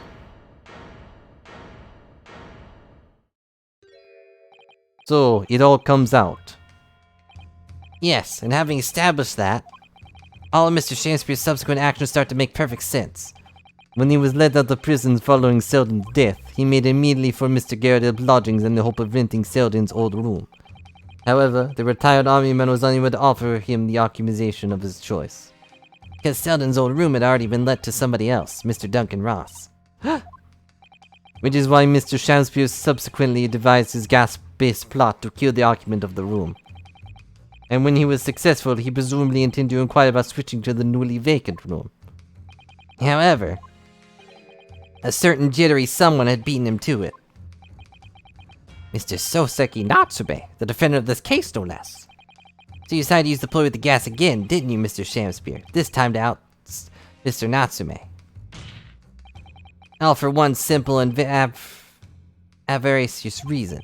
Get your hands on the 1,000 pounds of loot behind the dead convict. I mean, he's pretty loaded with those gems already, but... Did I do it? Was that the end?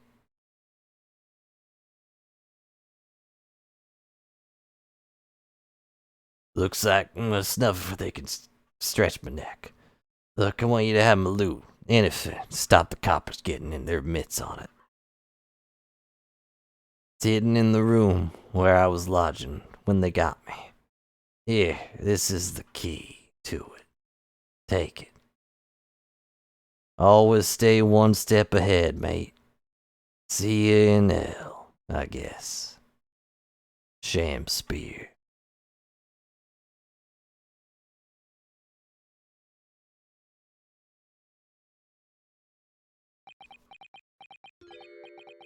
It's mine. What did you just say? It's mine.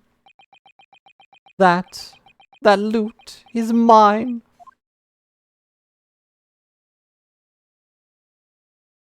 Oh no, he's gone completely crazy. Mr. Sham-Spear? It's all lies. I don't accept any of it. Why should I? After all, you don't have a shred of evidence. You can't prove I killed that fellow. Forsooth, I'm the victim here, remember? Isn't that right, ladies and gentlemen? If I don't admit to it, there's nothing you can do. You can't arrest me. For the time being, anyway. Verily, you can't arrest the victim, can you? Yeah, we can. Isn't that right, ladies and gentlemen? I'm so close. I just need a few more hours. I swore to myself that I'd get my hands on it. And I can almost taste it now. Do you really think I'd just give up? There's no question in my mind now. This man's guilty through and through. Seems so other intoxicated by the idea of money. Afraid that however hard you press him, he'll never admit to what he's done, Mr. Naruhodo. There is a way. Pardon? One way I can finish him. No. I already committed the most heinous of crimes to get his hands on that loot. Which means all we need to do is find it first. A fine plan, were it not for the fact the police thoroughly searched the room following the death of Mr. Ross. If it is there at all, it must be very well hidden indeed. Not conclusive evidence. Certainly cannot rule. If only there was some way we could find the convict's loot quickly. We haven't been in Natsume's room in forever, though. Final piece of this complex puzzle. I think I might have it in our possession already. Or rather, I think we may have had something that could help us find where the loot is hidden. My lord? Yes, counsel? I'd like to make a proposal about how to find the late convict's hidden loot. I believe we are already in possession of something that could give us a clue to his whereabouts. Our last chance, so it has to be worth a gamble. Besides, we used the same technique once already, and definitely paid off then. Very well then, counsel, let's hear your idea. What do you propose we can use in order to locate the hiding place of the deceased convict's hall?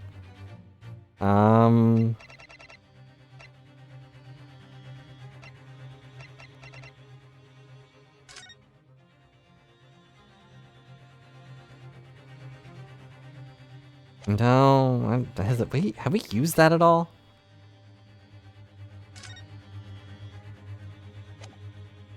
The cat stole it, maybe. I wouldn't be surprised. Anything in this one? Maybe this picture and like that thing behind them is the key? I mean, I really don't know what's no, because that's outside, isn't it?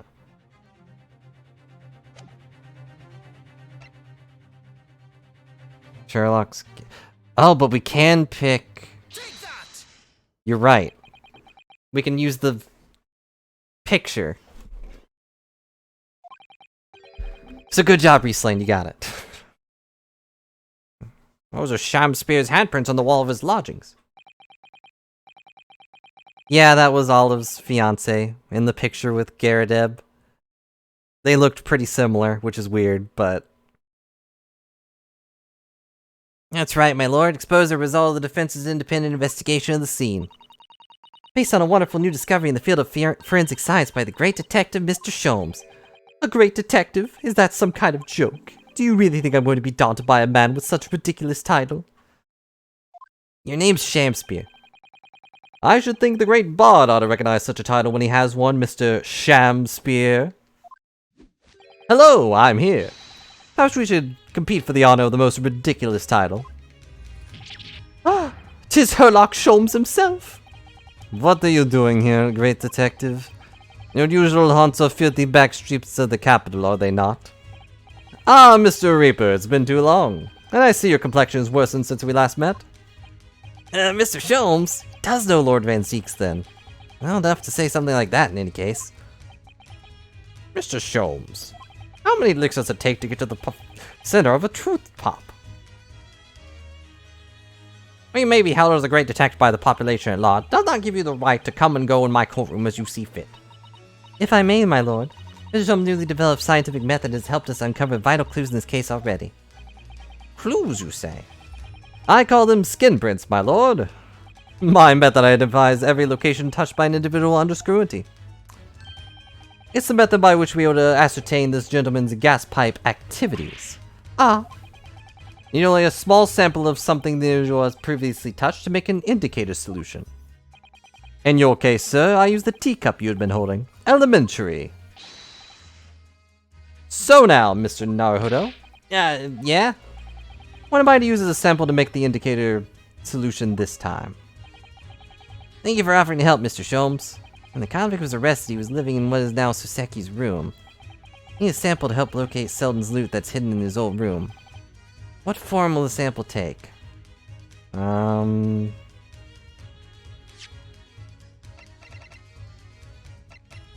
Something of his...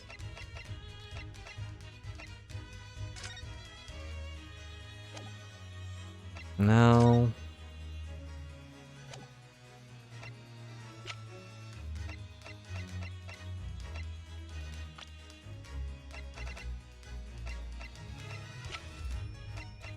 Weird that we don't even know what Selden looks like. Yeah, I was thinking the key, because that's the only thing I can think of that was actually his that we know about. But also that, like, we've seen her holding it, like, so many times. Like, would the key really be viable? And also, I don't have the key, but maybe we can present her. Need something of Selden's in order to create the indicator solution to find his loot. Something the convict owned happens to be in possession of somebody listed in the court record. Upon my word, Mr. Naruto, your powers of reasoning appear to be on the up. Which particular person do you have in mind? Okay, I think we're on the right road. Take that! Miss Green? Me? What do you want with me? The key around your neck, if you please. Sorry? The key belonged to Selden. There will be remnants of secretions from the man's skin on its surface that we can use. Very true. That is the sample we need. Using it, we can create the indicator solution required for Mr. Sholmes' skin print seeker. And find out exactly what Selden touched in the room that he used to rent. Mr. Shamspear is one great to another, I assure you. If the late convict's hole is hidden somewhere in his former lodgings, I shall uncover it in no more than 30 minutes. So, Mr. Shamspear, truth is well within our grasp now, and as such, you will never get your hands on Selden's stolen wealth.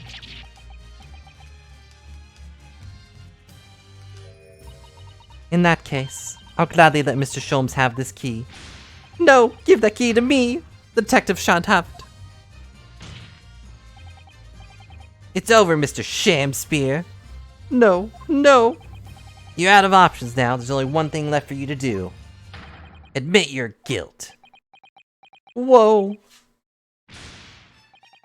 Oh, shameful sphere. Despair. Be thy name. Why is he exploding? Why did he explode? Where did the other two go? Where did the confetti come from?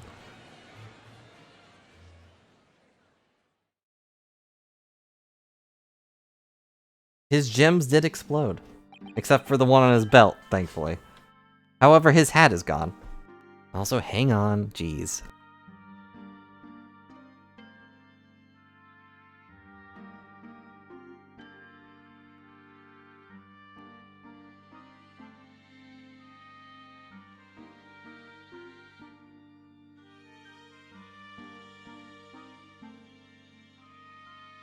I'm back.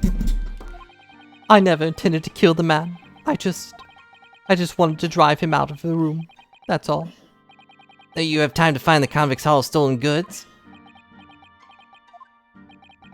Yet after you killed the young man, you still didn't move into the room. I asked the landlord, of course. I pleaded with him, but he refused. Why? I was 3 months behind with the rent, for one thing. Mr. Garrett really had a lot to put up with. And he had gas repair work done immediately afterwards, putting the room out of action for a while. And then, this Japanese man swooped in at just the right moment to sign the new lease. Poor Mr. Natsume, what unfortunate timing. Then, 5 days ago, after the incident on the road, when the Japanese fellow got himself arrested, I thought I'd finally have my chance. But it wasn't to be. No, the scene was sealed off and guarded by the police night and day. And if I remember rightly, Mr. Shom spent the whole day there reading books. He did do that. Every time we went in there, he was just constantly sitting on a pile of books. I couldn't even enter the room, let alone search for loot. Which is why on the day Mr. Natsume was acquitted and returned to his room, you once again tried your trick of blowing air into the gas pipe that feeds the stove to his room. Unbeknownst to you, however, that action would lead you to a deadly trap.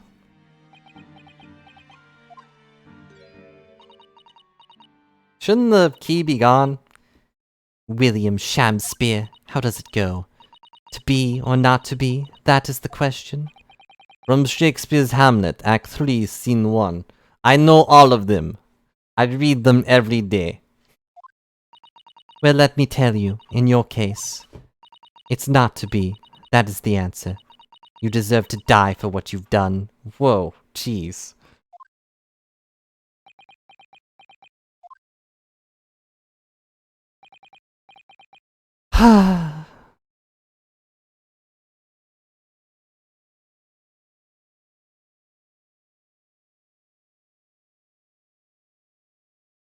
Shouldn't she still not have the key? At first, I really did think it was just a terrible accident. I'll never forget our conversation the night before Duncan died.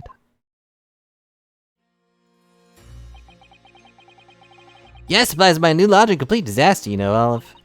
Gas supply? Yeah, the stove always seems to go out in the middle of the night for some reason. That's no joke. They say it's the convict's curse. Oh, Duncan, please, don't say that. I don't care how cheap it is. Alright then, if that's important to you, I'll start looking for a new place. Bedroom's at my house. Why don't you leave for that horrible room tonight? Yeah, I'd better not. We said we'd wait until we graduate before we told our parents, remember? But that was the last time we ever spoke. That very night, he fell victim to the gas. If only I'd known it was going to happen, I'd have insisted he left that horrible room that instant.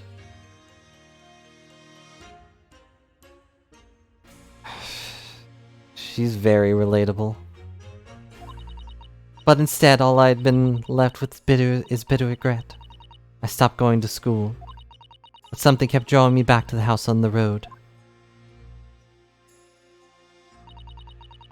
I saw a stooped Eastern man looking with a mustache coming out of the house one day while I was there.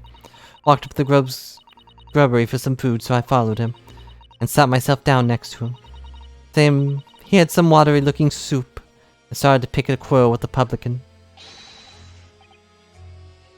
He's cursed, I tell you, cursed! Ghost of that convict who used to live there. He's trying to suffocate me.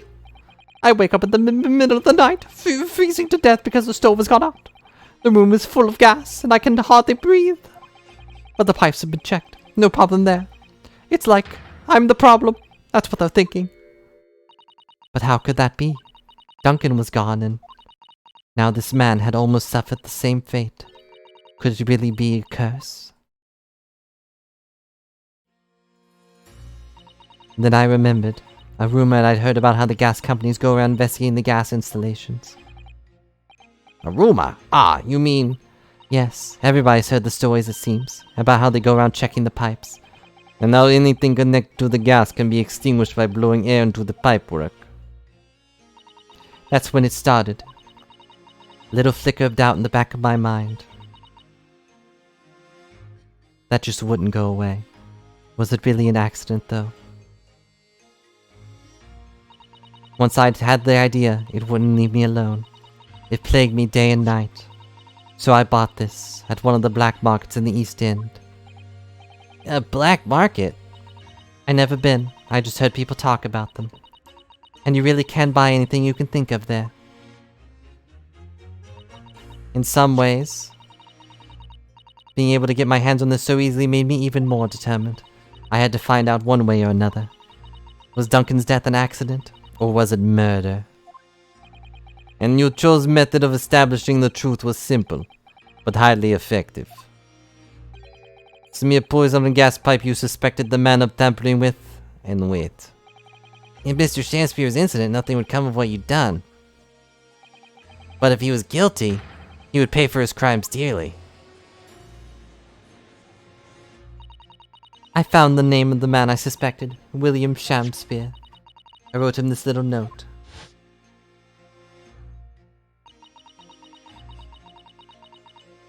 I have the information regarding the death of Duncan Ross. Come to the Slug and Salad on the road at 5 p.m. on the 17th. Don't tell anyone else about this letter or the meeting. It is a matter of utmost importance.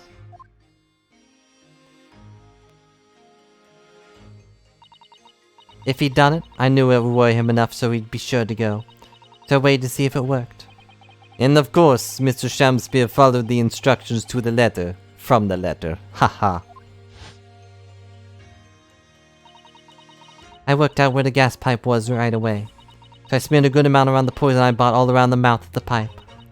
All the time praying that the devil's work wouldn't be done, and that was just some wild fantasy.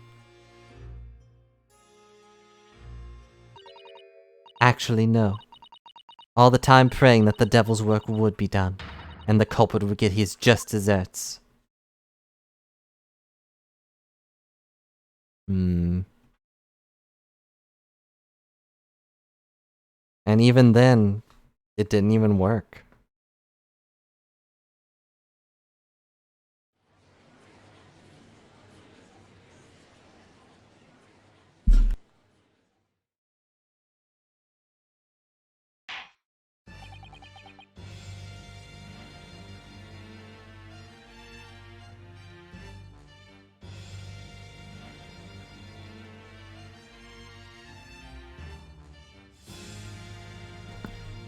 "3 days ago,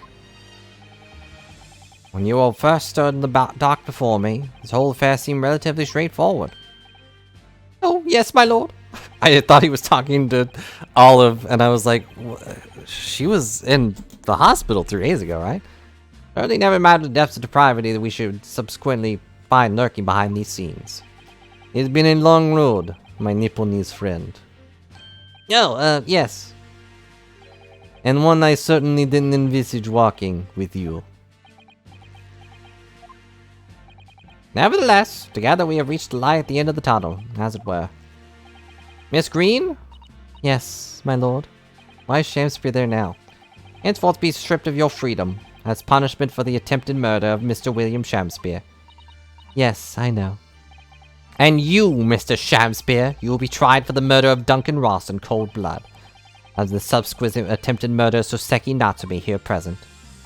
I'm so upset my shoulder pads are clipping into my spine. Mr. Naruhodo. Yes? Yesterday, at the hospital, when you and your friend stopped me from ending your life by drinking what was left in the poison bottle. I wasn't myself. I can't even really remember what I was going through in my mind. To be or not to be, I suppose. That's a question that's so hard to answer, it seems. Well, personally, I'm glad of your being here, Miss Green. Oh, and I'd like to believe that it's a blessing Mr. Shakespeare didn't die when he ingested the poison. For your sake, at the very least.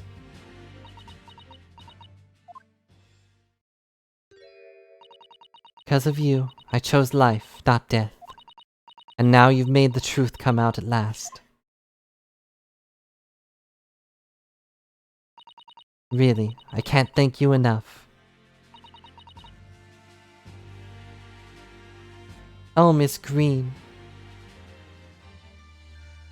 Yes, he will also... They already found out that not only did he tamper with it, but he was cheating gas and not paying for it. Mr. Soseki Natsume? Ah, yes, my lord. Court declares that you were exonerated from all blame in this matter. Accordingly, I call upon the ladies and gentlemen of the jury to present a verdict of not guilty. Full agreement, my lord. In that case, I hereby declare the defendant... We did it! Not guilty. Just ignore those 2 black chairs. Are the fireworks really necessary? Also, Natsume is one of the first few people to see that twice. Court is adjourned.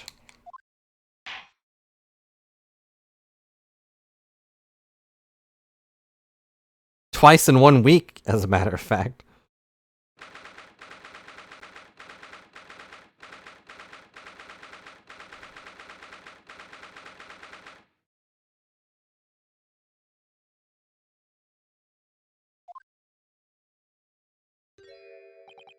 Oh, yes.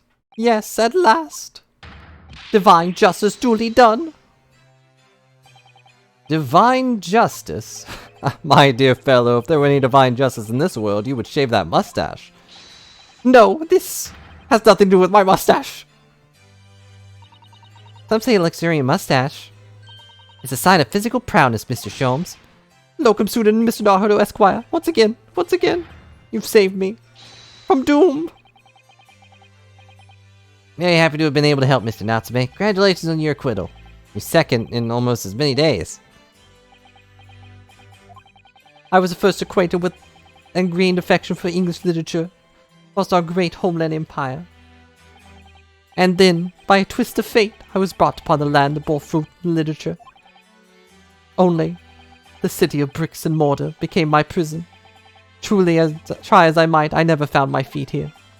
In the end, I confined myself to my room, and lived life through a friendly old books. You had such a difficult time, haven't you? Ah, but a week ago now, I dragged you out of that dark and dingy room of yours, did I not? You did. I've seen more life in this week than all my years at date. And for the first time, I feel that I've begun to see the true face of the English that so far have been hiding from me behind a wall of fog. My dear fellow, there's nothing special about the true face of the English, as you put it. Wherever one goes in the world, humans are human. There are few genuine differences. Very true, Sholmes. Yes, I think you're right. I've finally started to see that, and I've come to understand something. I've worked out why I was attracted to English literature in the first place. It made me see that whatever our nationality, we humans all have the same hopes and fears. We're all doing our best to live. Well said. Come to feel the same way. And also, you can say that gravity's out to get all of us. I've made a decision too. I'm going to cut short my study tour here and return to Japan. I hate when he grabs his head like this, because it definitely looks like he's just gonna twist it. You know? And it's very unsettling. Bop it. Don't twist it. What? Just when we become friends here in England. What a terrible shame. Oh, I know. That does tug my heartstrings. It really does. But I've decided to take everything I've learned in Britain and write something of my own. A novel of sorts, I suppose. Oh my, you're becoming your own literature, Mr. Natsume? How wonderful. Oh, well, no, I mean, I wouldn't presume to call it literature. Why not? When that's precisely the definition, Mr. Mustache. I suppose you're right, yes. It will, in a way, be literature. But as of now, all I know is I'd like to try my hand at writing. I have no delusions of grandeur. I, for one, love to read your work. Well, all things considered, it may be for the best. After all, you have once again emerged victorious from a battle with the Reaper. That's very true. And there is no salvation from a person in the dock when the Reaper is the prosecutor. Desire to return post haste to the perceived safety of your homeland is quite what I understand. My goodness, yes, faced with such a terrifying prospect. Nobody would consider that cowardly, I'm quite sure. I hadn't considered that. But that's not why I'm leaving. I mean it. Objection. And that was the case we found ourselves embroiled in 6 months ago now. Seki did indeed return to Japan and submitted a report about both cases to the government. On the reading that report, the Professor Mikotoba prompted to visit the scholar. Barely any time later, Sasato was given the news that she must return to Japan as well. on the back of a telegram stating falsely that her father had fallen gravely ill. The only possible explanation that comes to mind: what had happened after the trial, on the following day. The day that we uncovered the loot hidden by the now deceased convict in his former lodgings.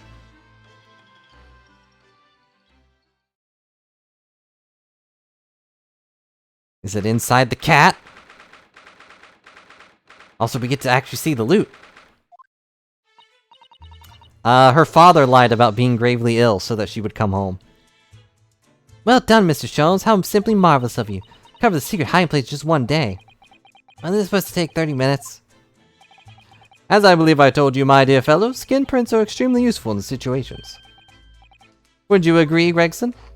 Ah! Gregsy's been happily munching in agreement this whole time, you know, Hurley. Happily? I think perhaps humorously it might be closer to the truth. So, transpires the man fashioned a hiding place in the ceiling. What was in it? What exactly was the loot? Let us look then, if you're ready. Let's examine the late burglar's hall. What is that? Looks to be some sort of neckband or collar. The Hounds of Baskerville.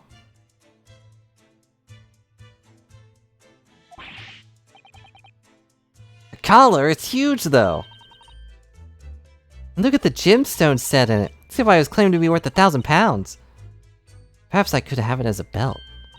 Oh, if you notice on the inside there, there's some dark stains.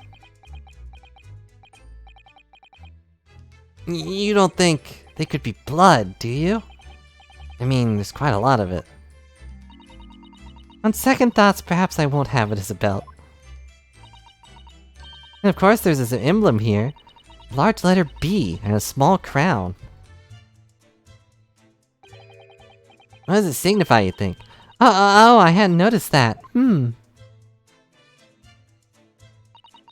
as though I've seen that emblem somewhere before, you know? Where could it have been? That's enough of that, I think. What? What's the matter with Mr. Sholmes? All the collar is drained from his face. Well, Inspector, I believe you ought to be taking this, ought you? Could be valuable evidence, after all. Must be kept safely under lock and key. Ah, yeah. Get your grub hands off that, you lot, and hand it over, now!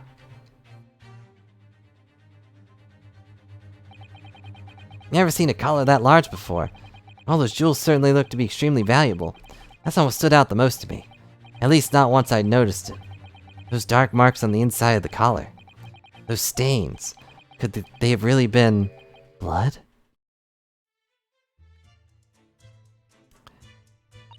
Well, that was a funny case, wasn't it? But it's all buttoned up now. You look very pleased, Iris. I am, because I was starting to wonder what could be used as the basis for this month's story in the magazine. This case will be perfect. It's been so fascinating. Talking about the latest installment of the Adventures of Sherlock Sholmes, I presume. The mystery of the knife in the mist, and the mustached man on the convict's curse, perhaps. I could make a 2-part story. A word, please, Iris. Yeah, what is it, Hurley? I'm sorry, but you can't write about this case. It's out of the question. Why not? It's a great case. Then I shall have to insist you limit yourself to the first of your 2 titles. The second must never be written. Is that clear? Yes. Yes, Sholmes is hiding something about the Hounds of Baskerville. Ah! Voice acting. Cases became buried in obscurity. Now, looking back, I feel I understand. I can see why Mr. Sholmes forbade Iris from publishing the story. It would take a little longer before I saw the link between everything that had The link between would words. happen. And has happened. For it wasn't until 2 months after the arrival of Susato-san's letter that events began to unfurl again, with an incident that took place at the very heart of the eagerly awaited Great Exhibition of London.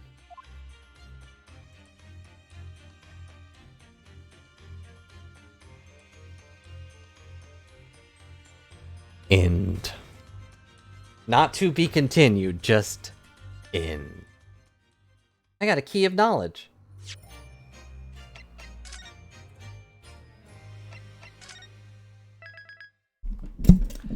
Well, we did it. And the next is the Return of the Great Departed Soul, which means we're going to be talking to ghosts. Will our sword talk to us? Will we talk to Kazuma? Finally? Because it had jewels on its collar.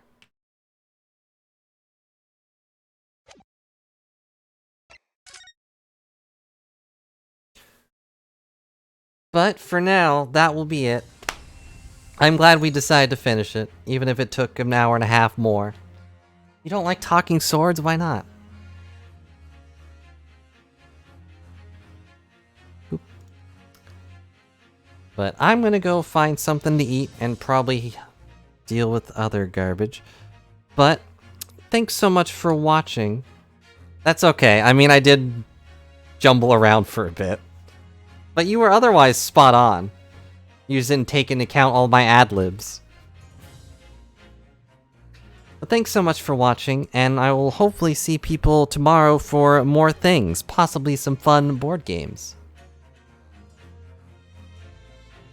Excalibur from United King, your something something is going to California.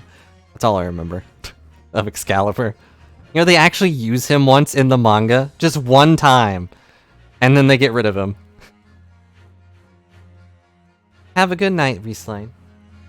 Be sure to get good dreams and don't suffocate. But anyways, thanks a lot for watching, everyone. Hope you all have a good night, and I will see you later. Bye for now.